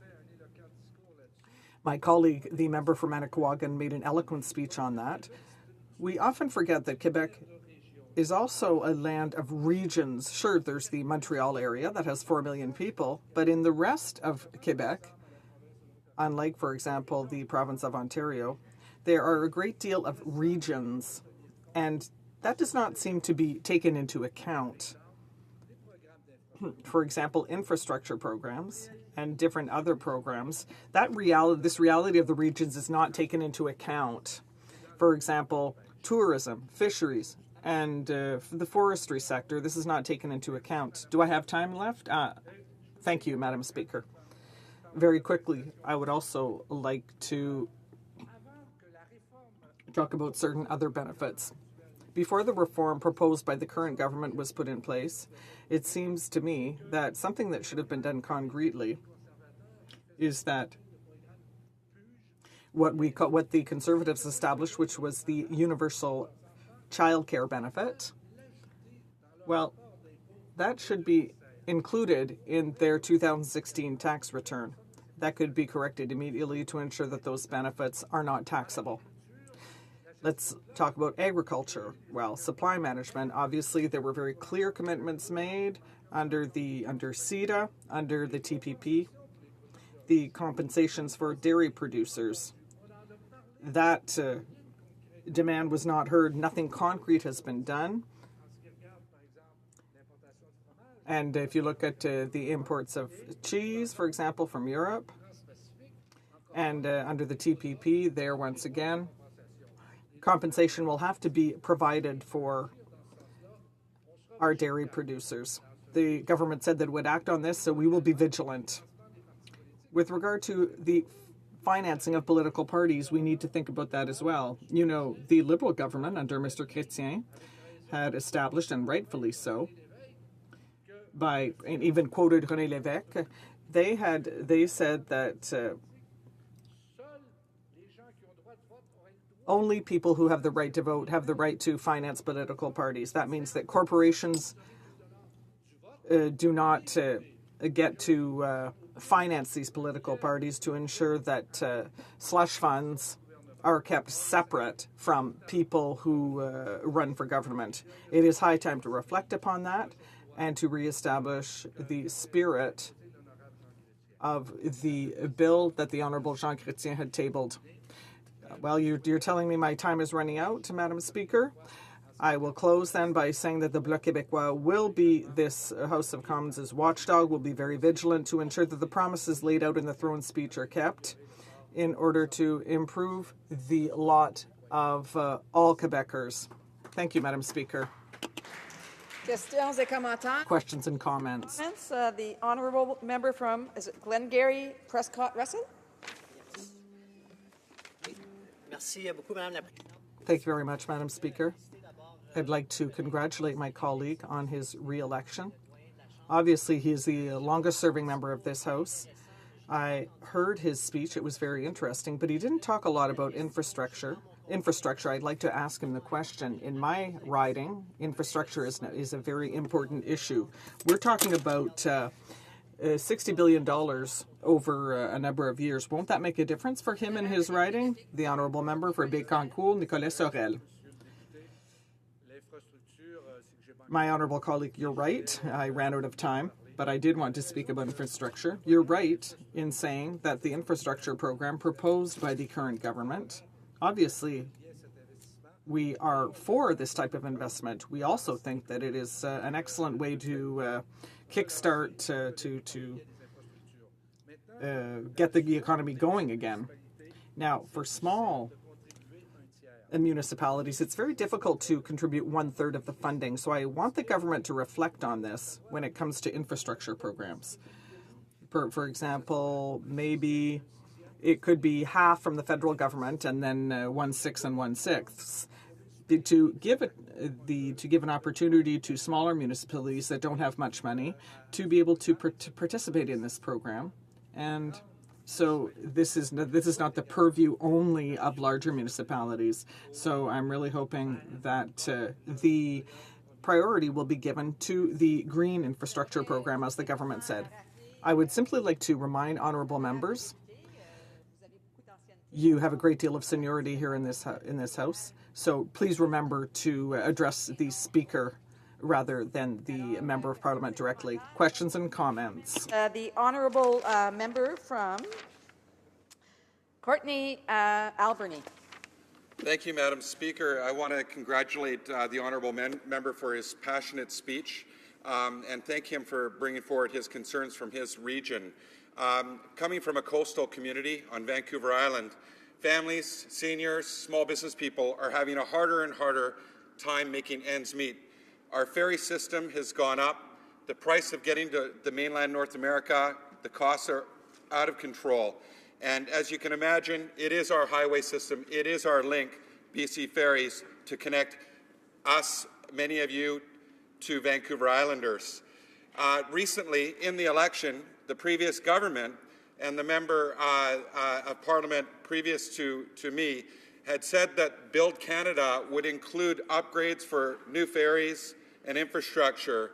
And later we found out that the provincial minister in British Columbia for transportation said that we didn't qualify for the Build Canada Fund. We have now found out that ferry infrastructure is not included in the Build Canada Fund. And I call on the member from Quebec, because coastal communities are affected all across Canada, coast to coast to coast, that need improvements in ferry infrastructure, to join me in calling on this government to serve coastal communities and residents in coastal communities right across this country. The honourable member for Bécancour, Nicolet Sorel. Madam Speaker, through you, I will be answering the member. Thank you for having pointed that out. Now, yes, obviously you talked about seniors, and we agree with the NDP with regard to increasing the guaranteed income supplement. That was also one of our election campaign pledges. And with regard to ferry services, I would like to suggest to you, coming from talking about Victoria, if you want to if you would like a great ferry, you should look to MIL Davie, because they can build you an excellent ferry for at a low price. Now, with regard to infrastructure, you're perfectly right. All programs should be adapted to local realities, because very valid projects have been refused in your province and also in Quebec. And those changes would only be good for projects such as the one that you mentioned, sir. Thank you, Madam Speaker. Questions and comments? The Honourable, is it Parliamentary Secretary or Minister? No, sorry. Families, Children, Social Development? No? Excusez. Thank you. I just want to take this opportunity to point out that the speech by the member for Bécancour was quite pertinent, especially when he talked about the importance of democracy. I want to congratulate him for his comments today and also for his long years of service to his community. I would like to know whether he has any advice for new young members. I'm sorry, it was the minister, not the parliamentary secretary. I apologize. The honourable member for Bécancour, Nicolet Sorel. Well, I am tempted to say through the speaker something about the many years that I have spent here in the House. When I started in politics 31 years ago, For the first few months, I made a number of statements. I was on the news 3 times, and my party wasn't pleased. I went to a caucus meeting, and I was part of the Progressive Conservative caucus at that time, and that party no longer exists. An older senator was there and said, "Come into my office, look on the wall," and there was a stuffed fish, a huge fish. And he told me if that fish had kept his mouth shut, he would still be alive. So, for those who are new, I would just like to say it's a bit the same thing in politics. So, before saying anything, make sure it won't come back to bite you. It isn't necessarily the speeches we make that it helps us get reelected, but rather the work in our communities, the work that helps our constituents, and that is the recipe for success. The honourable member from Windsor-Tecumseh. Thank you, Madam Speaker. Just wanted to extend to the honourable member my congratulations on his holding the deanship in this chamber. And I wanted to share a statistic about seniors since he shared with us that it is our duty to defend our constituents and made a concern about seniors in the GIS. I would like to share a statistic. In my riding of Windsor-Tecumseh, 35% of seniors have an income of $20,000 or less. 35% of seniors have an income of $20,000 or less. I would like to know if the honourable member has any insight about the demographics in his riding and if he thinks the throne speech adequately addresses those very, very serious statistics. L'honorable député de... The honourable member for Bécancour-Nicolet Sorel. Madam Speaker, I think that in all of our ridings, we have about the same statistics. There is truly growing poverty among seniors. The cost of living has increased greatly. At the same time, pensions supporting seniors have only increased in line with the cost of living. So there are difficulties in terms of income for seniors in all of our ridings. I think all of our parties have to think about this. The minister must be aware that we really need to increase the guaranteed income supplement quickly. Okay, resuming debate, reprise de débat. L'honorable secrétaire. The Honourable Parliamentary Secretary for the Ministry, the Department of Canadian Heritage. Great honour to rise today for my maiden speech in this House. Let me first thank the citizens of Edmonton Centre for placing their trust in me and electing me to represent them here in the House of Commons, including Madam Speaker. I would also like to take this opportunity to thank all of the volunteers who worked tirelessly through our campaign and in the days since. Edmonton is truly an amazing place in which to live, work, and play. In our city, it doesn't matter where you come from, what color of skin you happen to have, or whom you choose to love. You are welcome, and you should have the opportunity to succeed. A dynamic technology sector, profitable businesses in a wide range of fields, some of Canada's leading post-secondary institutions, jewels in our nation's cultural crown, and successful sports teams call Edmonton home. For First Nations, Métis, and Inuit people, an increasing number of whom call Edmonton home, there is much work that our government must do, and we are committed to renewing our nation-to-nation relationship and improving the quality of life for all Indigenous peoples. La ville d'Edmonton de 2016 est une ville... In 2016, Edmonton is a very dynamic city that enables people to achieve their dreams, to provide for their families. It was a debt of gratitude to Edmontonians who have served in this House, very notably my predecessors in this seat, the Honourable Laurie Hahn, a devoted and tireless example of public service, and the Honourable Anne McClellan, my mentor and dear friend, and the former Deputy Prime Minister of Canada. In the early days of the nomination, Madam Speaker, people told me that electing a Liberal in Edmonton simply wouldn't happen. Yet, as an openly gay man, I have become used to people telling me what is not possible, what simply can't happen, and then working really hard to prove otherwise. I am thrilled to be part of the largest Liberal caucus from Alberta since 1993, and I am honoured to represent Alberta in the government alongside the Honourable Member for Skyview, the Honourable Minister of Veterans Affairs, and the Honourable Minister of Infrastructure and Communities. It is a privilege to chair this Alberta caucus. We may not be many, but we are mighty. Mr. Speaker, right now, Albertans need strong advocates. Madam Speaker, right now, Albertans need strong advocates, such as our caucus, because things are tough back home. Edmonton, like the rest of Alberta, has been hit hard by the slowdown in the economy, the energy sector, the effects of which are being felt across our nation. 100,000 lost jobs in Alberta, tens of thousands of jobs lost across the country. Tragically, suicide rates are up 30%. Food banks are barely able to meet demand. Unemployment is on the rise, and hardworking men and women are at risk of running out of their EI benefits with no Plan B in sight. Madam Speaker, my caucus colleagues and I know the pain and suffering that this economy is causing.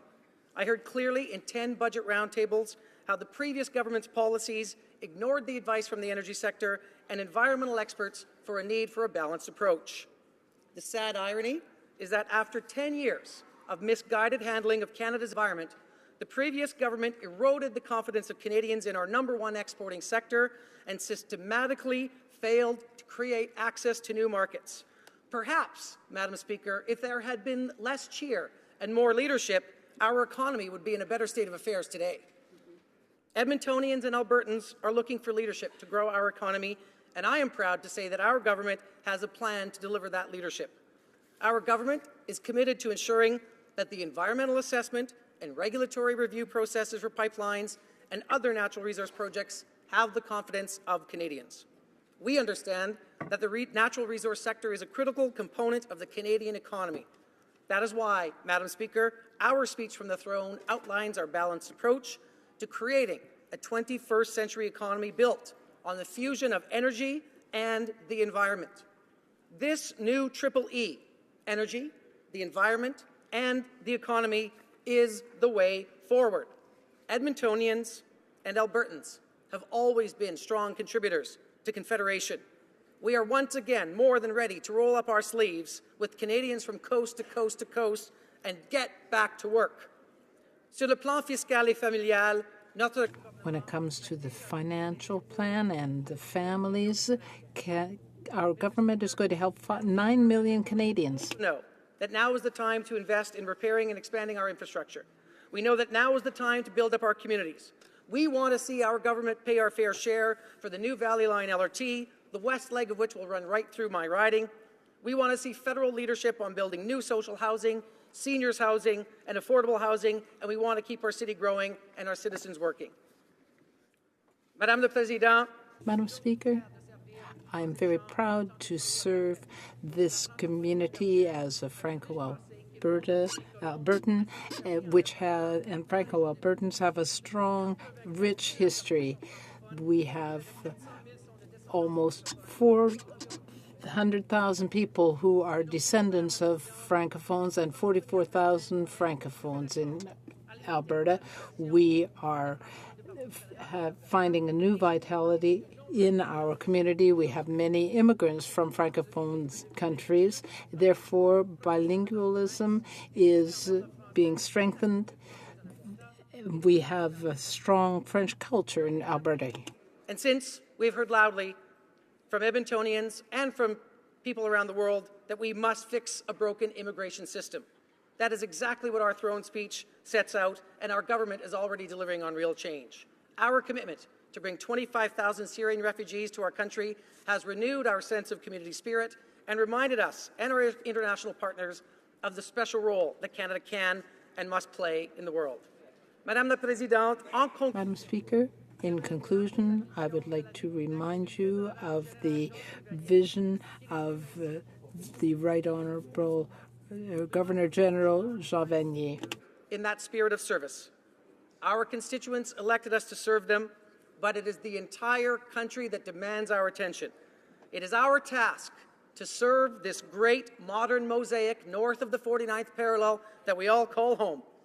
Each of us, however long we may be called to serve, must bear this purpose in mind and act accordingly, so that on our last day in this place, we might say that we leave a better, more prosperous, and more united nation than when we first rose to speak.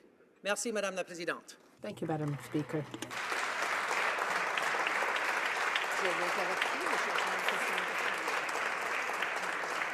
Questions and comments? Questions et commentaires? The honourable member from Sarnia-Lambton. Thank you, Madam Speaker. I'd like to congratulate my colleague on an excellent speech and on his election. Madam Speaker, this government promised Canadians that they would run a deficit of only $10 billion, but current promises are already adding up to way more than that. The government says they're going to be open and transparent, but it's not telling Canadians how big this deficit will be when we can do the math. They added more than $2 billion to give away to developing nations like China and India on climate change, increased spending for Syrian refugees $500 million, introduced tax breaks at a cost of $1 to $2 billion, added money for public sector workers in the long-form census for another couple billion, and it just goes on and on. So my question for the member is, how high is this deficit going to go? The Honourable Parliamentary Secretary to the Minister of Heritage. Speaker, I thank the honourable member for her question, and I'm happy to respond on behalf of our government that it is our commitment to grow the Canadian economy through increased international trade, through a review process of pipelines that has the confidence of Canadians, and that as it pertains to the budget, Madam Speaker, and to the fiscal situation of our government, we are committed to ensuring that the debt-to-GDP ratio continues to track downward, reflecting a healthier economy in each of the years of our mandate, and we will hold to that promise because that is what we promised to do to Canadians in the election, and that is the type of government that you have in this House, Madam Speaker.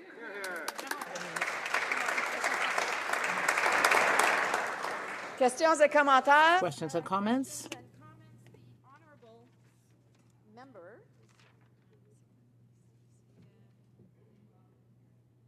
The name of, no, Cowichan Malahat Langford. Very, very short question.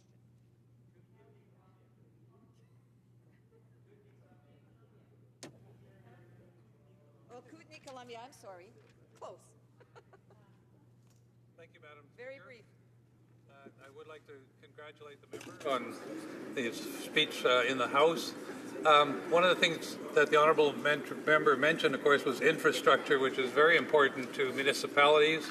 As a former mayor, I wonder if the honourable member would join with me in encouraging the minister responsible for infrastructure to change the formula as municipalities struggle economically. Of course, the general formula is that municipalities have to come up with the first 1/3 for infrastructure funding. The province provides 1/3 and the federal government 1/3.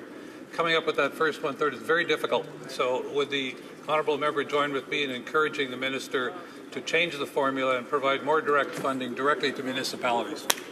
A very quick response from the secrétaire parlementaire de la ministre de Patrimoine. The Parliamentary Secretary to the Minister of Canadian Heritage. Taking broad consultations as we fan out across the country to make sure that we have the best bang for our buck when it comes to infrastructure spending. We will be looking at shovel-ready projects. We will be looking to work with communities across the country. That is what you can expect from this government. Thank you very much. I know that a number of other people would have liked to ask questions, but it being now at 6:36 p.m., it is my duty to interrupt all proceedings and move immediately to vote on the motion before the House. The question is as follows. Mr. Massé? Avignon, Lamitis, Matane, Matapédia, seconded by Ms. Sahota, move that the following address be presented to His Excellency the Governor-General of Canada.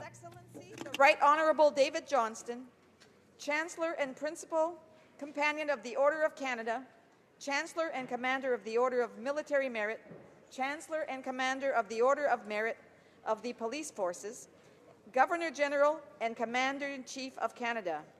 May it please Your Excellency. Dispense. Is it the pleasure of the House to adopt the motion?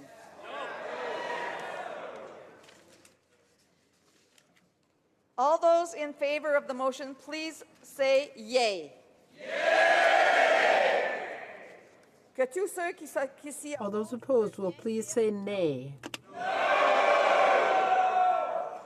À mon avis, les... In my opinions, the yeas have it.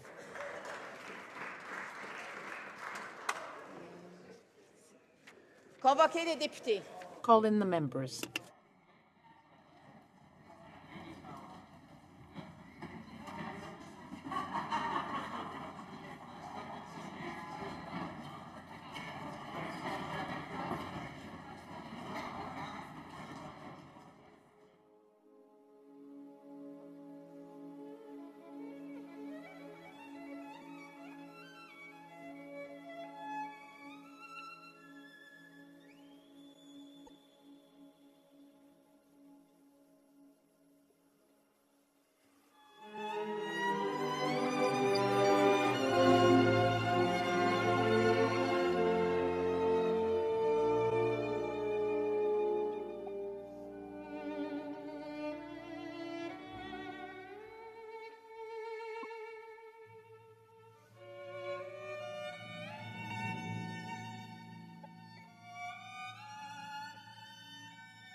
The question is the following one.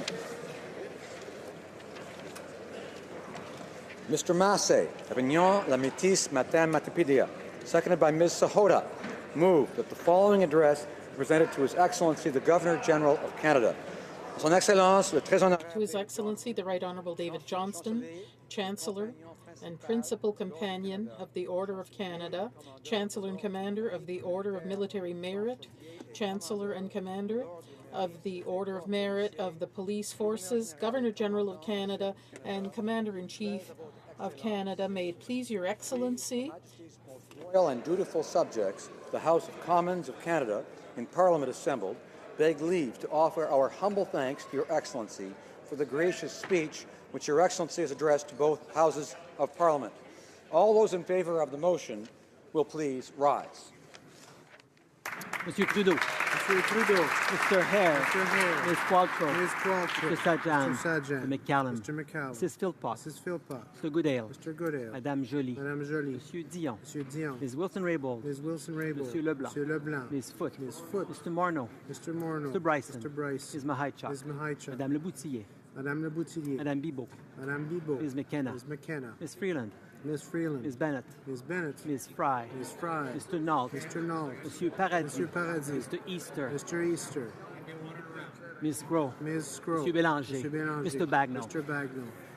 Mr. Casey Cumberland Colchester. Mr. Casey Cumberland Colchester. Mr. McGuinty. Mr. McGuinty. Mr. Scarpalegia. Mr. Scarpalegia. Mr. Eiking. Mr. Eiking. Mr. Picard. Mr. Picard. Mr. Poisson. Mr. Poisson. Ms. Goldsmith-Jones. Ms. Goldsmith-Jones. Mr. Algebra. Mr. Algebra. Ms. Haidu. Ms. Haidu. Mr. Duclos. Mr. Duclos. Mr. Carr. Mr. Carr. Ms. Monsef. Ms. Monsef. Mr. Leslie. Mr. Leslie. Mr. Sohi. Mr. Sohi. Mr. Garneau. Mr. Garneau. Mr. Tutu. Mr. Tutu. Ms. Chager. Ms. Chager. Ms. Duncan Etobicoke North. Ms. Duncan Etobicoke North. Mr. Virani. Mr. Virani. Ms. Jones. Ms. Jones. Ms. Murray. Ms. Murray. Monsieur Fergus. Monsieur Fergus. Mr. Beach. Mr. Beach. Ms. Hutchings. Ms. Hutchings. Monsieur Champagne. Monsieur Champagne. Mr. Casey Charlottetown. Mr. Casey Charlottetown. Mr. Blair. Mr. Blair. Ms. Elleslev. Ms. Elleslev. Mr. Sims. Mr. Sims. Ms. Ratansi. Ms. Ratansi. Mr. Rota. Mr. Rota. Mr. Jesnevsky. Mr. Jesnevsky. Mr. Daliwal. Mr. Daliwal. Madame Mendez. Madame Mendez. Mr. Oliphant. Mr. Oliphant. Monsieur Lemedi. Monsieur Lemedi. Ms. Kira. Ms. Kira. Mr. Duguid. Mr. Duguid. Madame Young. Madame Young. Ms. Gould. Ms. Gould. Ms. Rudd. Ms. Rudd. Monsieur Shifke. Mr. Shifke. Mrs. Caesar Chavan. Mrs. Caesar Chavan.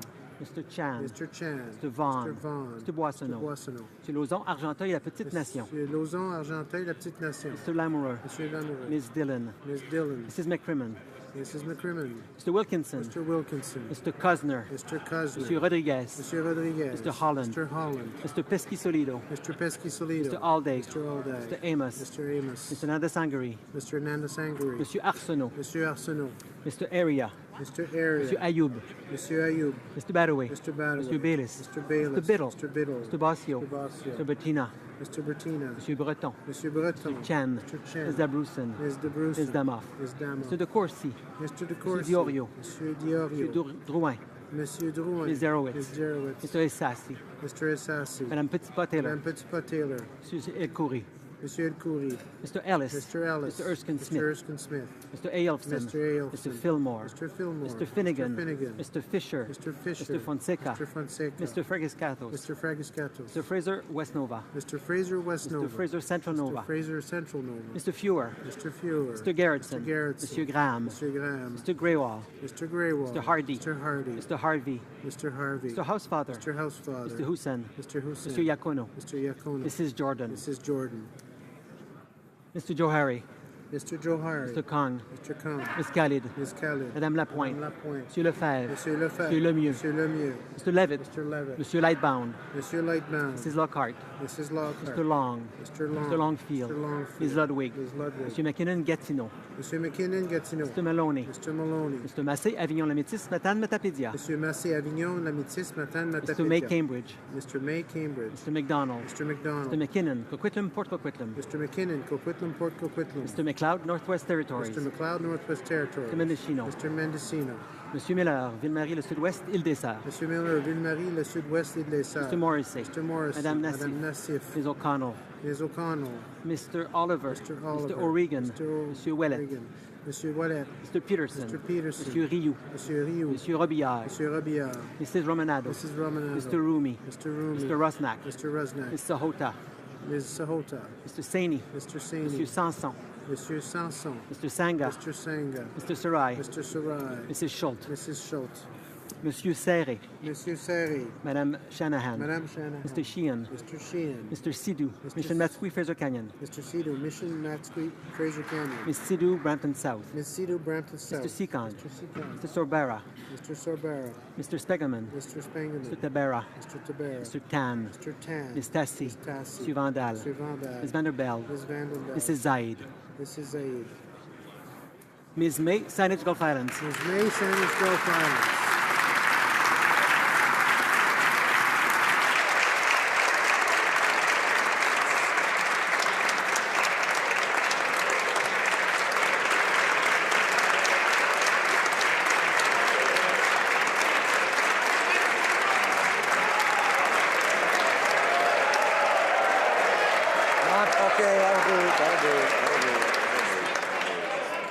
All those opposed to the motion will please rise. Mr. Scheer.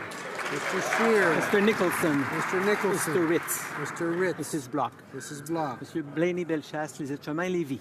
Monsieur Blaney, Belchasse, Les Etchemins, Lévis. Mr. O'Toole. Mr. O'Toole. Ms. Raitt. Ms. Raitt. Ms. Watts. Ms. Watts. Mr. Clement. Mr. Clement. Ms. Rampel. Ms. Rampel. Ms. Bergen. Ms. Bergen. Mr. Bernier. Monsieur Bernier. Mr. Van Loan. Monsieur Van Loan. Mr. Strahl. Mr. Strahl. Mr. Clark. Monsieur Clark. Mr. O'Brien. Mr. O'Brien. Mr. Poilievre. Monsieur Poilievre. Mr. Workington. Mr. Workington. Mr. Bazan. Mr. Bazan. Mrs. McLeod, Kamloops, Thompson, Caribou. Mrs. McLeod, Kamloops, Thompson, Caribou. Mr. Reed. Mr. Reed. Mr. Anderson. Mr. Anderson. Mr. Brown. Mr. Brown. Mrs. Vecchio. Mrs. Vecchio. Mr. Abul Taif. Mr. Abul Taif. Mrs. Wong. Mrs. Wong. Mr. Fast. Mr. Fast. Monsieur Deltel. Monsieur Deltel. Ms. Gladue. Ms. Gladue. Mr. Warawa. Mr. Warawa. Mr. Sorensen. Mr. Sorensen. Mr. Allison. Mr. Allison. Mr. Carey. Mr. Carey. Mr. Chong. Mr. Chong. Monsieur Lauzon, Stormont Dundas, South Glengarry. Monsieur Lauzon, Stormont Dundas, South Glengarry. Mr. Lukiski. Mr. Lukiski. Mr. Miller, Bruce Gray, Owen Sound. Mr. Miller, Bruce Gray, Owen Sound. Mr. Tilson. Mr. Tilson. Mr. McKenzie. Mr. McKenzie. Mr. Sweet. Mr. Sweet. Madame Boucher. Madame Boucher. Mr. Albrecht. Mr. Albrecht. Mr. Calkins. Mr. Calkins. Monsieur Gould. Monsieur Gould. Mr. Lake. Mr. Lake. Mr. Shipley. Mr. Shipley. Mr. Van Kesteren. Mr. Van Kesteren. Mr. Stanton. Mr. Stanton. Mr. Dreeshen. Mr. Dreeshen. Mr. Hoback. Mr. Hoback. Mr. Kent. Mr. Kent. Mr. Lobb. Mr. Lobb. Mr. McColeman. Mr. McColeman. Mr. Richards. Mr. Richards. Mr. Généreux. Mr. Généreux. Mr. Sopak. Mr. Sopak. Mr. Albus. Mr. Albus. Mr. Zimmer. Mr. Zimmer. Mr. Falk. Mr. Falk. Mr. McGuire. Mr. McGuire. Mr. Barlow. Mr. Barlow. Mr. Urdega. Mr. Urdega. Mr. Eglinski. Mr. Eglinski. Mr. Arnold. Mr. Arnold. Mr. Sorry. Arnold. Mr. Berthold. Mr. Berthold. Mr. Broussard. Mr. Broussard. Mr. Cooper. Mr. Cooper. Mr. Diot. Mr. Diot. Mr. Doherty. Mr. Doherty. Mr. Jennis. Mr. Jennis. Mr. Godin. Mr. Godin. Mr. Generou. Mr. General. Mr. Kelly. Mr. Kelly. Mr. Kitchens. Mr. Kitchen. Mr. Kimmich. Mr. Kimmich. Mr. Leipert. Mr. Leipert. Mr. Macaulay, Edmonton West. Mr. Macaulay, Edmonton West. Mr. Nader. Mr. Nader. Mr. Nuttall. Mr. Nuttall. Mr. Reyes. Mr. Reyes. Mr. Soroya. Mr. Soroya. Mr. Schmale. Mr. Schmale. Mr. Shields. Mr. Shields. Mrs. Stubbs. Mrs. Stubbs. Mr. Vierson. Mr. Vierson. Mrs. Wagenthal. Mrs. Wagenthal. Mr. Waugh. Mr. Waugh. Mr. Weber. Mr. Weber. Monsieur Mulcair. Monsieur Mulcair. Ms. Ashton. Ms. Ashton. Mr. Julian. Mr. Julian. Ms. Duncan Edmonton Strathcona. Ms. Duncan Edmonton Strathcona. Mr. Christopherson. Mr. Christopherson. Mr. Angus. Mr. Angus. Mr. Davies. Mr. Davies. Mr. Cullen. Mr. Cullen. Mr. Donnelly. Mr. Donnelly. Mr. Garrison. Mr. Garrison. Madame Boutin-Sweet. Madame Boutin-Sweet. Ms. Matheson. Ms. Matheson. Monsieur Dubé. Monsieur Dubé. Madame Laverdière. Madame Laverdière. Madame Brosseau. Madame Brosseau. Monsieur Boulris. Monsieur Boulris. Ms. Kwan. Ms. Kwan. Mr. Rankin. Mr. Rankin. Madame Moore. Madame Moore. Mr. Stewart. Mr. Stewart. Mr. Duval. Mr. Duval. Monsieur Nantel. Monsieur Nantel. Monsieur Caron. Monsieur Caron. Monsieur Saganache. Monsieur Saganache. Madame Quash. Madame Quash. Monsieur Dussault. Monsieur Dussault. Madame Sans Souci. Madame Sans Souci. Monsieur Choquette. Monsieur Choquette. Madame Trudel. Madame Trudel. Mr. Blakey. Mr. Blakey. Mr. Weir. Mr. Weir. Ms. Benson. Ms. Benson. Mr. Stetsky. Mr. Stetsky. Mr. Canning. Mr. Canning. Mr. Johns. Mr. Jones. Ms. Malcolmson. Ms. Malcolmson. Mr. McGregor. Mr. McGregor. Ms. Hardcastle. Ms. Hardcastle. Ms. Ramsey. Ms. Ramsey. Ms. Blaney, North Island, South, Powell River. Ms. Blaney, North Island, Powell Madame River. Hughes. Madame Hughes. Monsieur Fortin. Monsieur Fortin. Monsieur Plamondon. Monsieur Plamondon. Monsieur Sainte-Marie. Monsieur Sainte-Marie. Monsieur Marcil. Monsieur Marcil. Madame Posé. Madame Posé. Monsieur Thériault. Monsieur Thériault. Monsieur Beaulier. Monsieur Beaulieu. Monsieur Barcelou-Duval. Monsieur Barcelou-Duval. Madame Gill. Madame Gill. Monsieur Boudria. Monsieur Boudria.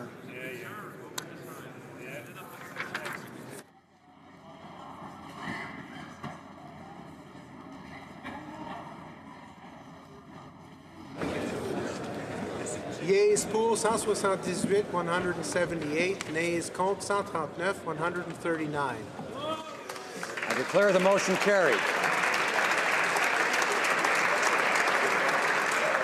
The Honourable Leader of the Government in the House of Commons. You know what's interesting? Mr. Speaker, I move, seconded by the Minister of Democratic Institutions, that the address be engrossed and presented to His Excellency, the Governor-General, by you, sir, by the Speaker. Mr. LeBlanc, seconded by Ms. Monsef, moves that the address be engrossed and presented to His Excellency, the Governor-General, by the Speaker. Fait-il à la Chambre d'adopter cette... The pleasure of the House to adopt the motion. Adopté. Agreed. In accordance with Standing Order 38, a motion to adjourn the House is deemed to have been made and seconded at this time. Therefore, the question is that this House do now adjourn. Well, I think they're going to... we'll let them...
Colleagues, the House is not adjourned. Would members kindly take their discussions outside? It's time for the adjournment debate.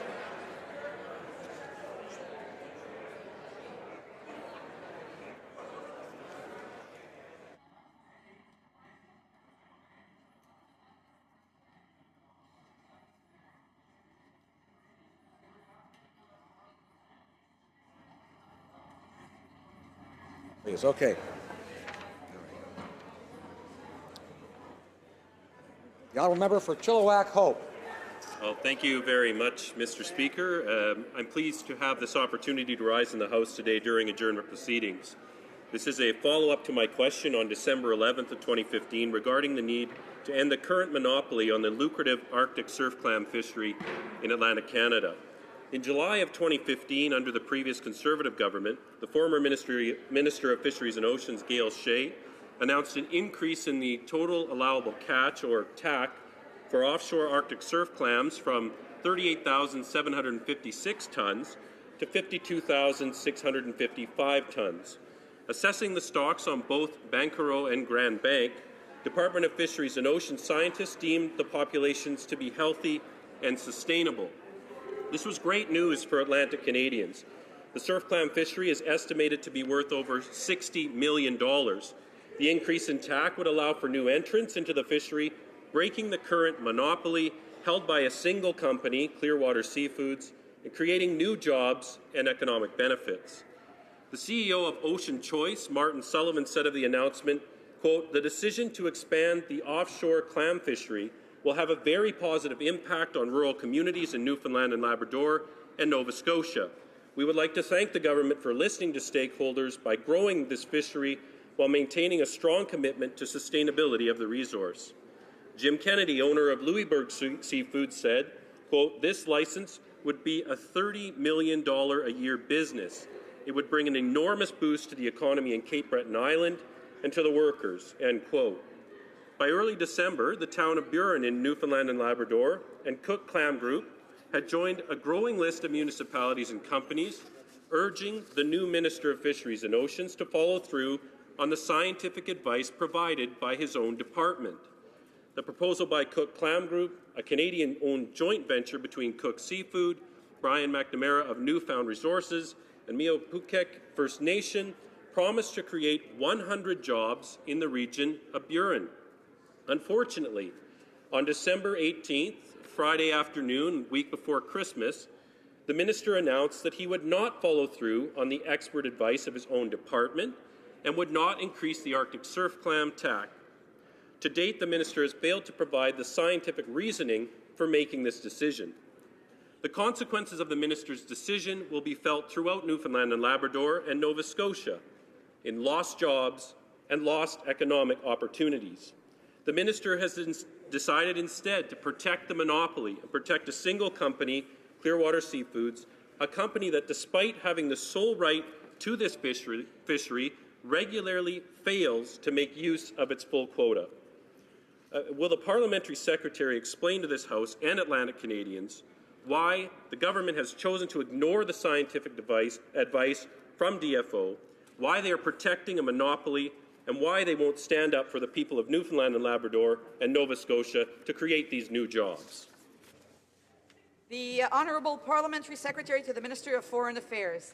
Thank you, Madam Speaker. On December 18, 2015, the Minister announced that the total allowable catch for offshore Arctic surf clam will be set at 38,756 tons for 2016, which is the level it has been at for a number of years.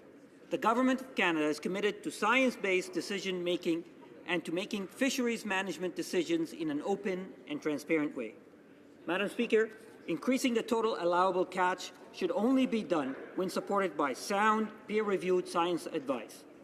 Prior to any changes in the total allowable catch and any decision on new entrants, the Minister has asked for additional science work to be completed in order to make a fully informed decision. The Minister has also directed the Department to consider a spatial management system for the fishery and whether this would improve its long-term sustainability. Arctic surf clams are slow-growing and sedentary creatures. A spatial management regime could be designed in a way that would allow for areas to rebuild and mature during years where the harvest is conducted in other areas. The Minister has also requested that further consultations be held to collaborate on the best way to manage the stock. Consultations will be held on these issues and will include input from stakeholders, provinces, and Indigenous groups. The Department of Fisheries and Oceans will engage with interested stakeholders, Indigenous groups, and the current license holder on a process to refresh the science framework for this fishery and consider the implementation of spatial management. To that end, an Offshore Clam Advisory Committee meeting has been scheduled for February 9, 2016. In addition, on January 29, 2016, an Offshore Clam Management Board meeting will also take place.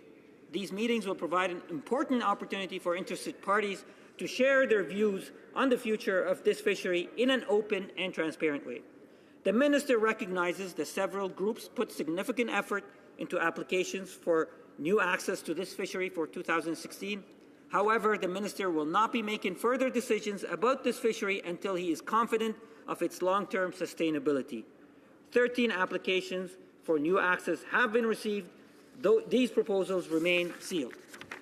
The minister has reiterated his commitment to support the economic development of coastal communities, but has said that the best way to do this is to ensure the long-term sustainability for the resources on which they depend. The fishery opened on January 1st as scheduled. Thank you, Madam Speaker. The honourable member from Chilliwack Hope. Well, thank you, Mr. Speaker, and I'd like to thank the Parliamentary Secretary for reading the remarks that were prepared for him by staff in the Minister of Fisheries and Oceans office. And I think certainly why we are concerned on this side of the House is that the science has been done. The science, there were 2 independent expert analyses commissioned by the department that said that the TAC could be increased, that by bringing in new entrants, we would bring in new jobs. The Minister Gail Shea, when she brought in this increased total allowable catch, put in a process to safeguard the sustainability of the fishery. Departmental officials would be working with industry to establish a robust scientific program as well as a rotational spatial management system for the fishery starting with the 2016 season. So, Mr. Speaker, the science has been done. Sorry, Madam Speaker, the science has been done. The industry was going to be part of the very system that the minister now claims that he has to set up. So again, I'll ask the question, why are the Liberals protecting this monopoly? Why won't they end the monopoly, allow new entrants, and allow more Canadians to get to work fishing on the East Coast? The Honourable Secretary, the Parliamentary Secretary to the Minister of Foreign Affairs.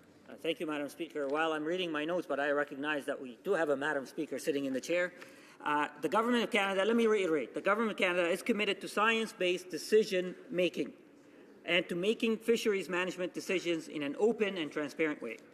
Madam Speaker, increasing the total allowable catch should only be done when supported by sound, peer-reviewed science advice. Prior to any change in the total allowable catch, the Minister has asked for additional work to be undertaken, and the Department is currently developing a plan to carry out that work. In addition, the Minister has asked that open and transparent discussions take place very soon with all interested parties in this fishery. These meetings will be taking place in the coming weeks. Madam Speaker, the Minister recognizes the hard work that several groups have put into the development of their applications. However, he will not be making further decisions about this fishery until he is confident of its long-term sustainability. La motion portant que la Chambre s'ajoute est maintenant réputée. The motion to adjourn the House is now deemed adopted. The House therefore stands adjourned until tomorrow at 10 o'clock pursuant to Standing Order 24-1.